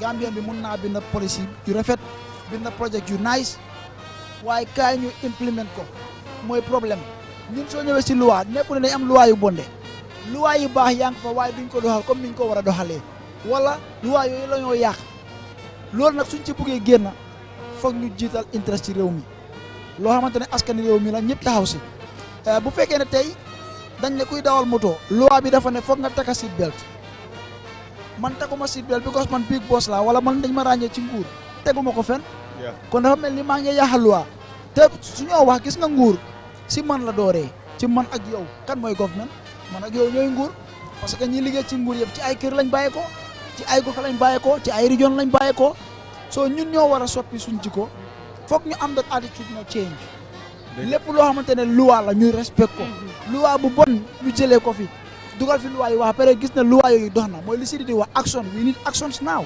fi mu nekk politique passé na waaw lu nga wax loolu pour dëgëral ko mooy maslaha bi maslaha syndrome bi te ñun suñ fi toogee am na wax boo xam ne di nga ko fi wax am na ku toog si biir stadium bi gisul la de déggul la de ne dina ko kool dégg nga lu esoo wax waaw meree na la foofu waaw Gambian si nag what we are good at is to praise dafa mel ni jamono when you nomination criticize exactly you are an enemy ca man dafa ne dof loolu yëfi dof la waaw su fekkee ne Aliou Cissé saa yu nekk mu ne ma ah Sidi yow lu nga def dafa baax ana Aliou mosu gis loo xam ne man maa ngi ko def dafa bon kon dafa baax pour ñu nangutoo ne nit ki su la waxee loo xam ne dégg ah du lu jaadu si yow nekkule def la bañ def la buga loolu moo la soosee ñu ne i binki diŋo la kele daa sunkan fooye kodi wara kumayata pour ŋaaje ko maslaha min ka kija ñim bankun kan ŋa bondi su fekkee ne dama jog ma ne Aliou Cissé kay min ka man beteya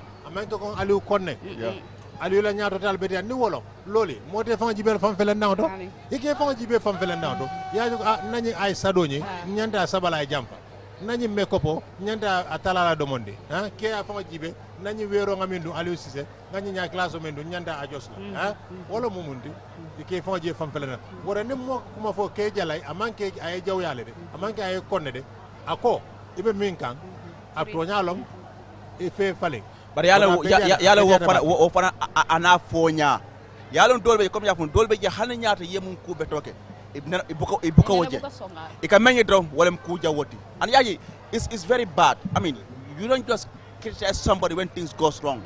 When it is right, you know, appreciate it, motivate the person, show the person what you did is good, not just waiting to, for things to go wrong and it's not coming. That's a fact. That's a fact. And it's good. That's why you do appraisal.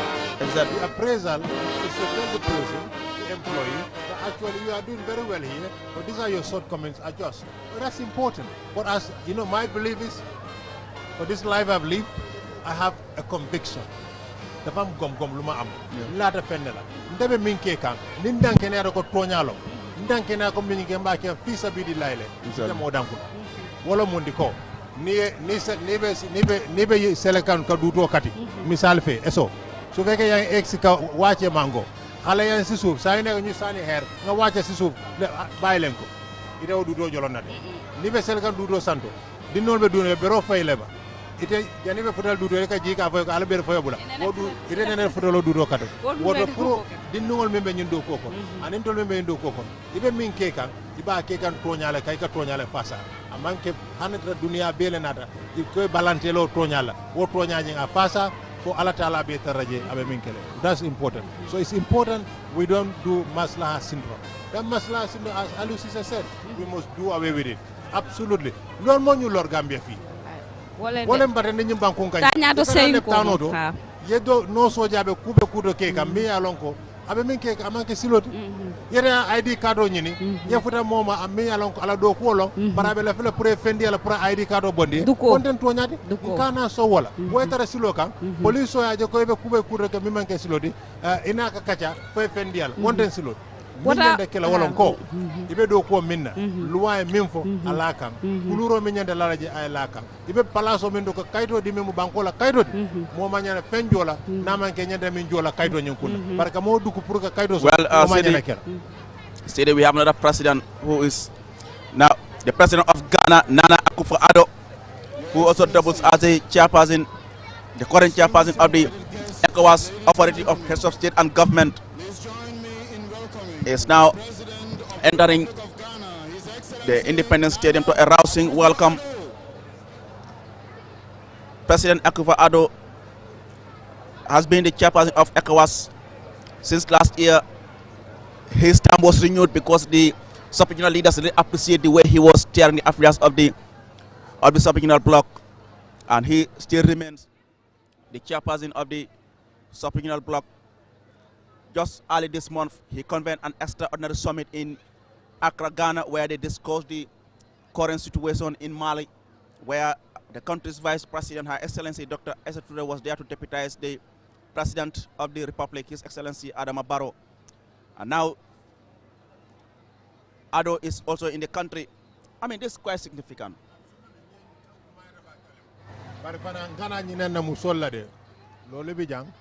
Musolbe do ko min ke ka nyimban kunkan na le nyin kantar lalje nyin kelmi be borka muso henanje television de nyaba la be borka odo kelsa ko ku keno jang musol sa keno jang ni a sonende barani de So on the road, Alpha number fight land. You have to fight for it.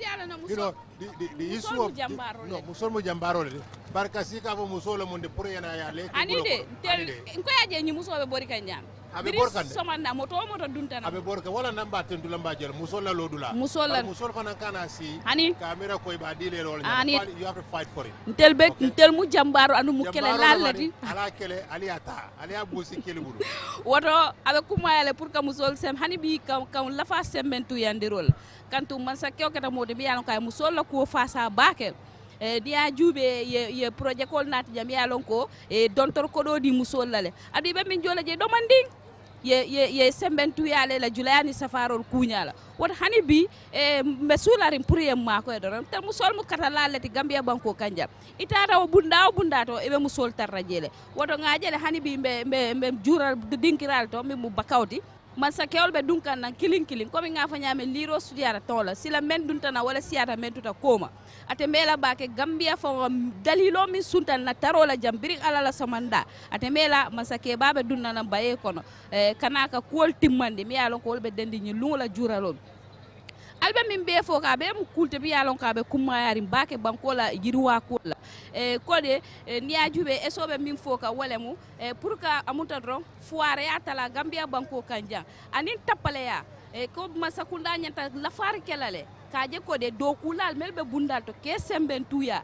nim fenna mi yalo ko sinniya muta abe kele na fa kulti andu niya soto abe mako la bake la dimba yalla balu wala kafanala yaje ko de fana mu bundal mi yanka be talaro kala bake ni data ko la memu tapale yal ni ku ko ta bari ko be tara nara fangol la nyanta banku di yata la ka kem tate jikol nyanta falinale ni alon ko tonya loi kendol lebe laari gambia banko kanja komi eso ya fanyame ni nata loi safe wala banku man no wal ni nata sartol la banku man no wal woto sila mintu taje dron ka tamandi komi silo ya fanyame nga dukol tala bundal to ni alon ko tonya tede ngaminke ani silo manta sonko ngaminke ani silo manta bari maslahani excellencies ko ke kaje ko de fana ke kudimi yan ka talala komi nga ya la screen do nyame muta drop hani bi kunu kumbal bi dunkan nan ne baye kono adu na vice president man si bira duntana abe lori momo nata ase jia ay bankola kutama baraka bake lole camara monsieur won mo mi da QTV don do jeni ko president Ghana o Nana Akufo-Addo o kanko yoti do Independence Stadium Bakau Nana Akufo-Addo ko o kanko di president Ghana wa kanko di woni yeso jangada ko woni ko be ko ECOWAS Authority of Affairs of State and Government. We now go with the national anthem of Ghana. National salute. Peace.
You're welcome.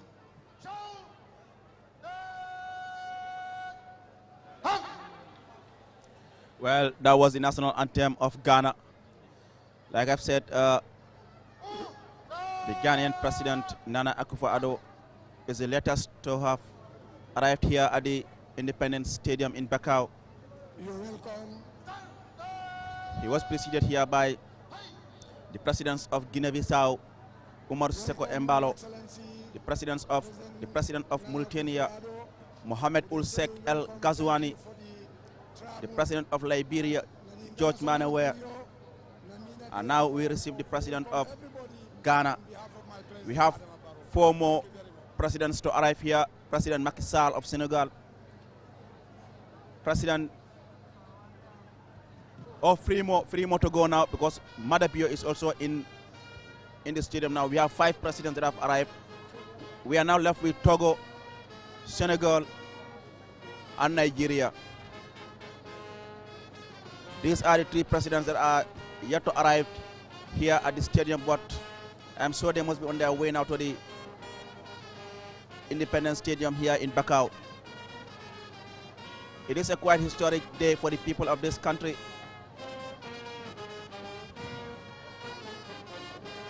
The second inauguration of President Barrow post 22 years of authoritarian rule.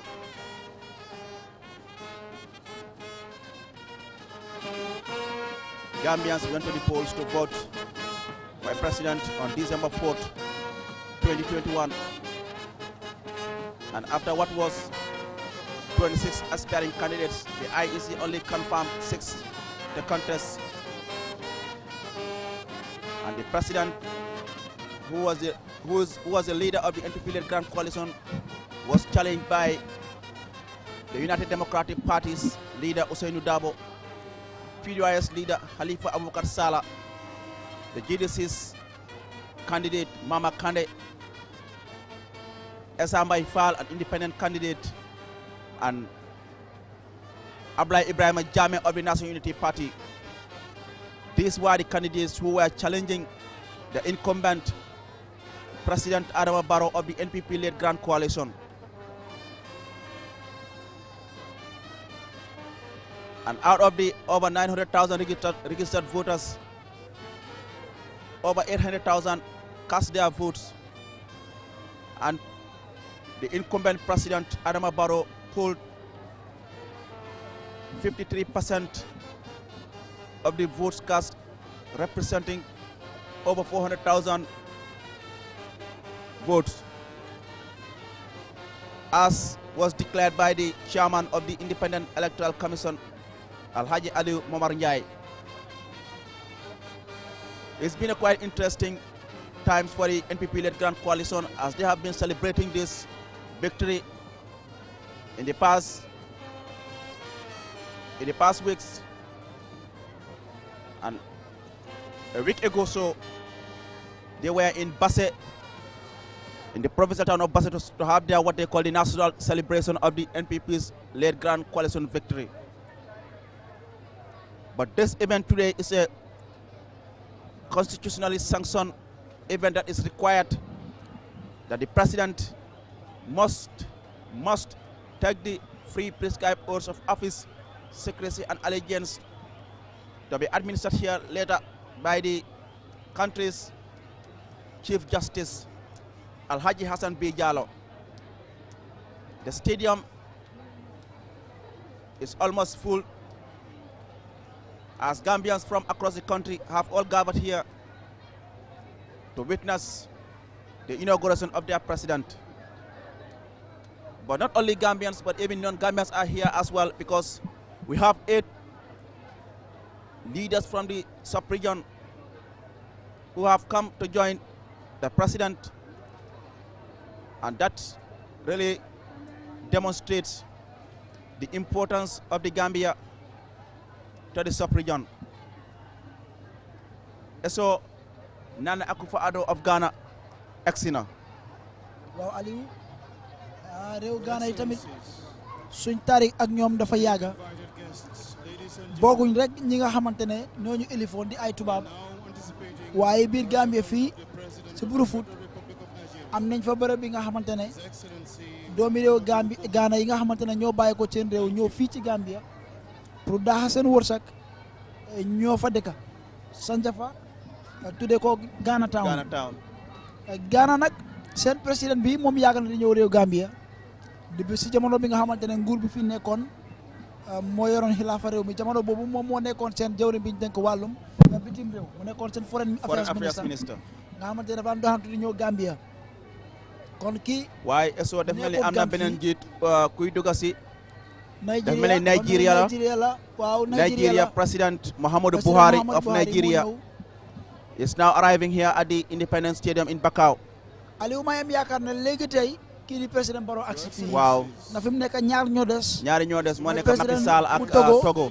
ak président Macky Sall bu Sénégal te yaakaar naa président Macky Sall moom mooy mujjee wala moom mooy ànd ak président Barrow ñaar yooyu daal xam naa ne benn dina ci am ndax su ngeen fàttalikoo ci 2017 moom ak kii di président Barrow ñoo bokk benn oto bu ñëwee dugg ak moom ci biir stadium bi ma am yaakaar ne ñoom ñooy àndawaat wala moom mooy mujjee ñëw bu ko defee président Barrow tegu si te noonu la fa war a demee ndax noonu la gën a rafetee ay dëkkandoor lañ famille lañ. waa gis naa Sidi yaa ngi ree Sidi looy ree.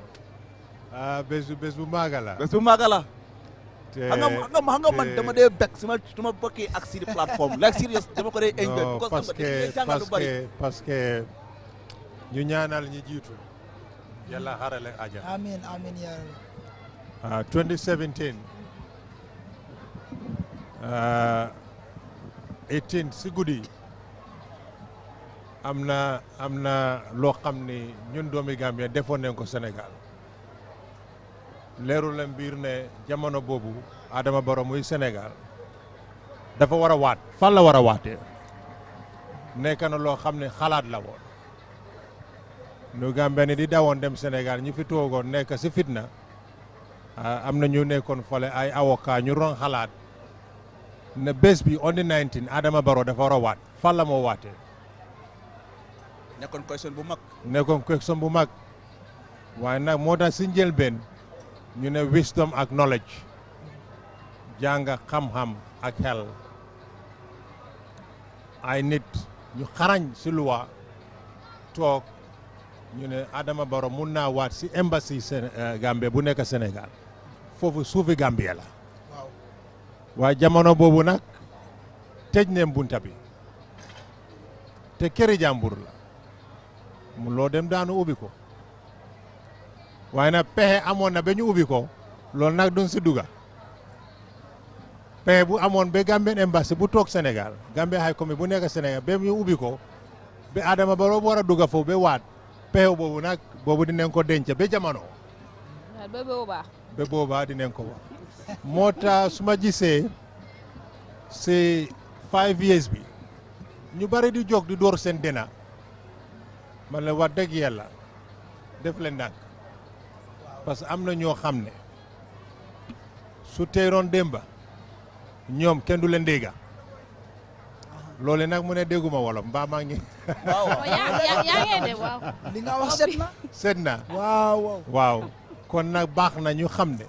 Gambie ay Gambien ne ko moom te nag am na ay Gambien yoo xam ne fesuñ si Facebook fesuñ si social media ay WhatsApp audio yi waaye ñu ngi liggéey suba ngoon pour réew mi. bari na fi torop sax. bari na te ñooñu ñu leen ñaanal. President of Nigeria Muhammad Buhari. waaw. musidɓe an ɗo joni ko Muhammad Buhari President of Nigeria konko hewti ɗo Independence Stadium Bakau eso sidi Muhammad Buhari exina mu nekk ni ko nganda si African si Africa anala pare ñimma Nigeria Buhari dunta te Buhari fana kera moti Gambia jang ay katoke 2016 political impasse. He was part of the mediation team. dem na ñëw. waaye nag waaw moom la président of the then président Sierra Leone bi. mag nag am na lum dee mexee. bu demee ñëw mu gis ne Yaya Jammeh nag fu mu nekk ni nag. or gaay yabeel bugg a duga. mu ne fu mu nekk arrêté leen.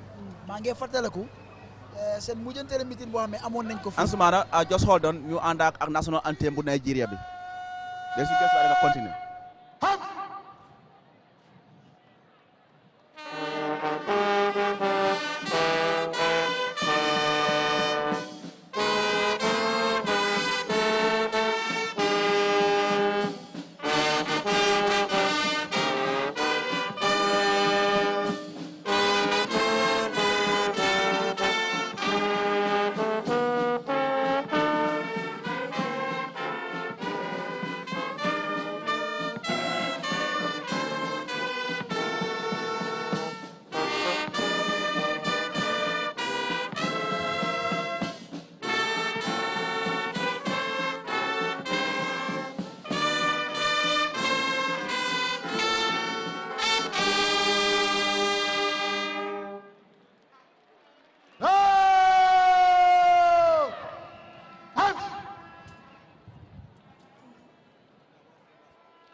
li si di wax ci atum 2017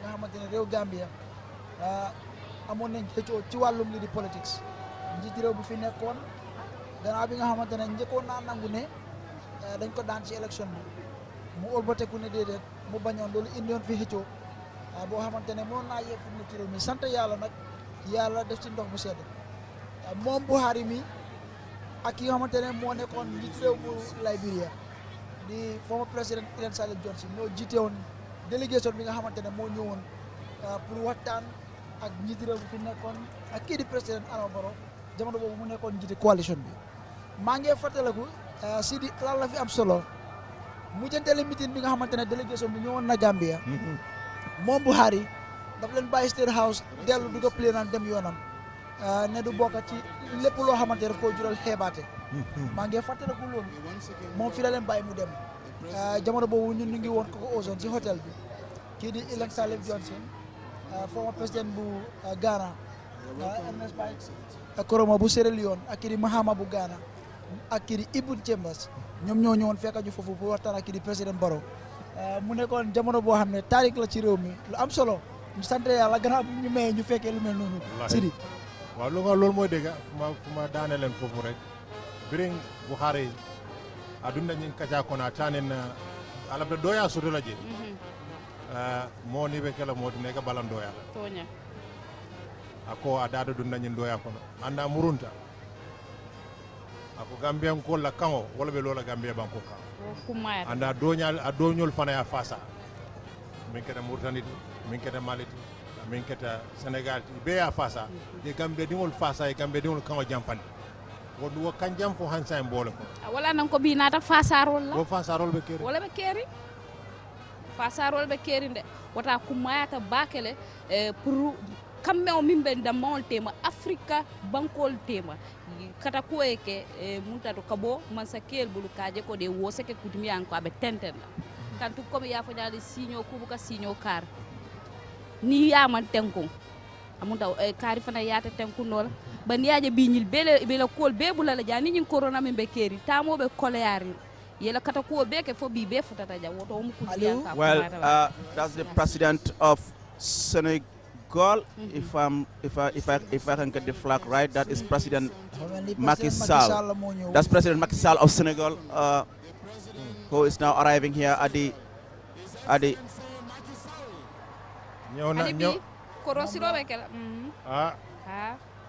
yaakaar naa Macky la de waaye nag ñëw na ak doole oto bu mu dugg nag uti naa yeneen oto yi waaw moom daa mel ni dañ ànd ak seen moto daf mel ni seen moto yi dañ ñëw pour ñëw gunge ko xam nga Dakar sori wut so xam naa dafa ànd ak moto am pour gars yi ñëw di si ko kooku mooy président Macky Sall mu tam nekk keneen ku Aliou yaa ngi dégg yuuxu yi maa ngi dégg yuuxu yi ambiance bi tey xam ne ne Sénégal yi bari nañ fii xar macha allah Gambie ak Sénégal benn bopp la kenn mënu koo xar ñaar xoolal rek kii mooy Macky Sall wala na bediata kii mooy Macky Sall ñaaton ko ka ñaaton ko kole ke tonya ikata ndi banko la ko dolo ñaaton ko akumayata bakal akumayata le Macky Sall yol tandi ala Gambie fasa kan ayol tandi ali holal ma set Tidiane waaw siño yaade mbaadi yami benni Sénégal tema wala tandi toñe baake fa afala dunta Independence Stadium kon ali kooku mooy président Macky Sall ku nganda jàppale Adama Barrow si bu mu gën a metti waaw Sénégal taxawoon na Gambia maa ngi fàttali ko inauguration bi 2017 ñu bari fii lañ France stade bi pour mun a am place rek pour mun a fekkee li nga xam ne moo nekk inauguration président Barrow gannaaw biñ fi génne ko xam ne spend na fi 22 years ñu gis ne Sénégal taxaw si lu bari indi seen oto yi indi seen rider yëpp escort bi taxaw si pour mën a gisee event bi dem nu mu war a demee e mun fa ñu indi seen télé mu indi seen media bi waaw parce que time boobu xam nañ ne media bi mel toon ni lii amuñ ko woon fii waaye tey ñu ngi fi toog nii am nga di wax suñu xalaat nit ñu neexee xalaat loo ne su ma fi génne dañ ma arrest soo foo naa lii rek nekk na loo xam ne comme Dahaba yaa ngi gis Dahaba xam nga moom nag moom xarit ñëpp la Dahaba moom waaye nag bul faate ne Yaya Jammeh bu ko pampame fii Sénégal la daw dem waaw jaama dafa am solo li yëpp si jaama la mun a président ɗo joni ko président Macky Sall ko kanko hewti ɗo ɗo stade baka ɗo Macky Sall o hewtima ɗo ɗo stadium Bakar Unis eso Macky président Macky Sall moo gën a yàgg ci biir géew gi te dafa am li tax Aliou mooy ne fii këram lay tamit te moom dafa yàgg di ànd ak Gambien si waaye Seck Tidiane da ngaa moytu oto bi nag waaw Aliou si kanam oto bi óorul Aliou li ay QTV te man li ma jaaxal moom nekkul di gis ci ginnaaw waaye dellu ginnaaw rek la nekk di def kii mooy moom laa dee ooyee sëriñi caméra waaye Aliou li ma la wax rek ci kii di président Macky Sall gis nga ne moom moo gën a yàgg ci biir géew gi wër na ko daanaka ñetti yoon dafa am li tax moom Gambia këram la te soo bàyyee xel bi mu toogee ak tey lim ñëw ci biir Gambia ñoo gane ji fii mun loo koo emaleeg benn président ci taarixu Sénégal loolu dara waralu ko lu fulal bi mu fulal diggante Gambia ak Sénégal ak lim bugg a Gambien si yaa ngi gis ni ko Gambien si teeroo lii mooy dëkkandoor bu baax dëkkandoor nii lay mel bu sa dëkkandoor xewlee nga teew lépp loo xamante ne xew na Gambie tey Gambie bi fi jaama nekkee jaama am Sénégal ñun bu ñu amee problème ñoom ñu am problème bu Sénégal amee problème Gambie am problème xoolal rek suñu tëjee boo day si diggante Gambie ak Sénégal Sénégal dina si soona Gambie soona si ndax ñaari réew yi mooy li ma wax dafa mel ni rek tubaab yaa ñu xaajale lakkay utee ci li ñoo wax ci nasaraan waaye dafa mel ni benn réew la ndax li ñoo làkka du si wàllum cosaan du si aada du si ni ñoo solo du si lekka yeeg kon lii rek am solo mooy jàmm waaye eso xam naa léegi dinañ ànd rek ak bàkki réewu Sénégal gannaaw Macky Sall bi mu egsi fii si Independence Stadium bi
That was the national anthem of Senegal, a neighboring country of the Gambia.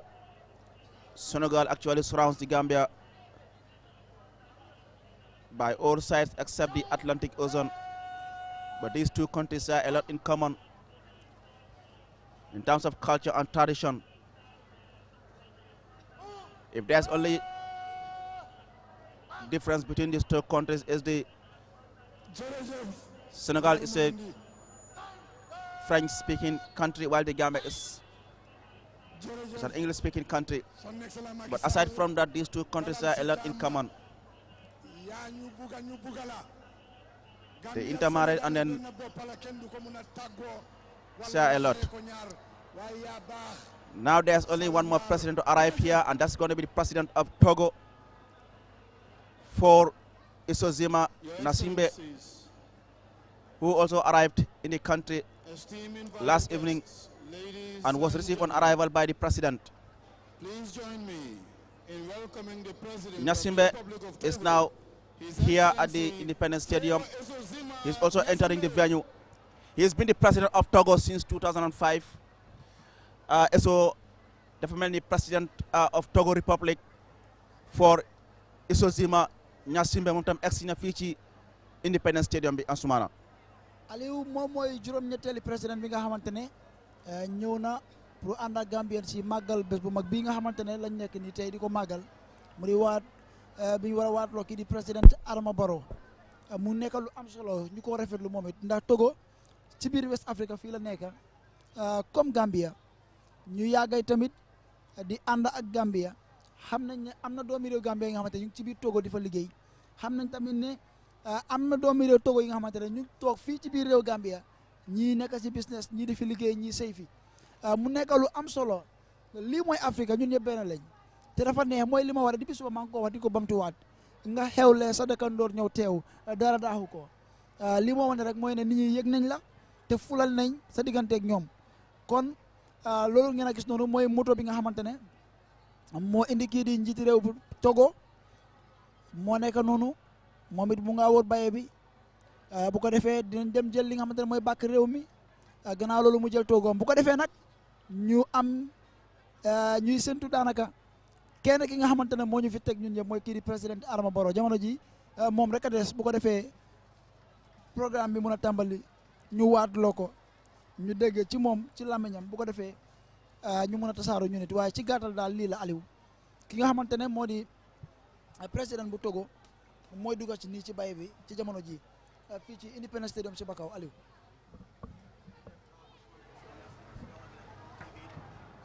Again, President Togo o for isosima nyasime banko hewti dodo Independence Stadium Bakau bila President Macky Sall Senegal banko hewti do wondo joni I think they want to get rid of this, isn't it?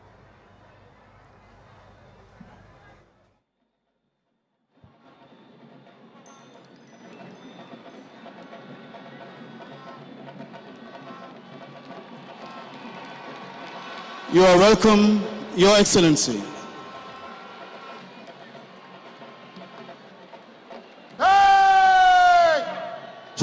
Your Excellencies, esteemed invited guests, ladies and gentlemen, please rise for the national anthem of the Republic of Togo.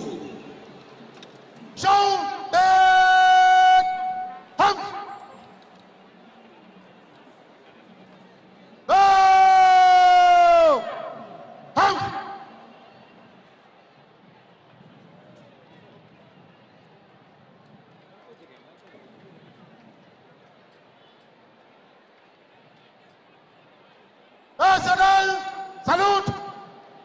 Present. Hang.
Thank you very much. You're welcome, Your Excellency.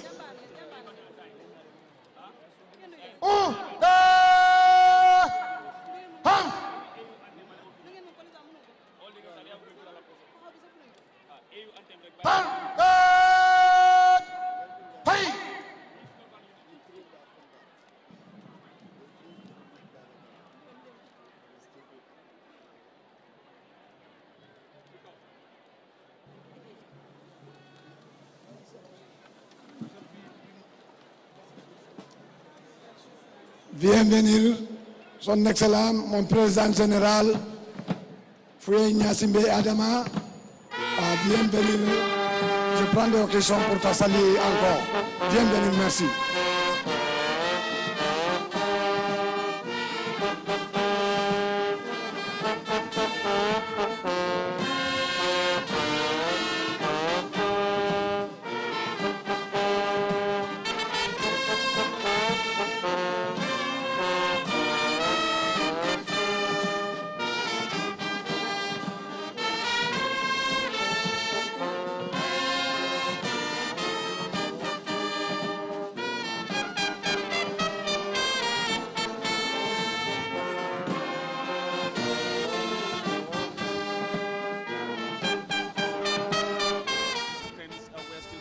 live from the Independence Stadium, and now that's the President of the Republic, His Excellency President Adama Barrow, is now leaving the State House in Banjul, heading to the Independence Stadium, where the stadium is now jam-packed as people await the arrival of the President and the leader of the NPP Grand Coalition, who will be sworn in here today at the Independence Stadium. As we speak, all the invited heads of state are seated and then awaiting the arrival of their host, the President of the Republic, His Excellency President Adama Barrow. The Vice President, Her Excellency Aissatou is seated. Cabinet Ministers, the Chief Justice Alhaji Hassan B. Jallow, and other members of the Diplomatic and Consular Corps are all seated. And any moment from now, the President will be here. He has departed the State House, as you are seeing on your screens. Well, City President Barrow mu ngi nii di bàyyeeku State House mu ngi ñëw comme ni ko nga gisee mu ngi génn State House. Barka bake Aliou ñin tembentu albe min jibe kan alla television oto olon President Adama Barrow alsa fa President elect mimbina la hido tala nsafa bina kalila kabanku dingol tanka ila sotofon anini yo ñin tembentu abe wutu kan pale ñinto mimu State House kana ate Independence Stadium oto ala luntam balbe siring kana futema anen fanan kana ñin sarto mi yalon ko na bankolo lu wala sartolom kawo kalota ñin tembeng albe television men je kan ñin tembentu ate President Adama Barrow abina kan Independence Stadium anu jikira ko anala numu ñoma fulo bele bina First Lady and Lady Sadio Mbalo.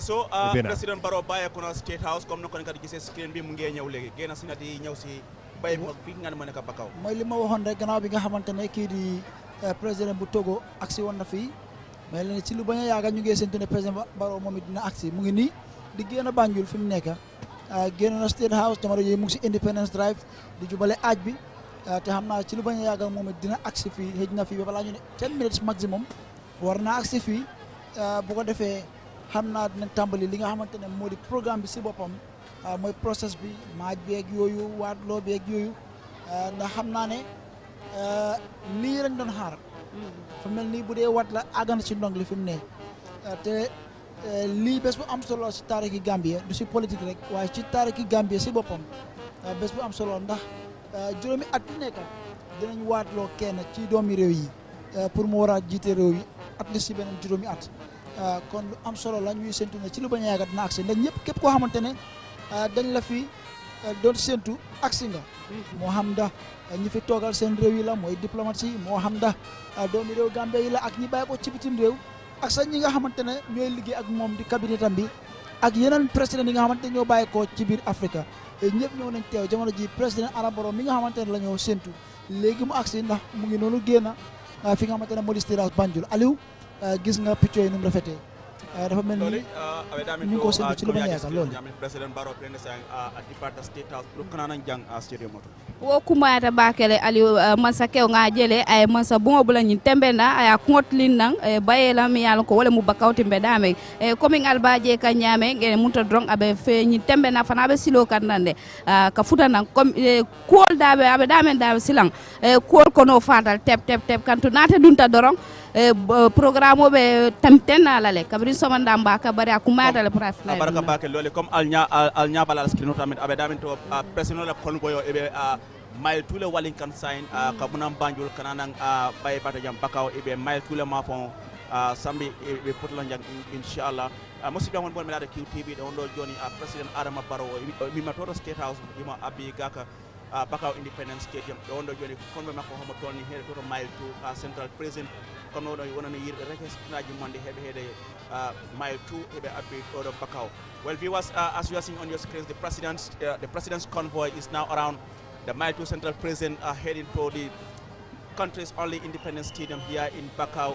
And like I said, all the invited guests are seated. The 8 leaders, presidents from the sub-region are all seated, and then everybody is now waiting for the arrival of the President of the Republic, President-elect Adama Barrow, who, as I said, is required by law to come here and take the prescribed oaths of office, secrecy and allegiance, and then this will be administered by the Chief Justice of the Gambia, Alhaji Hassan B. Jallow. Well, CD comme nga fayal nyame abe to president sambe fitonan akamunda saywo liro kana protomodo.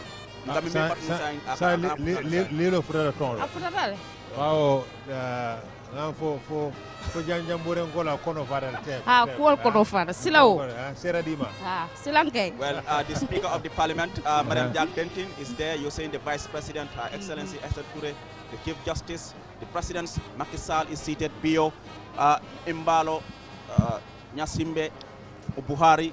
I mean, I stand to be corrected, Aliu. And have we received any of the running mates of President Barrow in this crowd? Well, I'm sure those who were part of the NPP-led Grand Coalition will all be here. But then as far as the candidates are concerned, not to my knowledge, to be honest with you, not to my knowledge, we haven't seen the GDC candidate Mama Kande and the United Democratic Party's leader Usainu Dabo.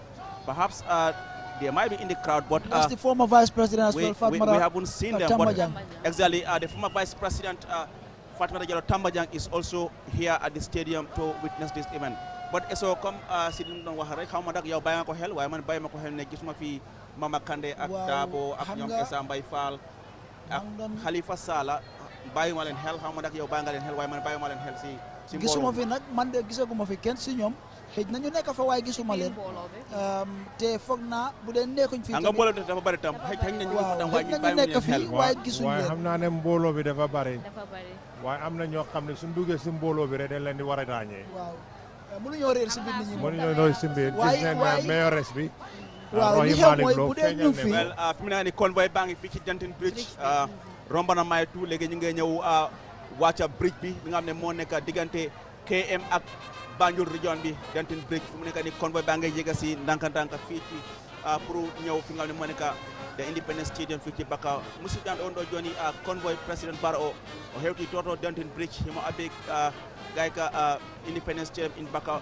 mbiɗa andi oyata inchallah President Barrow kadi o hewtoto ɗo Independence Stadium in Bakau Sidi Loli aka munta kon woɓe kata kan demande aɓe kata kan ne bake bara kummayata pour nga murugo kuma kawoñin ka par ce que bi nim mol bata bantala inata kan nañu lungo kidimandi ka buñandi meli bi jang surtout meli nayi ñoo saboke njigita ko anda koytamma ko e buña kayto futandima ngoñinin ka woto nim buña kayto futa foya soto ban fema soto moman koyma bari njigita ko pour que gambe o kankilo anu o gambe din kliya ñinkereñe jikila teti natari dol kilin nalu mantara ñin beŋot bari comme beŋo hani sañi aman kumfa fo ani aman kumfa janni barobe dunan sa do ya yola o mu tonya woto dum warande do sa bari ata kala yole ti ñibe dum kan kay ebe nani bunda bala bara kala yole ti sidi amna way alon ne fana na jel la hawa yole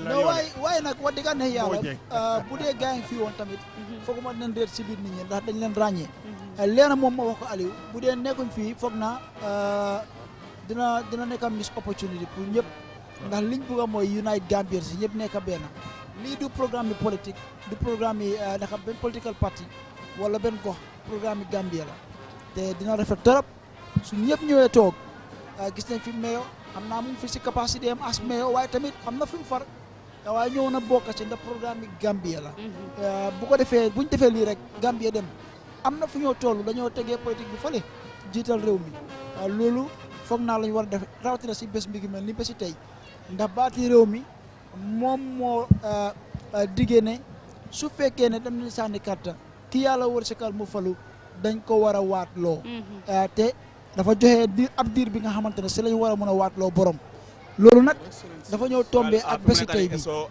waaw Sting Corner waaw léegi day joblu li nga xam daanaka accès nañ fi mu nekk daana futata ne ñi silango keñ mete momento nsabe gabre way Johnson president fela dunda je sa dunda bakawla tundo to le silang wota kala ku merindi mbagela jam bar comisa mbe min kacha kan mantara jang pour ka mo jalay par fay ñiña and ñulungo la ñiña abe desalale ni mol mi yalon ko natele ñoo soba imam mabe afe parce que o kuma ya tabake par ni min fana ma ñaaso do man nanu amanke forcé ka ñiñandilom amuno ko ni la cebu jen di mata bi ye kucha keje ima keje bane kucha keje ama fende bane kucha keje kamara kundan kolu o aka cebu jano nyin diandi wodo do be temo min do bi be minje kan wolon president Barrow agoda pale nyin do mo state house ti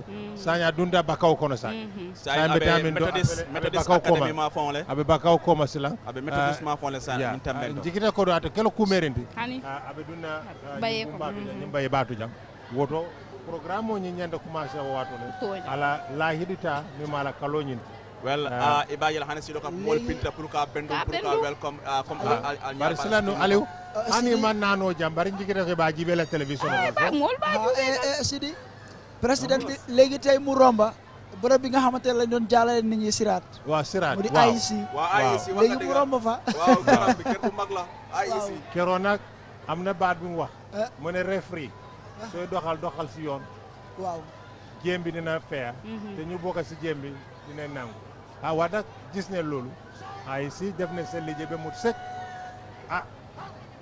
am na ñoo xam ne d'accord waaw dem nañ si waaye loolu sax is normal waaw ñàkk a bañ bi tam doxal na lu mu war a doxal kon bés tey bési Gambia la li sarta la boo xam ne Adama Barrow mënul jaala bés bi waatu su Adama Barrow waatu tey amul président élect waaw baax na pour ñu xam loolu lii du coobare Adama Barrow lii du baanee xam o lii du baanee NPP o keneen ak keneen lii sarta la lu waa réew mi moo ne bés bi la maaga juróomi at kon dafa war a waat kon nag waat boobu noonu nag nañu wane agsi na mu ngi ñëw àggal li nga ne moo nekk ci Independence Day mu ngi nii di romba Takwa Mosque xam naa léegi moom léegi tey daanaka agsi na fi mu nekk mën naa ne daanaka agsi na léegi moom léegi tey mu duggal fi nga ne moo nekk di mel bool bi 2017 bu ma waat Sénégal kan seen moo xam ban heure la waat loolu si ngoon la woon ban heure la waatoon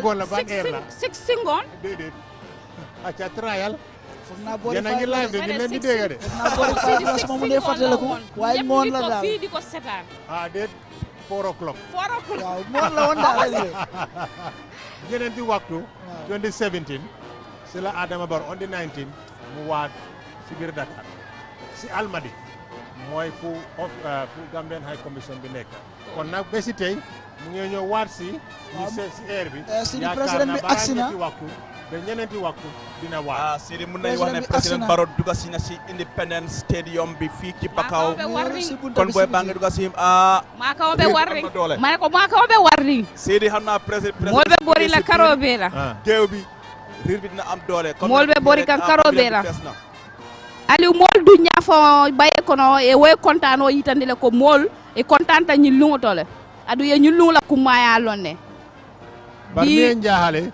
akamunda ko mbete momento bi moto e tariya nya dole kede parce que brema bala be stin ko na itabe jang sila fela yalla kon boyelem kato yalla communication olam yelu tango so wolbe be sering isal ko mo dolbe je kamen so onda e be sering stade moto jang so kumayata bare muso mi e Gambia fla ko muda asawarta bakade jambarolo asawarta bak parce que président dundo jang a borté fele kabri somanda imo fula atelam anen kedo e ka me small wo fana fla ko trable wo fana mo so ni nonde jambarolo nde ñin nonde jambaro londe abamanta ba ka ñin kilo kono ali wa kamunda ko sa président Barrow dunda Independence Stadium kono aduntale adunda Independence Stadium ko woto atakela ku merindi hani loli ko kono fata bar nga ma say kol kono liro sudiyara tonga non sila kay liro bantal tak sila kay dollar wala tutaje onko sil dollar wala tutaje sila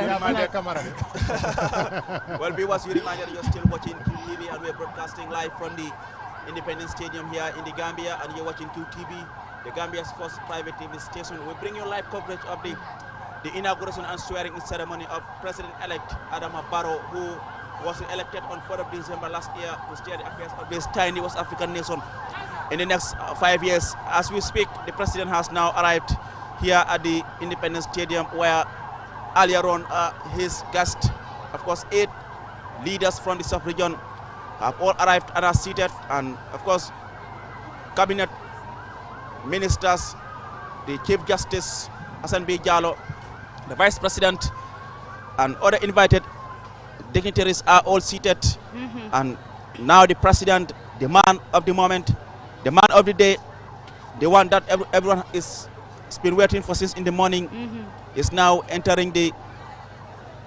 Is now almost already in the stadium premises, and I'm so very soon he will.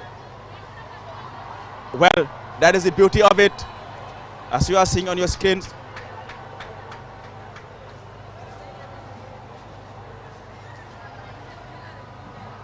That's beautiful, city. That's so beautiful. You remember many years ago during the time of Sadauda. Yeah.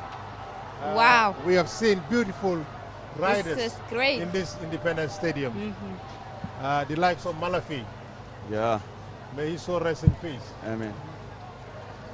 They did fantastic riding here. That's the beauty of this day. The beauty of the independent anniversary. The beauty of the Gambia.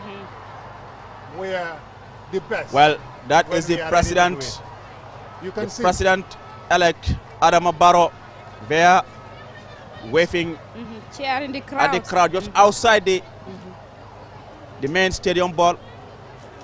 Look at the demo of the motorcycle. And now the president is now entering the stadium to a rousing welcome. Hello, Gambian Kora players.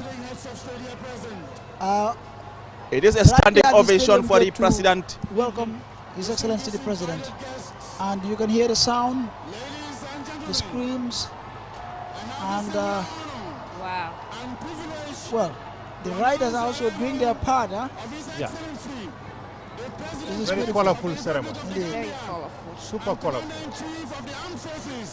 Abengo takuta ala kuda.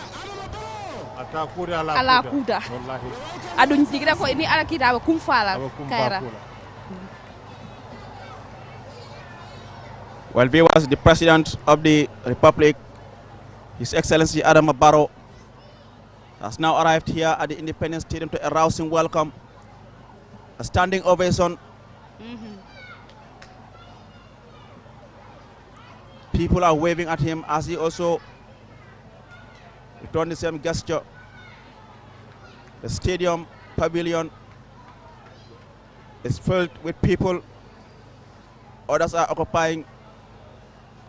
Ladies and gentlemen, the First Lady and Lady The down part of the stadium. arriving in our midst. And as usual, the president is in his usual, of course, African attire. The crowd is. Musidɓe am ɗo wonɗo joni président Adama Barrow o hewtiɗo ɗo Independence Stadium Bakaw ɗo annduɗa yimɓe heɓe yalti hannde pour arde ɓe tawe ganduɗa ko on woni ganduɗa ko on Adama Barrow pour wadde hannde ɗo ɗo Independence Stadium Bakaw. He's also accompanied by the scout band who are right in front of his motorcade, playing those beautiful and melodious, tunes that they always play, especially during ceremonies like this one, especially, during very important state events. So we expect that in a few moments the president would take his seat. That is after the observance of the national anthem and the official commencement of the process to have him take his oath of office, which would signal the beginning of a new term for him. And like we have been emphasizing since morning, we look forward to a better Gambia in the next 5 years. He went through an appraisal with the Gambian people. Indeed. I'll call it the appraisal with the Gambian people. We had him seated and we started ticking the boxes. And his contract was renewed. And the majority said, Mr. Barrow, the appraisal we're giving you another term. But you can't have this term without not taking an oath. That's why we're here today. Not just an oath, but to sign that contract to protect the lives and the properties of the Gambian people. To give us a better life than he has given us the last 5 years.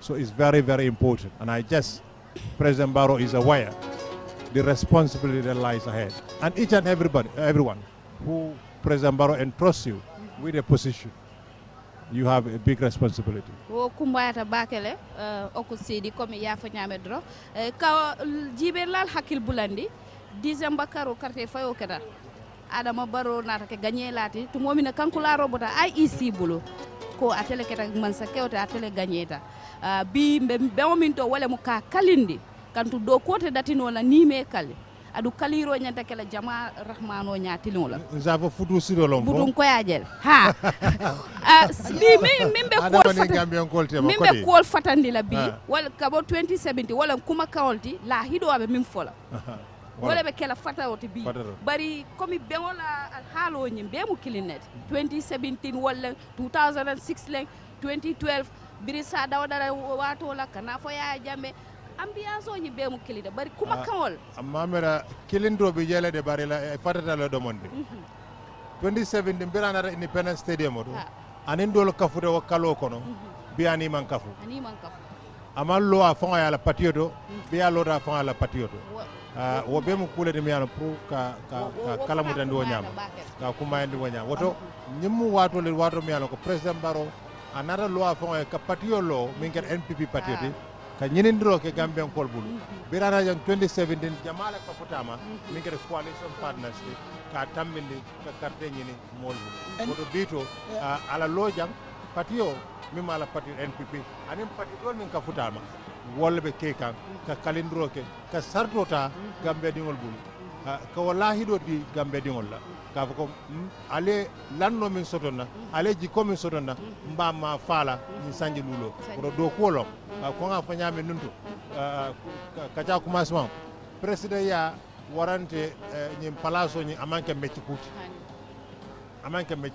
yela banko kanolom ye findi ko la banko futandira dinkira dol woro nini moya nyini bi ale de tambindi jaw ya manyana taraltema fatan fanso manyana taratema do ya man taranyana atol be mu horma molledi atol be molle miyalon ko albe nyim banko le kano molle jiko so de tella yede tambindi bar dol mi masur fana jiko be le karola parce que hana sake carte clindi moya fayile woto ni dara fe carte so min dar ko wiri tanga nim fem fokata wiri keme fula nim fem woto molo mi miyalon ko dolu bije banko kan ye lanno soto ande jiko soto la jama wol man kafu nyoma don ke tambindi woto manke modi min sawtu koma nyim beŋoto woto nyim beŋo nim mo kilindina fola nyonyande kele tolle wolonde la miro de najo ya miro lo woto Abarka Bake, City viewers, you're still watching QTV and we are broadcasting live from the Independence Stadium here in Bakau. We're also broadcasting live on Q Radio on 103.3 and streaming live on our social media platforms on Facebook and YouTube. I mean,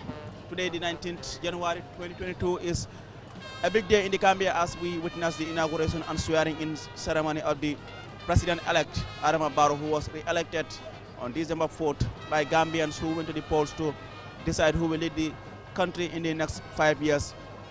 His party, the NPP-led Grand Coalition, polled 53% of the votes, representing nearly over a half of the total number of votes cast by Gambians across the country. And the post-election saw the coalition of local election observers and international observers all endorsing the results and the election as free, fair and transparent. But as required by law, the president must take the prescribed oath of office, signaling the beginning of his new term, of course his second term as the president of this tiny West African nation, the Gambia here in West Africa. You're watching QTV, and this is the Gambia's first private TV station and unarguably the must-watch TV station in the Gambia. I am here with my colleagues Sidi Sise, Loli M. Kamara and Ansumana Eso Nyasi. My name is Aliou Sise. Eso dafa melni fu mu nekk nii Barrow wàcce si na si motam bi léegi egsi na fii Aliou si baye bi mu ngi noonu di dox di dem ci mbaar bi nga xamante ne fa la gan yi toog ak borom nombu tànk yi comme ni ñene def yaa ngi gis ñëpp toog nañ taxaw fu mu nekk dafa dem ñu tegal ko li nga xamante ne mooy bàkk. So now let's go for national anthem of the Gambia. Waaw.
Thank you, press. Thank you, press.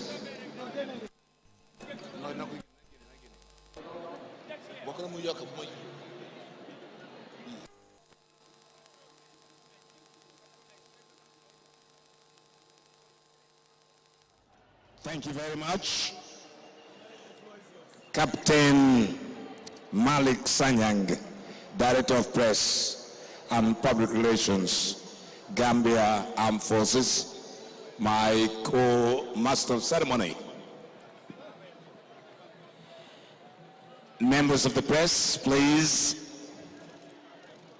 Thank you.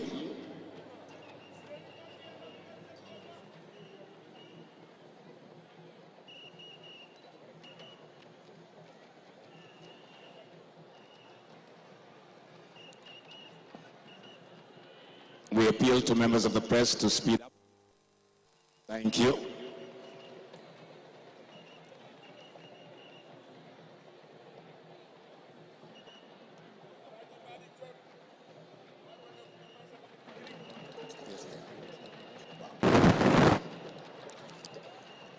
Excellencies,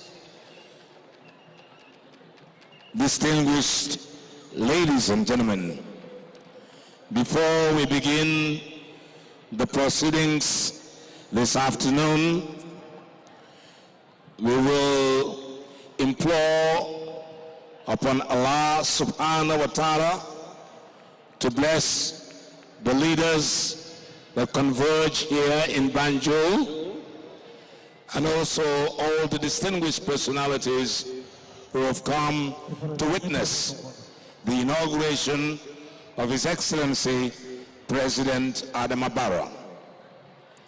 I would like to call upon the Imam Ratib of Banjul, Al-Haji Chernamaskar, to lead us into prayers. Imam.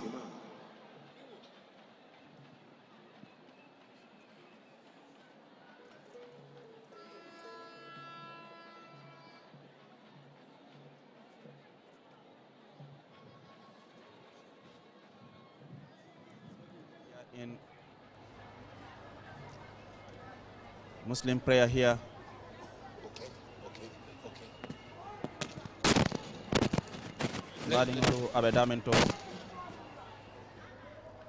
Imam Ratib of Banjul, Imam Aliu Cherno Aliu Maska, wale binaka mulu yatonka ya duala. أعوذ بالله من الشيطان الرجيم بسم الله الرحمن الرحيم الحمد لله رب العالمين الرحمن الرحيم مالك يوم الدين إياك نعبد وإياك نستعين اهدنا الصراط المستقيم صراط الذين أنعمت عليهم غير المغضوب عليهم ولا الضالين آمين ربنا تقبل منا إنك السميع العليم وتب علينا يا مولانا إنك التواب الرحيم ربنا آتنا في الدنيا حسنة وفي الآخرة حسنة وقنا النار ربنا هب لنا من أزواجنا وذرياتنا قرة أعين واجعلنا للمتقين إماما اللهم اجعل بلادنا غامبيا بلدا آمنا مطمئنا يا رزق رغدا من كل مكان ونجنا من كل بلاء وقلاء وطاعون وسنن ووباء تاج من جميع ذلك بلادنا قاصة بلاد المسلمين عامة بحرمة اللهم صل على سيدنا محمد الفاتح لما علق والقاتم لما سبق الناصر الحق بالحق آمين والهادي إلى صراطك المستقيم وعلى آله حق قدر ومقدار عظيم سبحان ربك رب العزة عما يصفون والسلام على المرسلين والحمد لله رب العالمين بحرمة لا إله إلا الله محمد رسول الله لا إله إلا الله لا إله إلا الله محمد رسول الله الحمد لله ñu ngi sant yàlla yal na nekk ati jàmm ati naataange di ndokkeel borom réew mi président Adama Barrow ak nguuram ak ñi koy jàppale ñëpp ndokkale itam ñi nga xam ne mooy ECOWAS bi seen taxawaay bu rafet ci seen coopération ànd bu rafet bi ñu ànd yal na yàlla defal ñëpp ndam amiin jàppale leen ci zahir ak ci baatin gannaaw loolu itam ñi ñaanal xale yi nga xam ñoo dem ci compétition bi ci Afrique ci xëccoo bi ñuy xëccoo COP bi muy FIFA yal na yàlla defal ñëpp ndam ñi nga xam ne itam dañu am accident ci feebar yi moo xam corona bi la moo xam accident yi la moo xam safara sa xew sa Amérique ña fa des ay doomi Gambie ay yeneen i doomi africain yal na yàlla boole ñëpp yërëm leen jéggal leen dugal leen àjjana pang leen ñu ànd ak nabiyina siddiqina suhada salihin yàlla sañ na ko mën na ko Mawlana Islam dafa wax ne al mawtu la yadurru man qad sahida bal innahu raatun liman qad rasada mu ne deew du wàññi de kenn koo xam ne xas na texe daf ko gàttalal yoon rek mu wàcc liggéey dem àjjana yal na si yàlla boole yal na yàlla def ñëpp ñëw ak jàmm delloo ak jàmm def leen ndam may leen ko ci seeni réew gërëm ne ñëpp sant nañ ñëpp presse beeg ñëpp nag jërë ngeen jëf asalaamaaleykum wa rahmatullah jërëjëf président yaa moom carte yi maa moom xol yi. We continue in prayers and invite the chairman of But the we Christian understand Council the leader of the Citizens Alliance, Bishop Dr. Ismaila Sise, is here Commission, in the crowd, Mr. also James part of the invited guest Odito. attending this important occasion. So, Sidi, dengan Imam Ratib joxe na ñaan yi waaye diggantaan Dr. Ismaila Sise nga xam ne bëggoon na taxaw waaye IEC disqualified ko waaye taxaw na tey ñëw na pour fekkee li nga xam ne moo nekk bés bi nga xam ne si lañu war a waatoo président Barrow mu nekk xam ne dafa nekk président ñëpp Sidi eso noo ko gisee.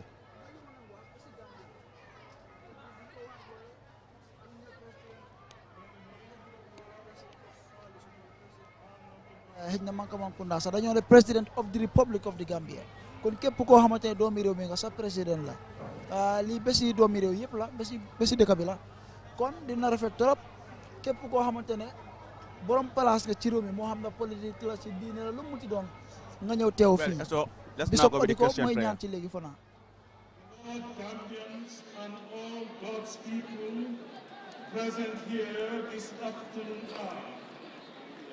want to seek the presence of God for guidance at this inauguration ceremony. We therefore invite you all to fully participate in this opening prayer. As I mentioned the prayer points, I invite everyone, including His Excellency the President, to pray to our Father in heaven on behalf of our beloved nation. These psalmist records, blessed is the nation whose God is the Lord, the people his inheritance. From heaven the Lord looks down and sees all mankind. From his dwelling place he watches all who live on earth. Psalm 33 and verses 12 to 14. The Lord be with you. Point 1. Let us first and foremost thank God for a successful and peaceful election. Almighty God, you are the author of peace and lover of concord. We give you hearty thanks for the peaceful and successful conduct of our presidential election. We pray that everyone will have the hunger and appetite to promote peace and excellence in our nation.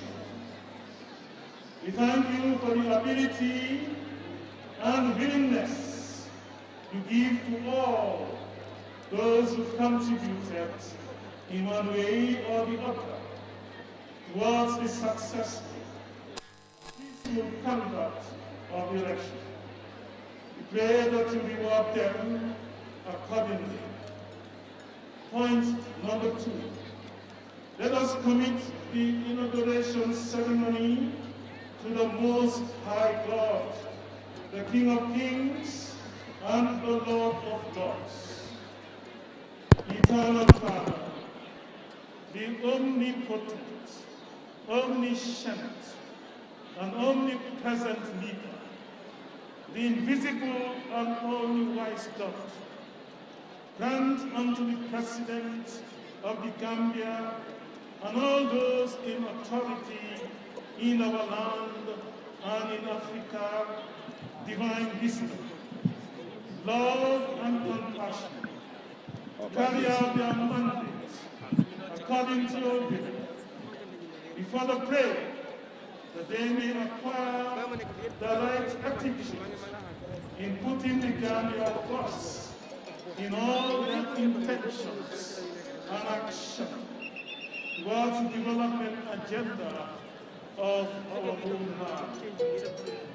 We pray that they will share this nation with relevant and adequate resources and enabling environment that will foster growth in our development, that will trickle down to the poorest household and bridge the massive inequality gap that plague our nation. Point number 3. Let us pray for the effective and efficient functioning of the arms of government. Merciful Father, foster among the executive, legislative, and judiciary of the Gambia are collaborative, critical, and accountable relationship where the rule of law will be fully upheld for the good of all. We also commit the opposition parties to your care, then that they may collaborate with the government and further offer that critic mirror that keeps government accountable and transparent to all relevant stakeholders. Point number 4. Let us pray for our developing partners that they may discover areas of mutual benefits that will drive the productivity of our development programs. Our Father and our God, grant insight to all stakeholders of the Gambia to discover the areas of mutual benefits that could be derived from partnership and empower these partnerships to ignite unity, peace, and love among our peoples through Jesus Christ our Lord. And the last point, number 5. Let us pray for sustainable justice, peace, and love among the people of the Gambia. Behold how good and pleasant it is for brethren to dwell together in unity. Psalm 133 and verse 1. Merciful God, we recognize from your word how good and pleasant it is for us to live in unity. Therefore, we pray that you facilitate us to create an enabling environment for us to live in unity. We confess as a nation that we are falling short of your expectation by our actions and inactions, and seek your forgiveness. Empower us by your Holy Spirit to administer justice to all without fear or favor, and to love one another according to your command. We pray for a positive change of attitude so that all Gambians may work and act selflessly for the common good of the nation. May the Lord bless you and keep you. May the Lord cause his face to shine upon you and be gracious unto you. May the Lord give you peace perfect peace that the world can never give. And the blessings of God the Father, God the Son, and God the Holy Spirit rest and abide with you all, now and forevermore. Amen.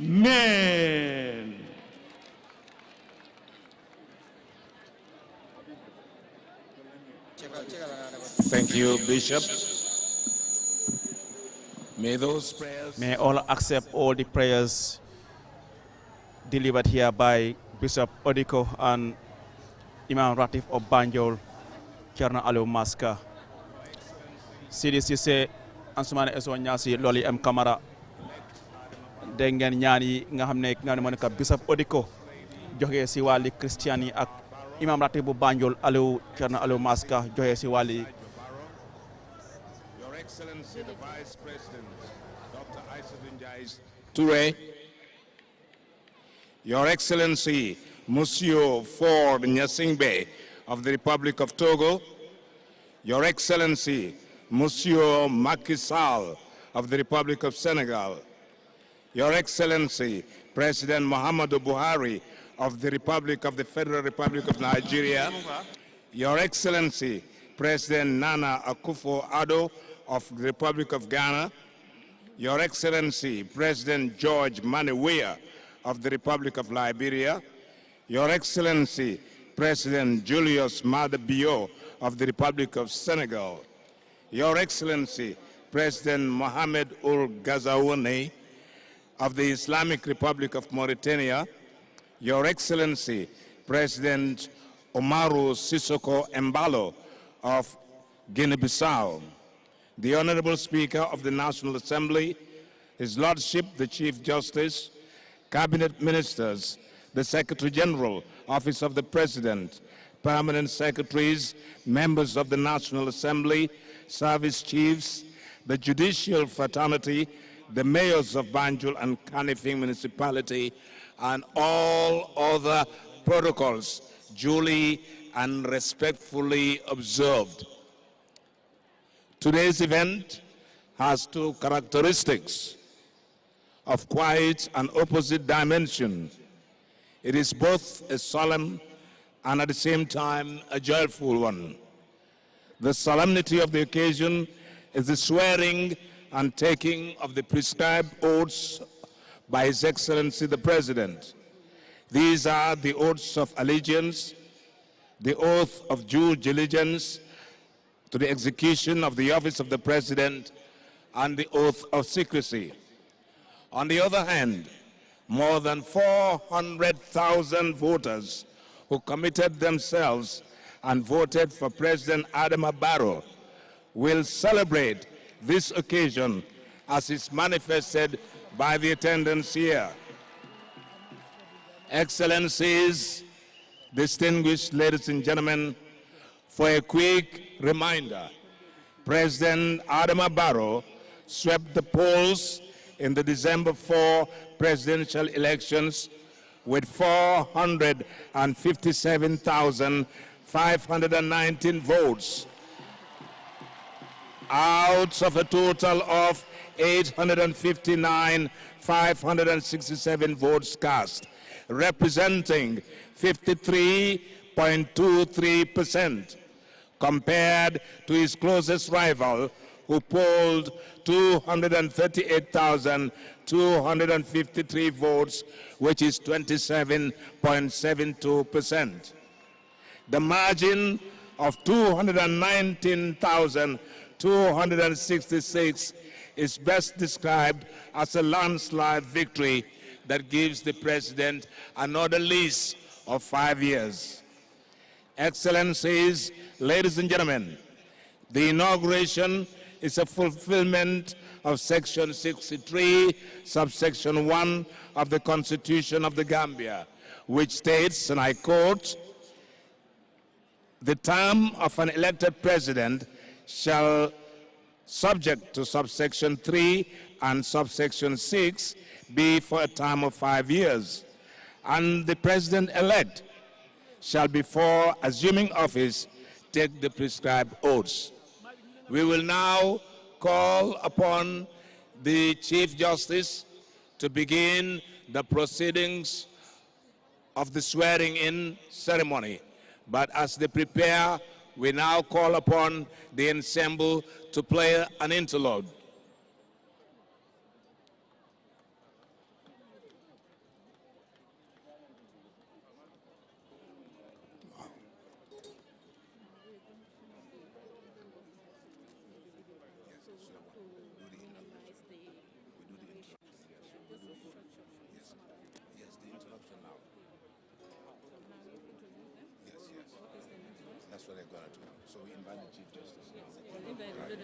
Ladies and gentlemen, it is now my honor to invite the Chief Justice of the Republic of the Gambia to begin the proceedings for the swearing of the President.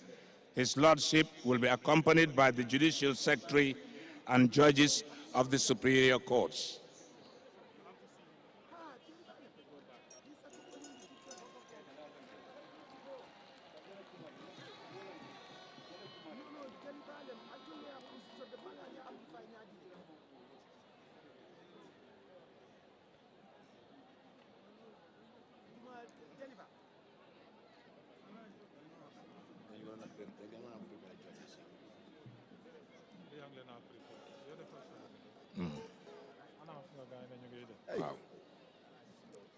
Ladies and gentlemen, we now welcome the judges of the Superior Courts who will accompany the Chief Justice of the Republic of the Gambia, the erudite, legal and literary scholar Hassan B. Jallow.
Now the members of the Supreme Court, led by the Chief Justice Alhaji Hassan B. Jallow, are now marching to the main podium where the President-elect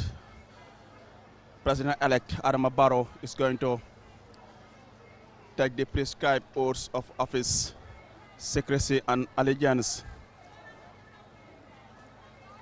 This is a solemn occasion because it marks the beginning of a new mandate for the President. And already the President knows the challenges ahead As far as leading a country is concerned, he's been the president of this country for the last 5 years. And he clearly understands what the work comes with, the ups and downs. He has experienced it all in his last 5 years. But he has renewed his commitment and dedication to ensure he delivers to the people of this country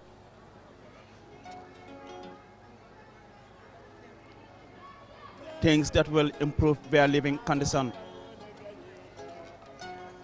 However, what is certain and clear is that he can achieve all he aspires if Gambians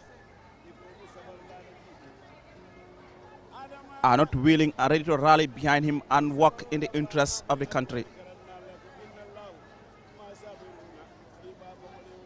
In moving forward, calls for change of attitude and mentality towards the country. People must be held accountable as people entrusted to serve the interests of this country. And that's the Kora Maestro Jalba Kuyate. They are leading the Kora Symphony comprising 21 Kora players. They've been together for the past week, rehearsing. And where is the Kora Maestro?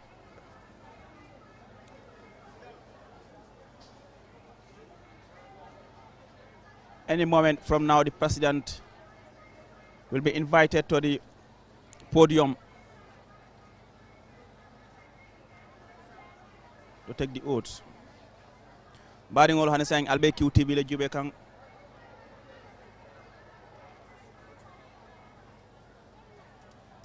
Hasan bi jalo wala be dam kan say mbita ji ngala moy abime fokan.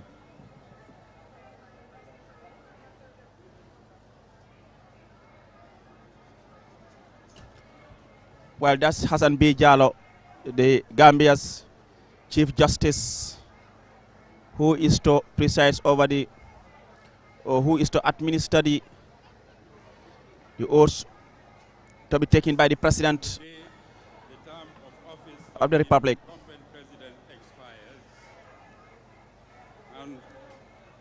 Whereas under Section Let's now go to the Chief Justice Hassan B. Jallo of the Gambia, the person declared elected president shall take the prescribed oaths before the assumption of office of President of the Republic of the Gambia. Now, therefore, I, Hassan Boubacar Jallo, Chief Justice of the Republic of the Gambia, have the honor to invite His Excellency Adama Barrow, President-elect of the Republic of the Gambia, to come forward and take the prescribed oaths of allegiance, the oath for the due execution of the office of President of the Republic of the Gambia, and the oath of secrecy. Your Excellency.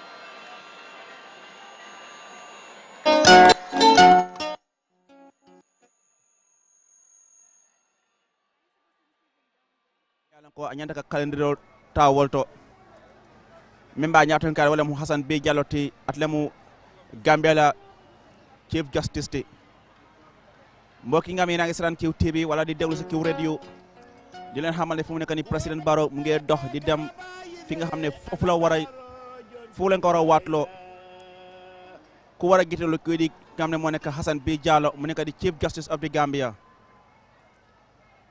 Musiba do joni President Adama Barrow hima yaade to ngana ko tono fori darade pour o wondo he alqur'ano podo woni so woni Hassan B Jallow, Chief Justice of the Gambia.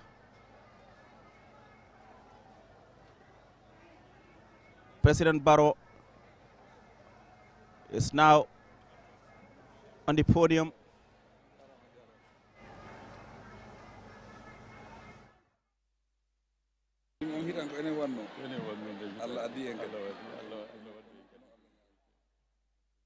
I will now invite His Excellency to hold the Holy Quran and subscribe first to the oath of allegiance. Your Excellency.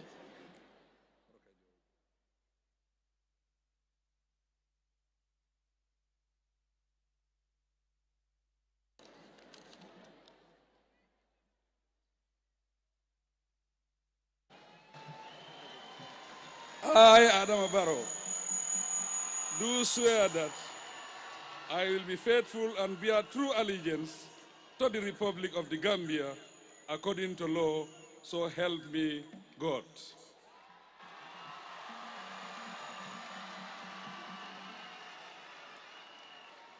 I now have the honor to invite His Excellency to subscribe to the oath for the performance of the office of President of the Republic of the Gambia.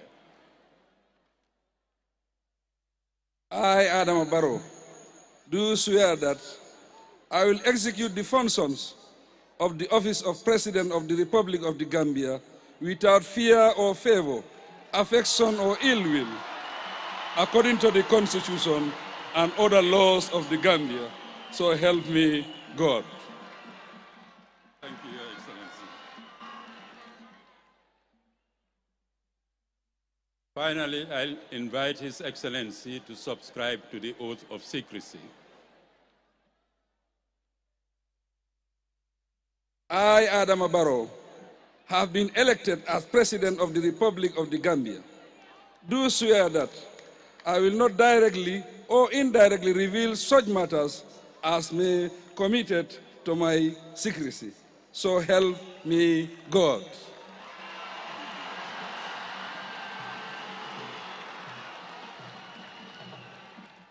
Now you have to sign them.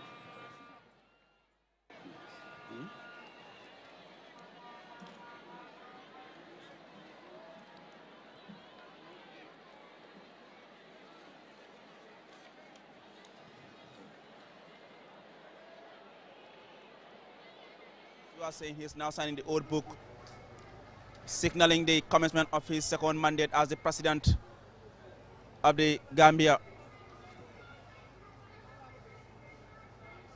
Eso Nyasi Sidi Cissé ak ñom Loli M Camara fi mu nekk ni Président Barrow jël na waat na ba pare mu ngi sign comme si li mo nekk contract signing bi mu ngi sign oath book bi Sidi di wane ne moom moo waat ne dina ko def te sign na ko des na léegi diggante mu ak Gambia si agreement bi sign na ko ba pare Sidi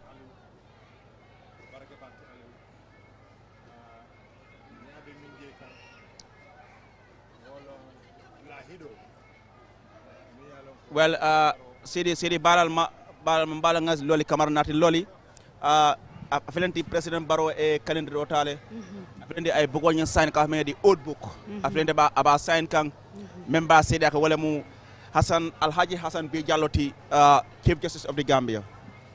Aliou ñing wato kumayata bakele ebe ñing tunku minto tunkum bale mu kantum kalindirole be keri ñin tembena komi badin jube laliyaje ñame mansa kew silala mansa ya timmatale e tumomina ay ñin kal sabota adu ay kalo min ka be keta kudimi yanka kumata ando ay da ala dani pour ala sa asona yanda silan kali sabo ñin ketale afela be signero ke kan bukko la mi yalon ko walen kalindiri bukko ñinti mu ñin tembena ñina mi bengo beti kalindiro ñinen si nga jele man sa kew bo wala ke kan ñin tembe na Aliou Cissé ñi mu wati kuma balti barka bakke loli M Camara Ansumane Eso Nyasi luñ doon xaar lu gëna am solo tay def nako President Barrow waat na si alquran ne dina doxal réew mi si njub te du si ragal dara te du génne anything loo xam ne dafa affect office ambi monika di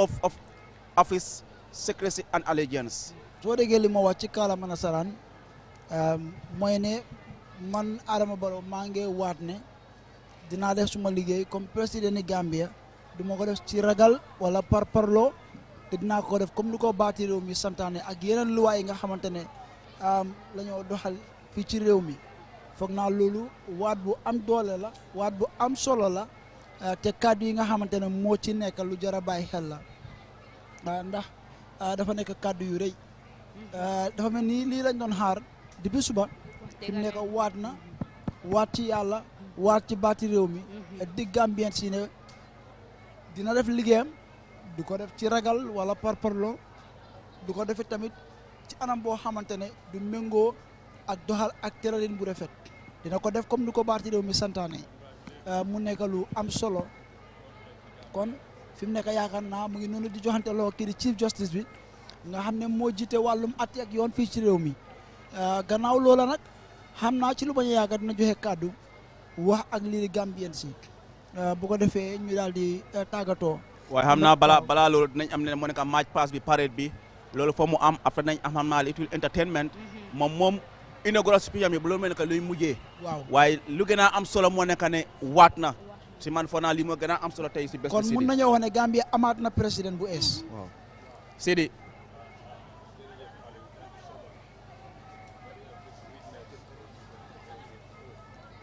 By President-elect. This minute, he is not President-elect. He's the President of the Republic of the Gambia, who has been given a second mandate by the people of this country. It's history. Siri, let's go to the national anthem.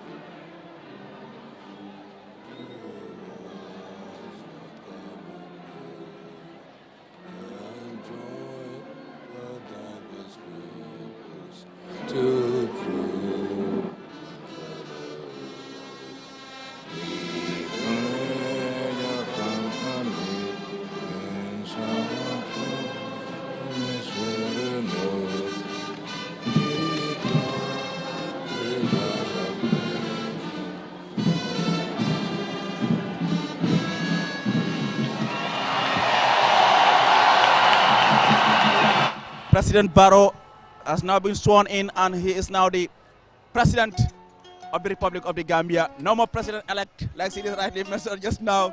He is now the President of the Republic of the Gambia.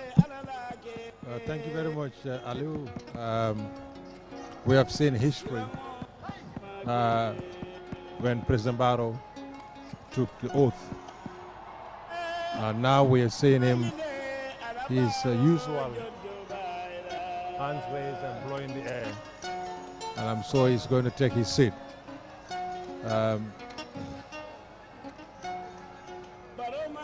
Very beautiful, very colorful. Indeed. And now he's making a walk. I just back to his seat.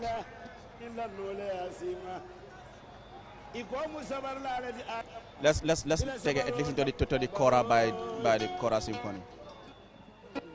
Fatwa kema sajo kema lozolna adama Kuwabe Rabakile alabaro jobaila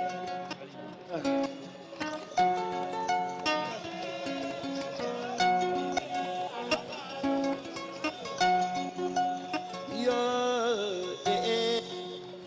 la de budi baro. Thank you, Your Excellency. Adama, don't nada do I need a dundambale.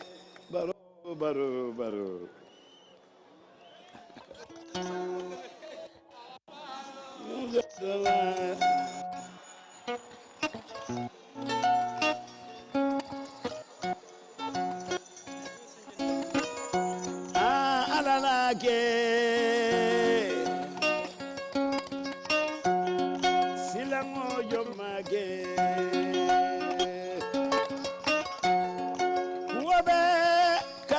bayile alabaro jondo bayba alale mase adila ilimara baro jallo musoni lo sonna assalamu alaykum ilimara ifere senyulu kutodila alama dunia alama tambanya solo yale sabara duba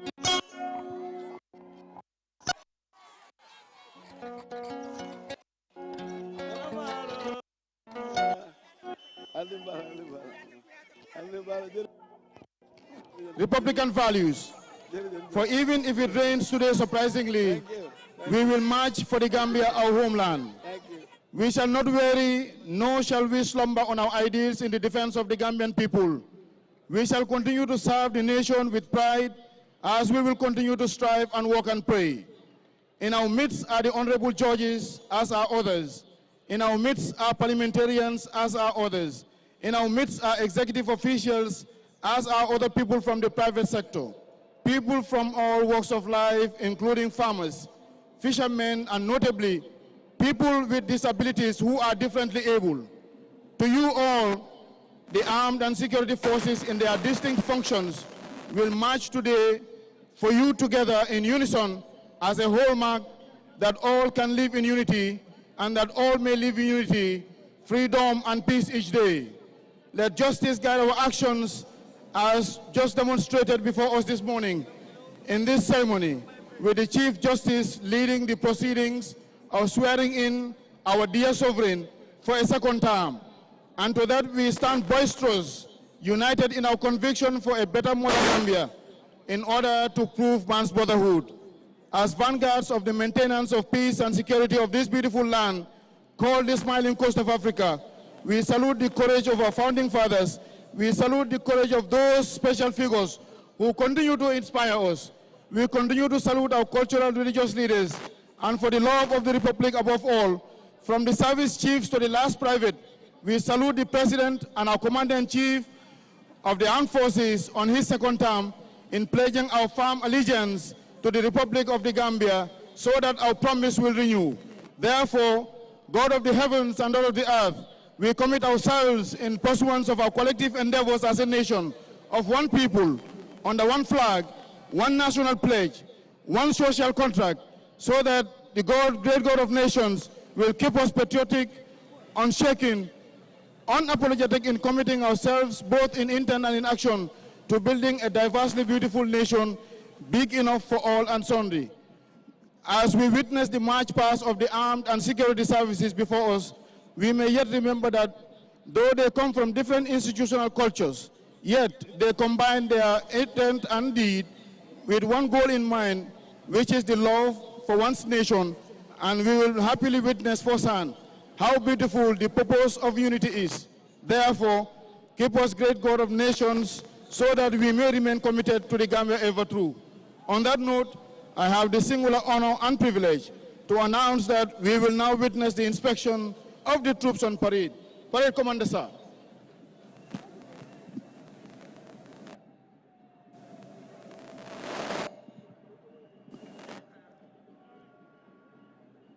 Broadcasting live from the Independence Stadium here in Bakau.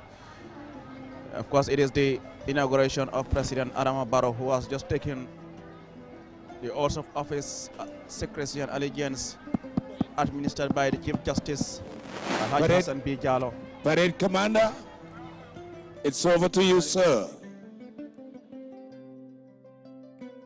Hello, hello.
viewers, like I said, you're still watching QTV and we're broadcasting live from the Independence Stadium here in Bakau. We're also broadcasting on Q Radio on 103.3 and streaming live on our Facebook platform and YouTube, QTV Gambia. It is the inauguration of President Adama Barrow, who has just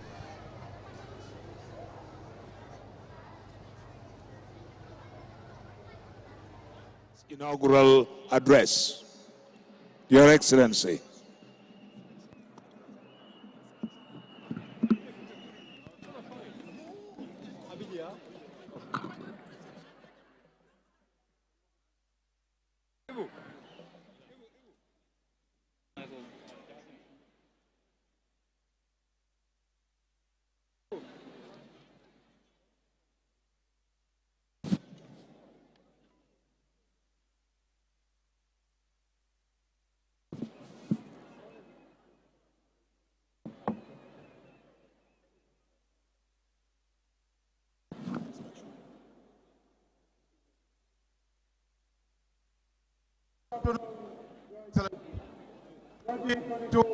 Inauguration and signing ceremony parade, marked by armed and ticketing services.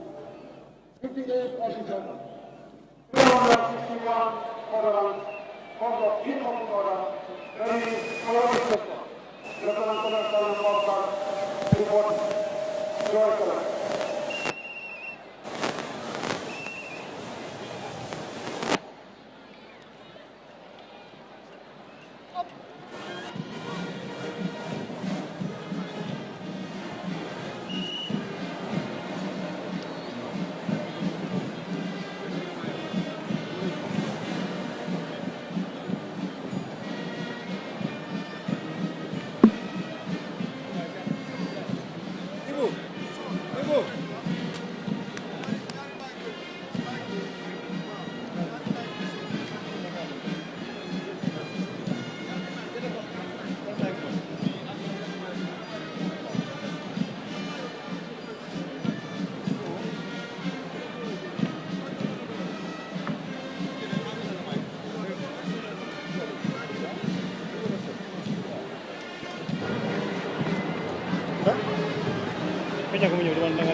is now inspecting the guard of honor by personnel of the armed and security. You're still watching QTV, and this is a live broadcast from the Independence Stadium here in Bakau, where President Barrow has just taken the 3 oaths of office, secrecy, and allegiance. He swore to execute the function of a president without fear or favor, affection, or ill will.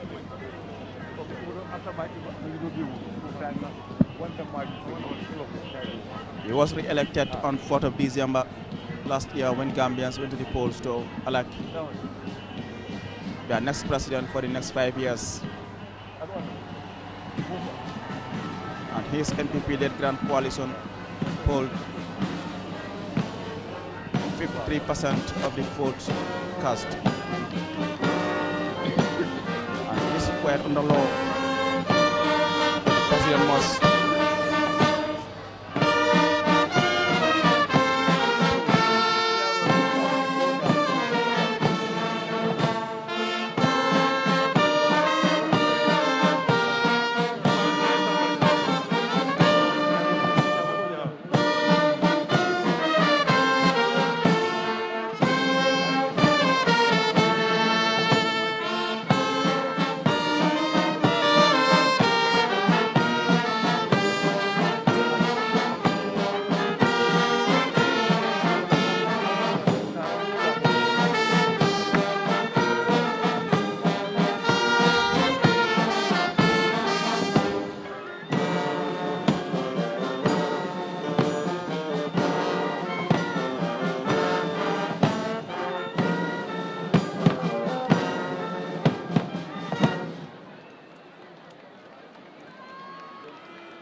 Your Excellencies, esteemed invited guests, ladies and gentlemen, now that His Excellency, the President of the Republic of the Gambia and Commander-in-Chief of the Armed Forces, His Excellency Adam Barrow, have inspected the forces on parade, they will be witnessing the firing of 21 gunshots, known as the 21 gun salute, in honor, which will be followed by the national anthem once more.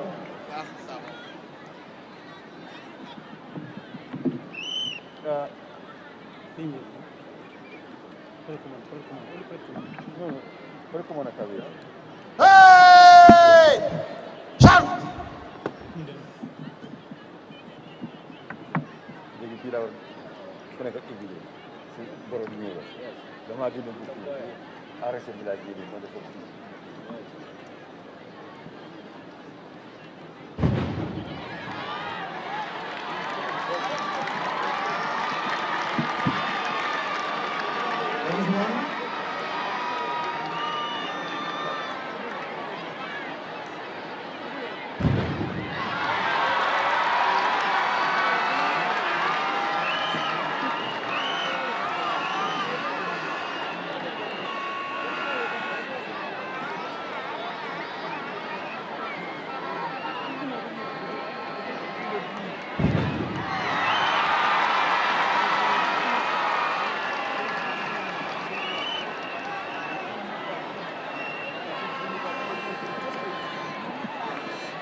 ta fini ma connect follow de ma connect left for the RSM jamu dafa ban no ta wutu na ñu ndoki okay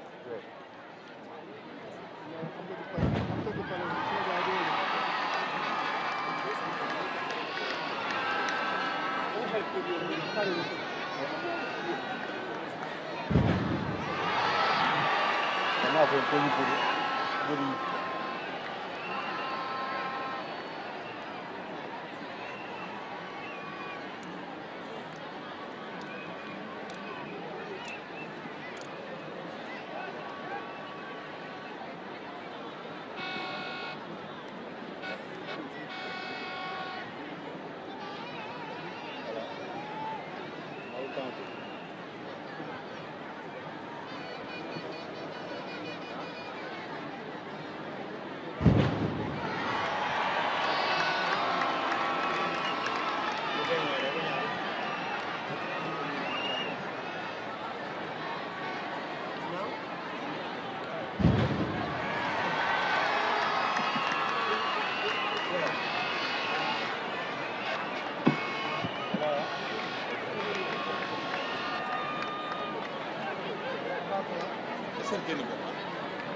Duma. Yes.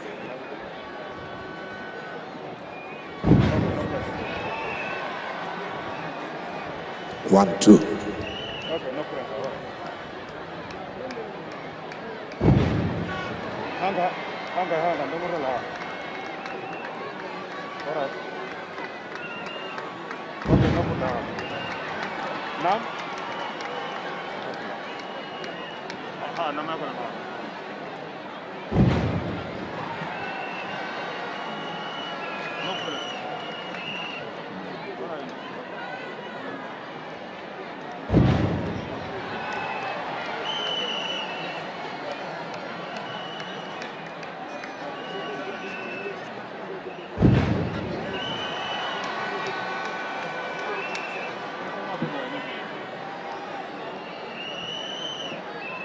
Thank you very much. We shall now have the national anthem once more before the troops will march.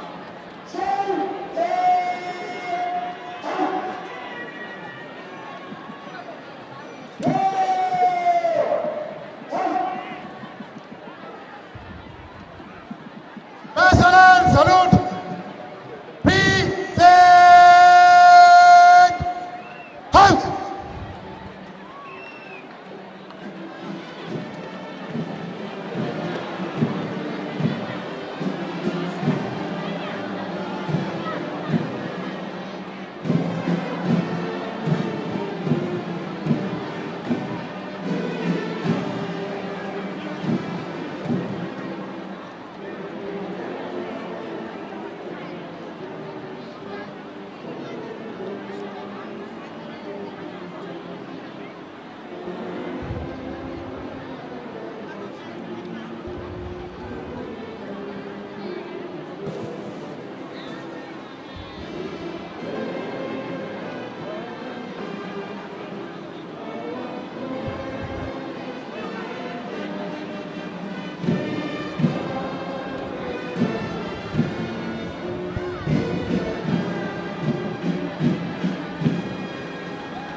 que presa mona wa.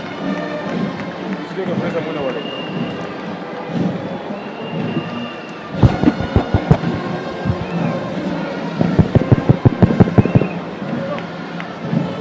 Excellency, encouraging the now march and store 9 advance into order.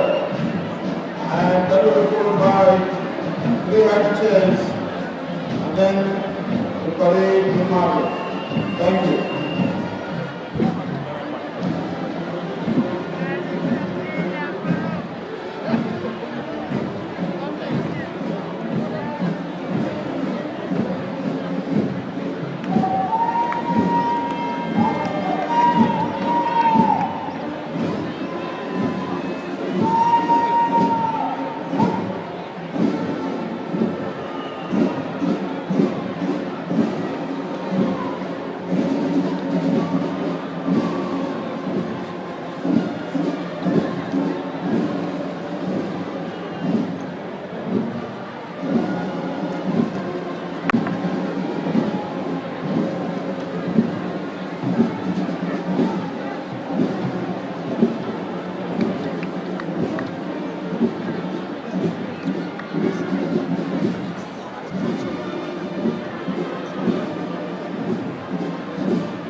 rise for the chorus.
Excellencies, I want to again use this opportunity to encourage His Excellency the President for the compliments of the troops.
Excellencies, ladies and gentlemen, please rise for the national responsibility.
Right, thank you very much.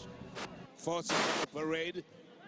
You're still watching QTV and we are broadcasting live from the Independence Stadium. That is the end of the parade by our fine men and women in uniform who have just left the stadium after performing that spectacular parade here before the crowd, including the President of the Gambia, Adama Barrow, and his guests who have traveled to join him on this important day as he, took the prescribed oath of office, secrecy and allegiance administered by the Chief Justice of the Gambia. CDCC Ansumane Esonia Siloli M Camara gis ngeen lu fi jot a xew agum sun ndaanaan ñi ñëw nañ match bu rafet bégal crowd bi fu mu nekk ni gën a si nañ xam naa du yàgg nañ am li nga ma nekk musical entertainment xam naa jël ba kuyaate ak ay crew am yi ñu ngi taxaw xam naa suñu ba paree kon dinañ am président bi mu ñëw gaaral li nga xam ne moo nekk di inaugural speech eso Sidi Loli Camara len dalala si programme abarka bake Aliou yemi fa kumayatale hani bi bengo be tenten kalale man sa kewo ya kalindile ñi tembenna andu men tambita kalindiro ñi ñaato wala mu Chief Justice Al Hassan Bi Jallow wala ya kalindi sila munta drala do ko ñi timma sa ñi timmatale andu nga jele fanan na polisol na sidifani tiol pare benta bake a sewo na ñafa warta ye maajo mi ya lon kay mol sewo nda mol kontani de kantu meta ko ñi karannale pare monta dron pare ya sewo metale ni tillantangol be be kata ko be ke ka jeko de nyim be ke bente mi ya lonko abe tala komi ya hamme nyame la ko ye min ken nyin tembe na maajo nyin anyi nyata bake sila min tuta je dro walen ka man sa ke wala moy do mandin pour kana ko kuma kangol di mi ya lonko wala mu be dende nyin kalindiro la ko kuma kangol nyinti waaye so gis nañ am na ay gan yoo xam ne bàyyi nañ géew bi already ku mel ni président Mauritania Mohamed Ould Seck El Ghazouani ak président nga xam ne mu nekk Guinée Bissau ñoom xam naa dem nañ xam naa ne gannaaw ñëw rek fekkee loolu rek leneen la because on nañ invitation ne ñëw fekkee bi xaar bi président bi egsi ñu soog a dem bi ko xam naa ñu tam mën naa dañ am yeneen soxla yi ñu dem toppatoo ji waaye ñëw bi rek mën naa lu am solo la Aliou bu yeboon ne léegi bu yeboon ne Gambia am na président bu ees te foog na gan yi nga xamante ne ñoo ñëw teewee lii ñu daal di dem ñooñu tamit amul luñ leen wax loolu di rafetlu seen teewaay fii ndax lii bés bu am solo la ci taariki Gambia ak ci politique Gambia te foog naa ne li ñëw teew fii rek ci event bi nii rek ñun Gambien si rafetlu nañ ko te apprécier nañ ko fi mu nekk nag dañoo déglu président Adama Barrow mu ñëw joxe li nga xamante ne mooy statement am gaaral ay kàddu déglu moo di Gambien si wax leen tamit li nga xamante ne moo nekk mbébétam li mu fas yéenee def waaye gannaaw loolu fi mu nekk waxtu wax passé na fi mu ne léegi waxtu liggéey moo jot passé nañ politique passé nañ wax liggéey moo jot fi mu nekk te loolu la Gambien di séntu si moom. jërëjëf Ansumane so ñaasi sidi baraka bake Aliou ko loolu ya fa ñami Ansumane ya fa ñami nga sede yaro ke kalendrola la hido dita nyimbe mbatu ja sede yaro fanan kete amanke Gambia di odoro ya sede ya but alfal fanan bodo bantala ya sede ya. Let's now go to the podium. There is someone who is reciting a poem there.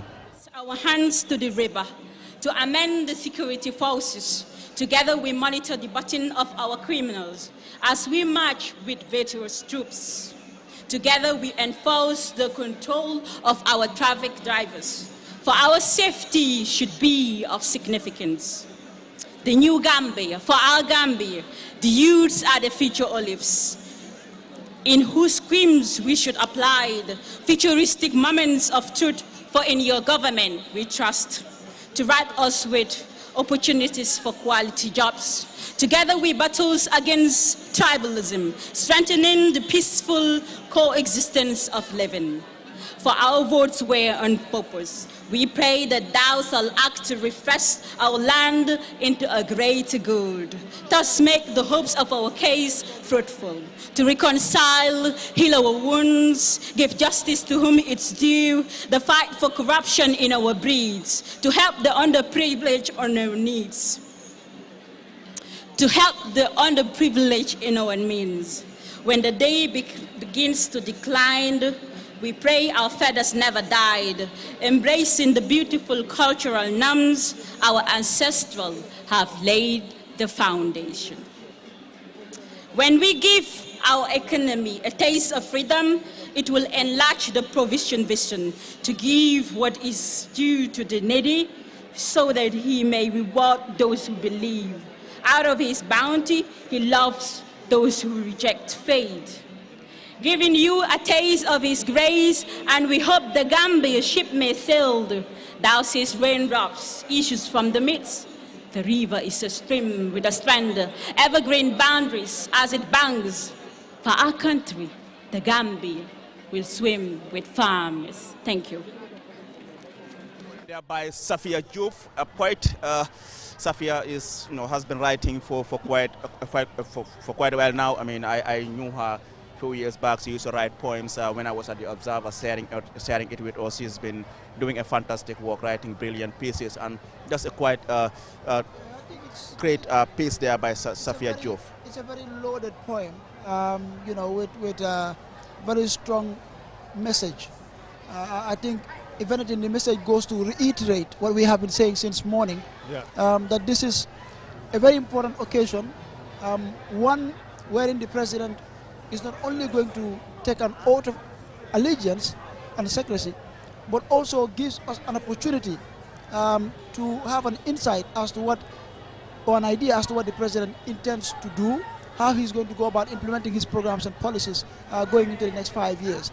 And I think she did stress about the need to help the needy and the poor, helping Gambians getting to unite as a people.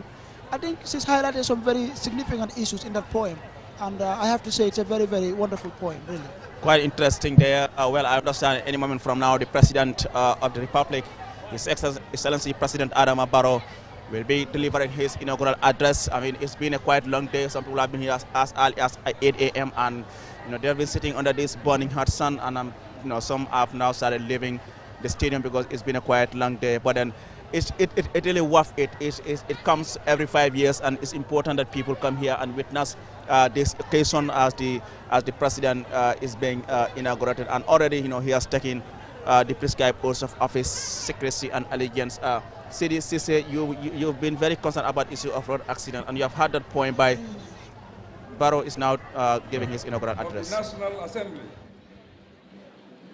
my Lord the Chief Justice, honorable members of Cabinet, and the National Assembly, Lord Mayors of Banjul and Kanifing Municipality, members of the Diplomatic and Consular Corps, representatives of international organizations and partners,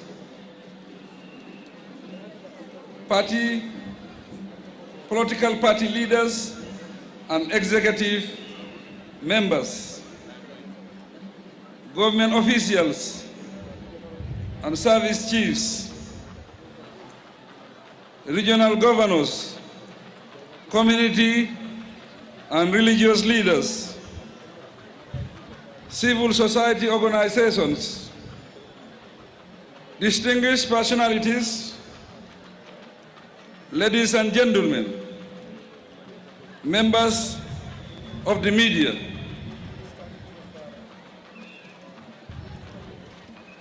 in appreciation, my Lord the Chief Justice of the Gambia, I thank you solemnly for administering the oath of office for the President of the Republic of the Gambia for the next 5 years.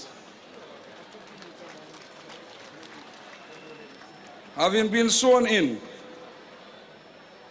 I also thank the Almighty God with due devotion for his mercies and bounties, and I pray for his guidance, help and protection as we execute our various functions. Today is a red letter day in the annals of the Gambia, and this is a defining moment in the country's evolution as a democratic nation. It is a moment of victory for the people of this blessed land, and there is every reason for us to celebrate. Before proceeding, I recognize with gratitude the presence of their excellencies, heads of state and government from the ECOWAS sub-region and the wider African continent. Also present with deep appreciation are leaders of friendly countries and development partner organizations and institutions. Excellencies, on behalf of the entire Gambian nation, I welcome you most heartily and thank you profoundly for honoring our invitation to be with us today. It is a gesture we value and will always cherish in our hearts. Excellencies, distinguished personalities, ladies and gentlemen, it is clear that without the massive voter turnout for the 4th December 2021 presidential election and the equally massive support for me, this occasion would not be what it is today.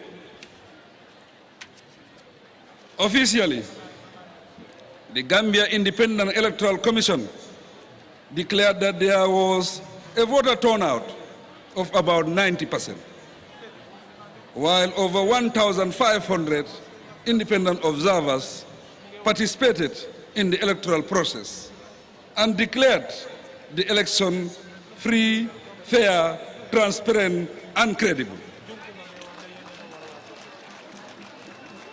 I acknowledge with great appreciation and humility the strong confidence bestowed upon me, my party, the National People's Party, NPP, and all the formidable coalition partners that work with us. Today, we can comfortably conclude that my election for another 5 years is a vote of confidence in my government, a vote of acknowledgement of my achievements, a vote of endorsement of the path we have undertaken to follow, and a vote of acceptance of the democratic principles and values we stand for. It is also a vote of appreciation of who we are as a people and how we have branded ourselves, as well as vote of willingness of the people to come together and work together to pursue our dreams and aspirations. In short, it is a vote of hope and reassurance, a rejection of division and oppression, and a new legitimate mandate for me as President and Head of State of the Republic of the Gambia. Excellencies, distinguished personalities, ladies and gentlemen, many friends of the Gambia, development partners, and well-wishers, both within the country and outside, supported our development efforts over the years, particularly from 2017 to date. The contribution of such goodwill partners, friends, neighbors, and collaborators during our transition period facilitated our political, social, and economic development achievements. We remain grateful to every one of them and reassure them of our commitment to strengthen the ties that bind us.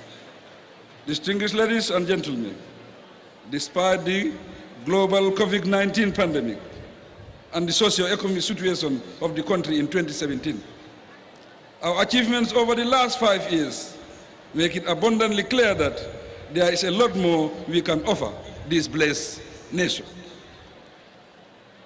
Proceeding from the transition phase, the Gambia will now need a new development model and new operational frameworks with our development priorities set against sustainable timelines for implementation.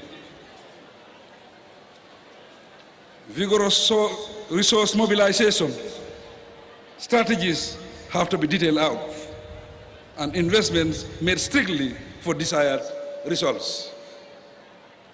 Excellencies, distinguished personalities, ladies and gentlemen, in outlining my government's development priorities for the next 5 years, infrastructure, energy, and technology have to be at the core of our development efforts, not as ends in themselves, but a means to attaining our development targets. Over the past 3 years, we made remarkable achievements in infrastructure development. To cite examples, while most of the construction works of the targeted 800-kilometer primary road network on the North Bank and South Banks have been completed, work is progressing on the remaining lots. My administration also constructed essential bridges totaling to 2.3 kilometers in various parts of the country. These include the famous Senegambia Bridge and the new ones in the Upper River region. Our development orientation will continue to be people-centered, people-driven, inclusive, and wisely targeted for progress, growth, and stability. As promised, our target for the next 5 years is to construct 1,200 kilometers of quality roads.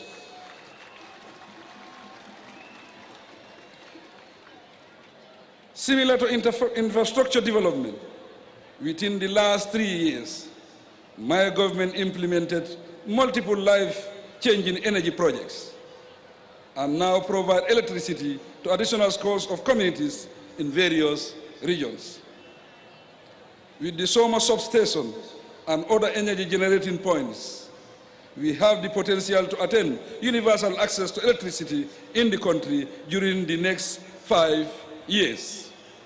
This is our target and nothing less. As regards social service delivery, although we registered huge successes in the critical areas of agriculture, education, health, we are aware that a lot more needs to be done. We pride ourselves, nonetheless, for the bold steps taken to mechanize agriculture, leading to the distribution of farm inputs and labor-saving devices, such as tractors, heavy-duty machinery, and equipment. The target for the new government is rice self-sufficiency and food security for all. To maintain these, we will have to open up industries, upgrade the country's technology status, and process our produce while creating jobs in the country.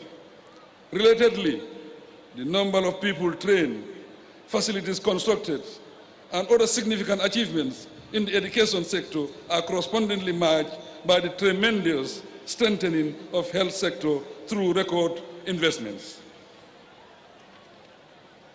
The community ambulances distributed recently were well received countrywide. In addition, the health centers upgraded and the new facility provided in areas that until now were considered remote and deprived have also gone down very well across the country. All this makes us bolder to set much higher targets for the next 5 years. Excellencies, distinguished personalities, ladies and gentlemen, the level of economic growth realized during these trying years and the economic measures adopted have helped to put the country in a viable position to generate national income to fund major projects without seeking support elsewhere. It is obvious, however, that the economy, businesses and livelihoods must be protected further and reinforced to result in better development trends and maintain a productive and peaceful population. I am happy to report that by December 2021, 60% of 2018-2021 National Development Plan NDP activities were either successfully conducted or on track for completion. Out of the pledges made in Brussels, 41.9% have been disbursed so far. Following the expiry of Vision 2020, the development of a new long-term development plan, Vision 2050, is in progress. The new vision will take on board the 2030 Sustainable Development Agenda, the Agenda 2063, and the country's long-term climate change vision and strategy. Our future plans include the formulation of a green recovery-focused NDP 2023-2027 to succeed the 2018-2021 NDP, to boost the income-generating sectors and institutions, such as tourism and fisheries. The potential for growth must be tapped optimally to support new development initiatives. I encourage the youth to take up the wide range of opportunities put at their disposal. It is certain that efforts would be wasted in the absence of peace, security, and stability. For this reason, the Ministry of Defense and the Gambia Armed Forces were restructured lately as part of the reform to raise their efficiency levels. As part of these ongoing security sector reforms, we now have a national security policy, national security strategy, security sector reform strategy, and a defense policy. These policies and strategies are meant to consolidate the gains registered as a result of the security sector reform.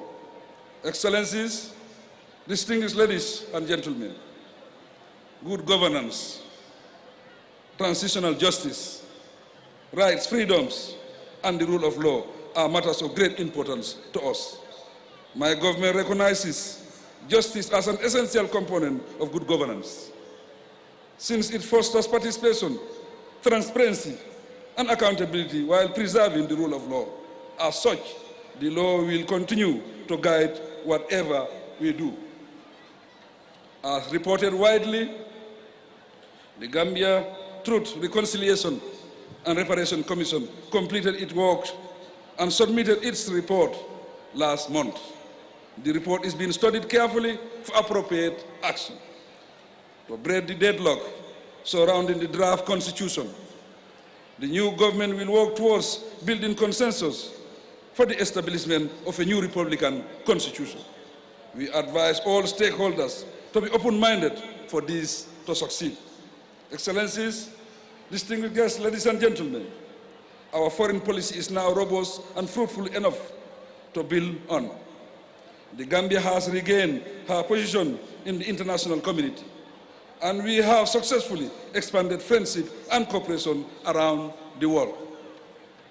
We will pursue this with vigor, beginning with our friends and neighbors in the sub-region and the African continent. In particular, ECOWAS provides a platform for dialogue, cooperation, joint ventures, and collaboration on regional and global matters.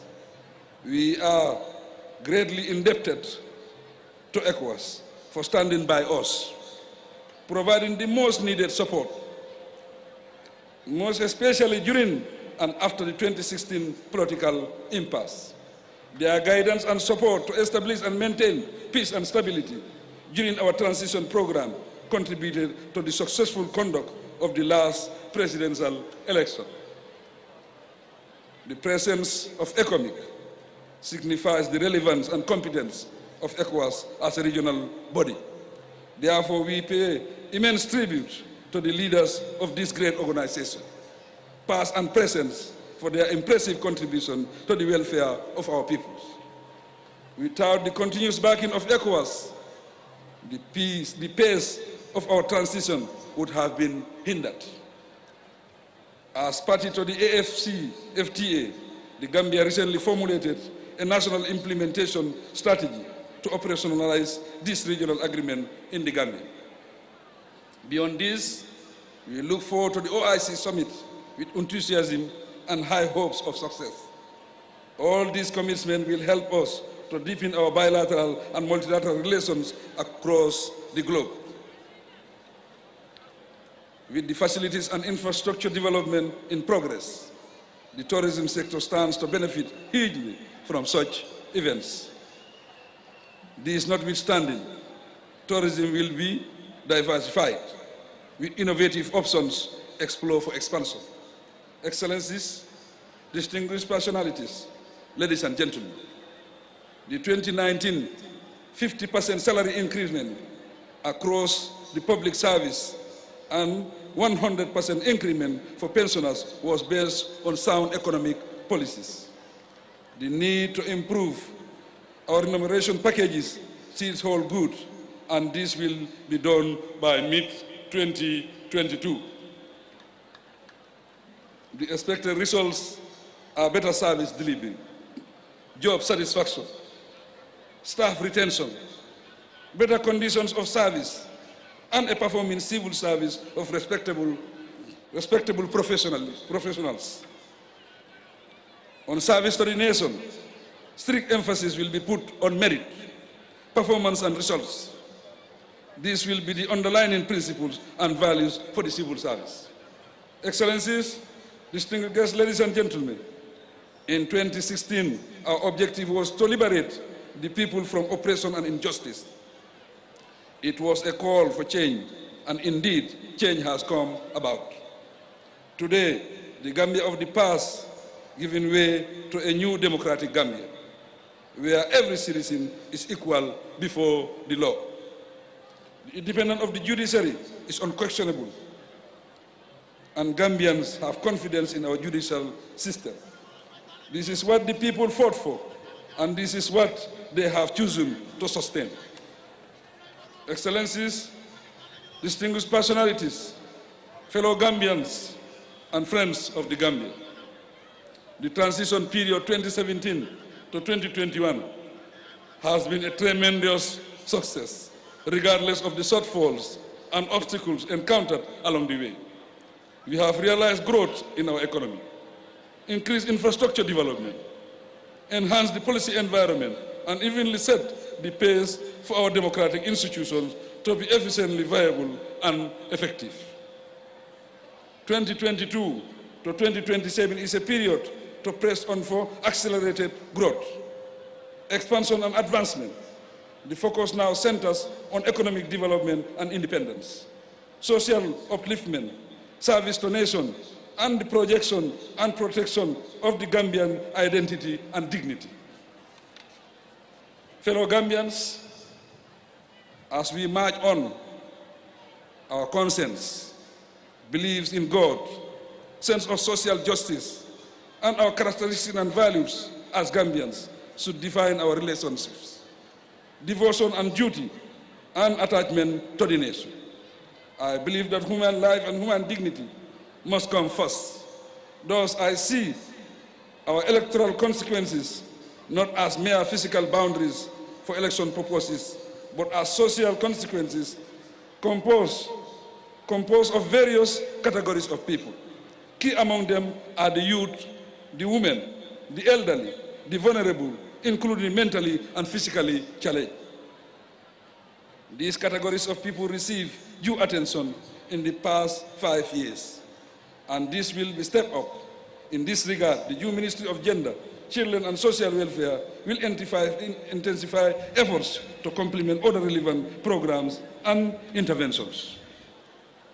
Focusing on the youth and women, I am proud to observe that through the Techifi program and the Youth Empowerment Project, and with support from the European Union, the government successfully created more than 5,000 jobs and supported 800 small businesses. We will increase such interventions. Through the Ministry of Youth and Sports, the Ministry of Trade, Industry, Regional Integration, and their satellite institutions and partners, we will create wider opportunities for more youth and women.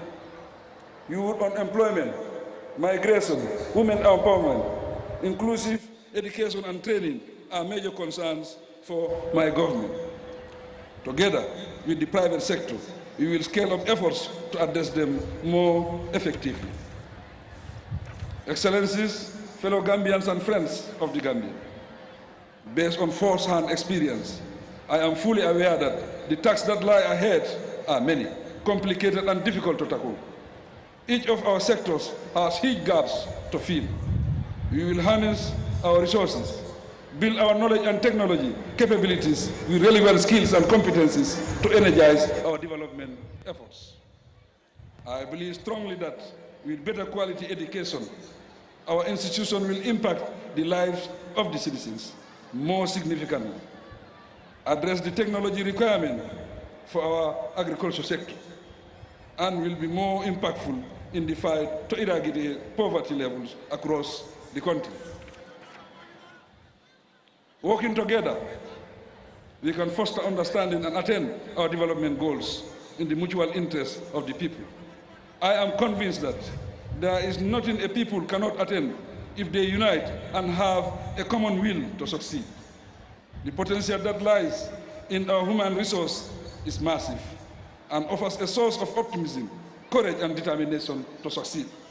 Excellencies, distinguished guests, ladies and gentlemen, as President of the Republic of the Gambia, I have committed myself under oath to honor, preserve, and uphold the Constitution of the Republic and to serve the Gambia devotedly. As we embark on the mission of achieving a more progressive Gambia in the next 5 years, I pledge to put more emphasis on uplifting the status of all Gambians, especially the underprivileged and the vulnerable Gambians in underserved communities. Under my administration, we shall ensure that development is duly distributed within all the regions of the country. It is misleading, however, to believe that the government alone can ensure the rapid transformation of the Gambia. The tasks ahead require the collective, decisive, and positive participation of all Gambians, irrespective of ethnic or political affiliation, gender, or religion. All Gambians, let us embrace the culture of peace and peaceful coexistence as one Gambian family for our betterment and for those unborn. I must seize this opportunity to commend and pay tribute to all the other political contenders for their sense of patriotism and love for country. I call on them and their supporters to close ranks with us and work collectively with my administration for the progress and development of our beloved nation. No sector, institution, or segment of our society will be left out of the development process. To achieve this, I will lead as president of all Gambians and form a cabinet that will heal the nation, create avenues for reconciliation, tap the talent and capacity of all Gambian nationals, and accommodate diversity for sustained peace and stability. Excellencies, distinguished guests, fellow Gambians and friends of the Gambia, at this juncture, I convey gratitude and congratulations to the entire NPP membership and to the coalition party leaders and members for our hard-fought victory. With profound humility too, I extend special appreciation to the people, particularly the women and youth. Without their participation, our victory would have been very difficult to achieve.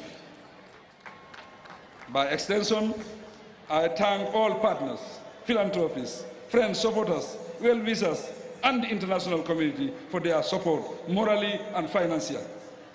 Together with my family, I thank you all from the depth of my heart, and I pray that God bless us all. Long live the Gambia. Long live the ECOWAS community and African solidarity. Long live global peace and cooperation. I thank you for your attention.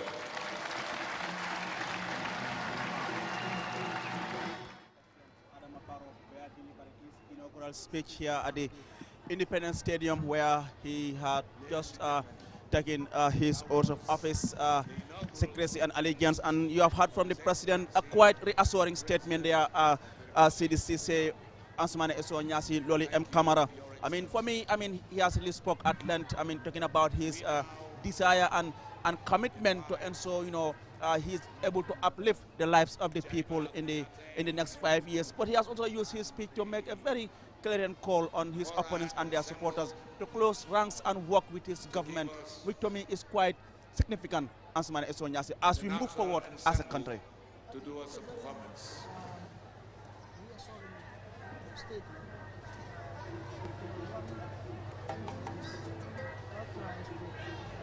Very strong unifying message and also clearly outlines his vision for the Gambia's development. Well, Loli Ansumana Balam in the field Loli rek Loli ci mandinka yep president kumo moy kumo ala diamo kumata bakel Loli Aliou akumata bakel fango ando ay kuma kangol men fo wala mu ka bambandiro ke fe rol ni nyatota ko la mi yalon ka yole hamme ni sanyi nulu nala ando ay kuma kan dol fo mi yalon ko enta 50 ta be 50 no la bali se tombondiro ke e dantal la wala mu ay kiliro ke wala mi yalon ko al ni wala ni nyosa bake ando ala nata ke gagné lati pour se la nyokan ye naki nyole do ko ke kantu ayajele ko ye la fosu da banko yenne ye hanibi wala fi kilongo mimbije se la nyokan ka banko do ku kama hameta futa dame ni sanji lulu nala ka futandi woto yirwa ku bunda jamal mel boko jata kende ala bundala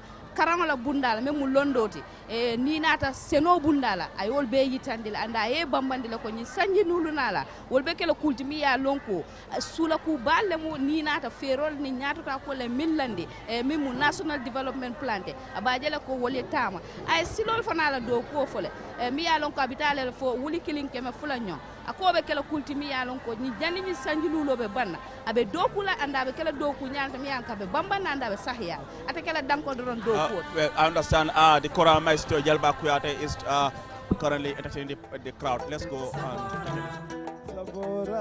Es okay, Olola, Safora, Safora, Safora, Safora, es okay, Olola, Safora.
Mokato Mbago Defile Gambia Chosani Lalta Mokato Mbago Defile Gambia Chosani Lalta Mokato Mbago Defile Gambia Osusa Gambia Osusa Babanya Ulele me sonin kereme Osuni Sarabanya Jolare me manjagure me Osuni Sarabanya Olore me manjagure me Osuni Sarabanya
Performance by the national ensemble, of course, comprising 50 cultural, different cultural melange in the Gambia. I mean, you have different cultures, Chidi, Eso, and Loli performing that song there. I mean, more like trying to reconcile the diversity in this country. But Chidi, the president has delivered a quite powerful and reassuring statement here after his swearing in.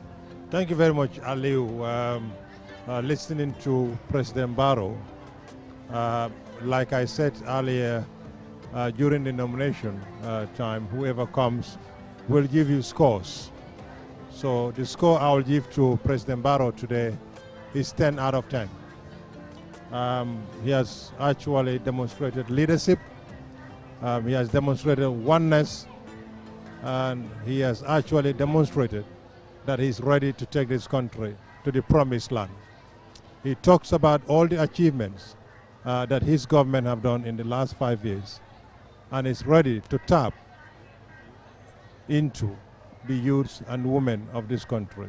And definitely, the speech that President Barrow have delivered is, I would say, have given hope And to me, I see him as somebody who understands the real problems of the Gambia.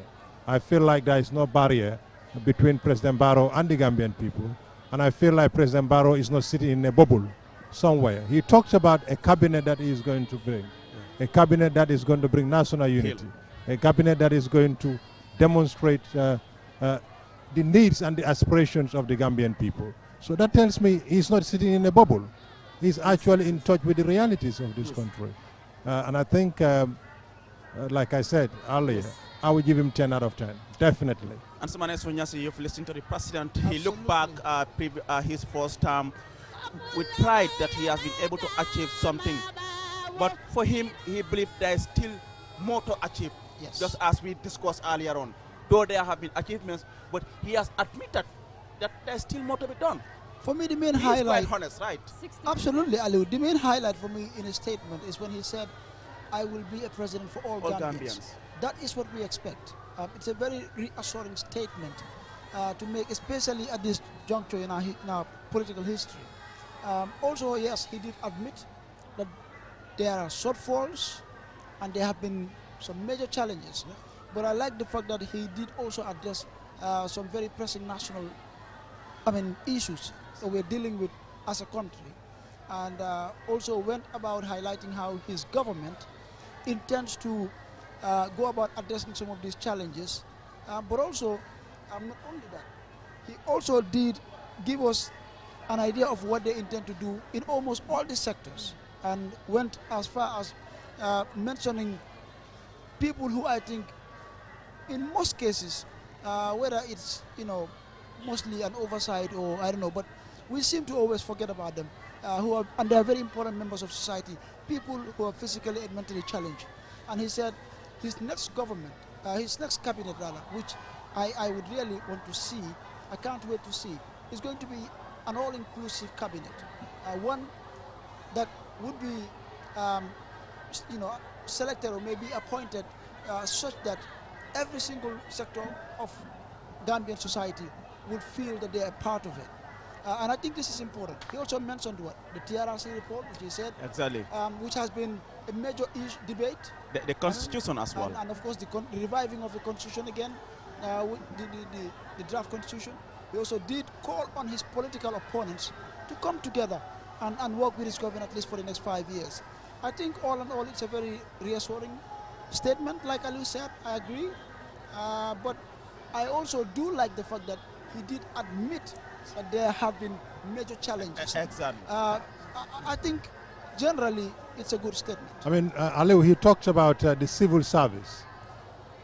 For me, that was, I found that very good, that he is aware, I'm sorry to use this word, and no one should take offense, the attitude of our civil service. They are hardworking, but there are still some people who are very lackadaisical, who really think it's an entitlement to occupy a particular position.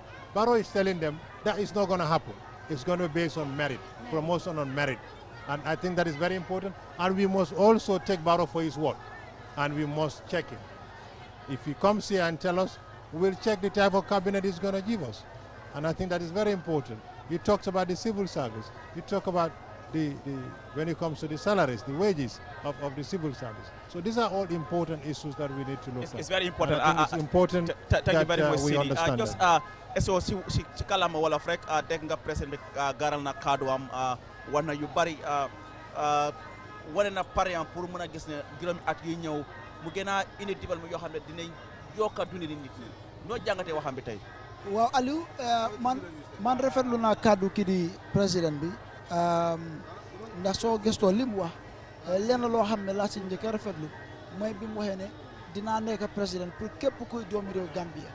Loolu dafa am solo moo xam ndax ànd nga ak man wala ànduloo ak man wala faruñ feena man dinaa nekk sa président. Loolu dafa nekk statement boo xam ne statement bu dëgër la te lu jar a bàyyi xel la. Ci li nga xamante ne wax nga ko si gàttal mooy ne sandikata bi nga xam ne si lañ jógee ko sandikata bu jaar ci yoon la amul benn njuuñ njaaj boo xam ne am na si te wax na ne am na ñoo xamante ne ñu ngi bàyyeekoon ci bitim réew toogal fi yeneen mbootaay yi ne ci àdduna bi ñoo xamante ne déggal nañ tamit ne élection bi jaar na yoon.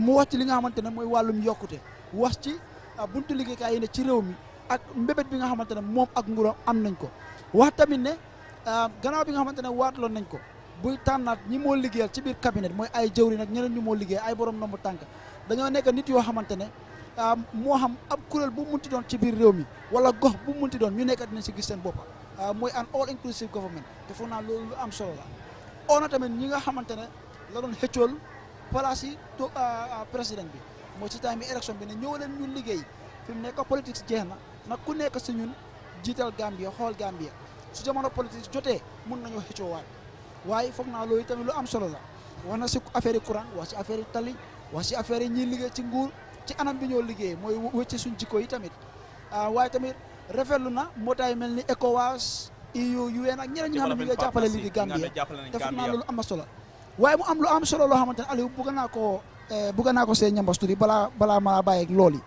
mooy wax na ne si biir juróomi at yi nga xam ne lañ bàyyeekoo moom nangu na ne am na jamono boo xamante ne dëkk bi métti na ay jafe-jafe yu bëri nit ñaa ngi koo jànkuwanteel moom xam na loolu waaye nguur yi tamit am na jafe-jafe yoo xamante ne ñoom ñu ngi koo jànkuwanteel waaye li moo ñaan nit ñi mooy ñun ñëpp ñu bennoo gis ne jafe-jafe yooyu génne nañ ko ci réew mi foog naa loolu am na solo ne moom président bi sax ràññee na ne dëkk bi wax dëggaan ne yàlla naan ne ñu ngi am yokkute ci yeneen faat na waaye am na boor yoo xamante ne tamit soxla nañ ci li nga xamante ne mooy yokkute ak ndimbal foog naa loolu lu am solo la waaye nag ci man ci gàttal wax foog naa wax bi mu wax tey rafetlu naa ko ndax wax la wax boo xamante ne dafa tax nit ñi daf ñoo ooy pour ñu bennoo nekk benn waaye tamit mu ngi gën a rafetal di dëgëral tamit nguuram liñ fas yéene def mbébét bi nga xamante ne loolu la amal lii di waa Gambia fi mu nekk nag lii mooy time boo xamante ne la ñu war a bàyyi xel moom it ak nguuram ni ñoo liggéey na moom wax na li mu bëgg ak li moo fas yéene def fi mu nekk ñun ñooy bàyyi xel naam ne Gambien bi dinañ ko gunge ànd ak moom jàppale ko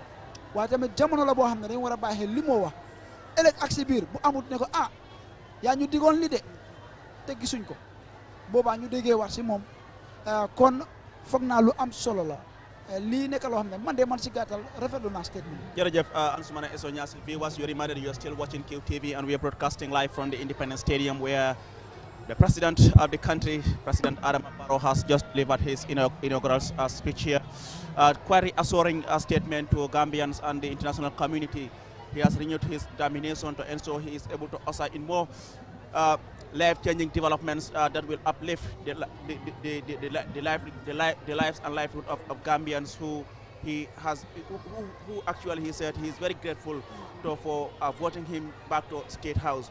Musidɗo on wonɓe QTV ha joni mon ɗoɗon Independence Stadium Bakaw ɗo ganduɗa joni président Barrow ɓoya o haalite haala mako o holliri parde mako pour inchallah duuɓi jeewi aroɗi o adda ko développement mo ganduɗa ɗum ɓeydat newde leydi Gambia yesso way nak o ñaguima gammina e fof pour fof ara wona gottum ɓe mbalda to political difference maɓe ɓe gona gottum ɓe liggole leydi ndi pour no leydi ndi yaari yesso loli ye président kamo moy ay fe jama fo ala pare pour kaji sangilulo men kana ay men commencé sangi fulo mi ko ama banno asa labanno ni sangilulo men kana draft constitution ni ala ko male TRC report ay o male masa kuna dokula joro ay jefana male bari ay ku kilim fo ako molbe ngana nga ke kelinti pour saje banko sa development bari ay fen kilim fana fo me aka kumera bakale ako asontale ala sangilulo folo giri wadol katale bari hane sign kolaya ku do fana be gere mi ala ko abe jikirin ko nyi sangilulo men kana aba akif na la ngamira womu mode mi ala ko atinda ba gamela ka fo to nyam yiri wakatale bari hane sign ngalo ne ko kolaya ku do fana be gere womu toñalte Aliou masake o kuma kawol mu fay e kallanke atan dum ay jiko kuteyandi banku dingul yenne kantu bi ay kuma kam fo jab momo seeda yemira langstol ko silande kumol fotale ngana nga jibabe men tamande la anda kuma kawol mi fa komi ya fo nyame ala kuma kawol la bandula mi nata ke kudi mi ya lonko nafa soto wala mu kankiliyati anin kayro kantu nyimbeta keno la kayro koma a woketa kumati mi yalon ka yo fanda ya bambandi a ko kana song fatam fan solanda mol tem kana song moyena kan janjan woto nga ke kilinti ay hammen kol mi sto mimbe dendi yiri wala ko la ske kudi mi yalon ka be tentenda asake kuti bi yalon ka be tentenda nyimul kulle bi yalon ko nyin tembe na jiko kuta yatale andung a sontale comme ya fo nyame a dankene yata ko tonya nganya ta kol sutale nyin sanji lul tambila bari nga kol ya kol fana sutale wo kol ya kol mba jelale ko nga ke kuti mi yalon ko mba makato bayno lale e nyin sanji lulu nalala mel boko silo la karole datitale hani sa jata kende ala bundala e jararo yirwatale bara ala fola ka futa dinkirato dame yalon ka yola hamme amantimma woto wo mu kultimi yalon ko hadama dingo nyanta dankene ala ni la ala tema kanto alqur'ano kuliyatal kanalo jama rahmano nyatino la ka alqur'ano muta wo mu kultimi yalon ko akumayatal it seems the president is now about to leave the stadium here back to State House city. You have heard from the president. He has raised the issue of developing a new development model because the 2018-2021 NDP has expired now. There is a need to develop a new development model. What sort of a development model are you looking for? Thank you very much, Ali. Definitely, when President Barrow talked about that, it is highly welcome.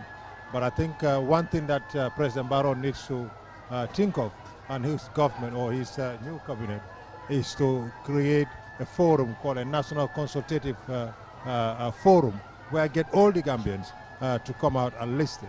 I mean, Public get the and youths, private sector. Yeah, both the private sector, the youths, the local authorities is quite important, because in as much as President Barrow wants to talk about development and do development, the core of development, if it is missing, it's a problem. And we have seen, honestly, he was out here to accept some of the shortfalls that they have in the last 5 years.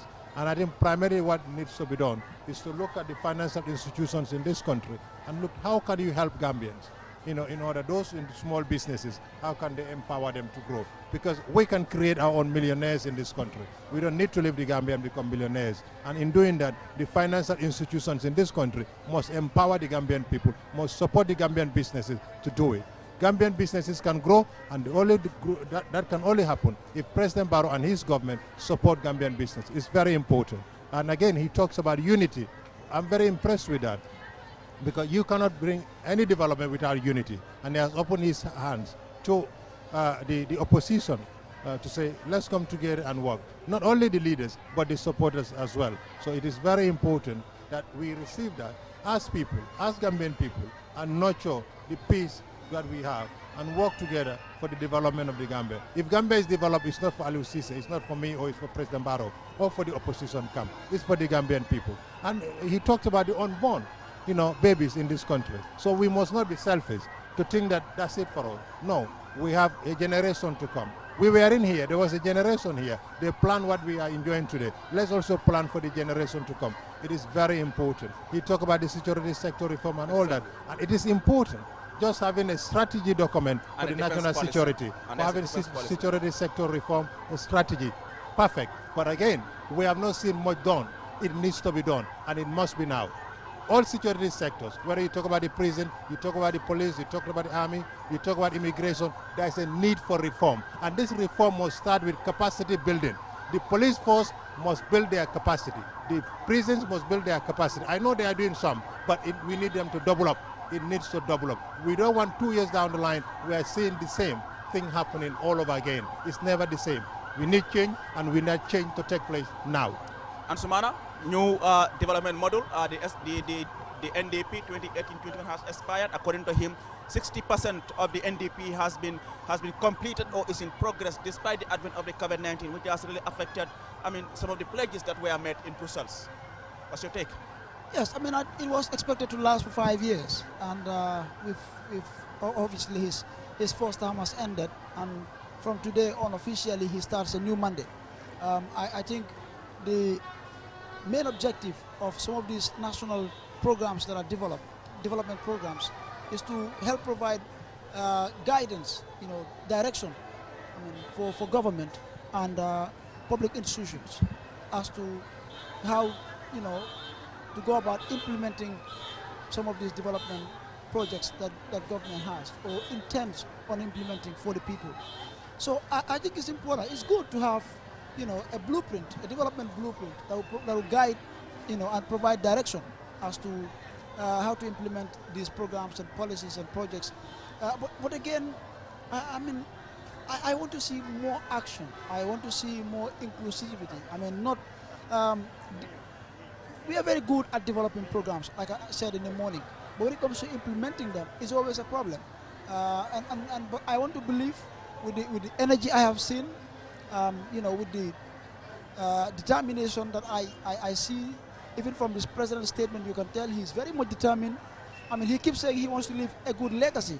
By the time he leaves office, he wants to be remembered as the president who's brought in so much development and strengthened our democratic institutions. And I think this can only be achieved with institutional sound development policies and programs, as well as projects. Talking about the issue of the pledges met in Brussels, most of them couldn't be actualized perhaps because of the COVID-19. But we have seen the government is implementing many projects now from taxpayers' money. Some of these projects are costing $1.6 billion, for example, the Hakalang Road and other roads projects. Absolutely. I mean, he also talked about 49% or something of such the pledges have been received. And like you said, we've seen the government implementing projects from the taxpayers' money. So that's sound economic management. So definitely we will commend them for the job well done, and we'll say double up. But again, I will come back to the accidents. Though President Barrow did not singly say what they're going to do to remedy that, but I'm sure when he get back to State House, get back to form his cabinet, one thing should be in his mind: we don't want our youths, our young men and women, our mothers, our aunties dying in the street because somebody carelessly gave a license to somebody who carelessly drove and killed somebody. Thank you so much. Thank you so much, Sidi Sise. Thank you so much. It's always a pleasure to share a platform with you. Thank you so much. My sister Loli Kamara. Loli, thank you so much. It's been a quite long day, but I mean, you've been fantastic. Thank you so much for being on the platform. To my amazing colleague, I would say my twin, Ansumana Esonyadi, thank you so much for being on this program. You've been quite exceptional the whole day. I mean, on behalf of the production team, QTV, the cameramen, the technicians, and the camera women, Eliza, and everybody, Alu Jalo and others, all in the control of the production department, the programs department, Lasana Tunkara and Francis, and everybody at QTV. We thank you so much for watching this broadcast. I was your main host, Alu Sise. We hope you enjoyed the broadcast. We thank you so much for watching. Bye-bye.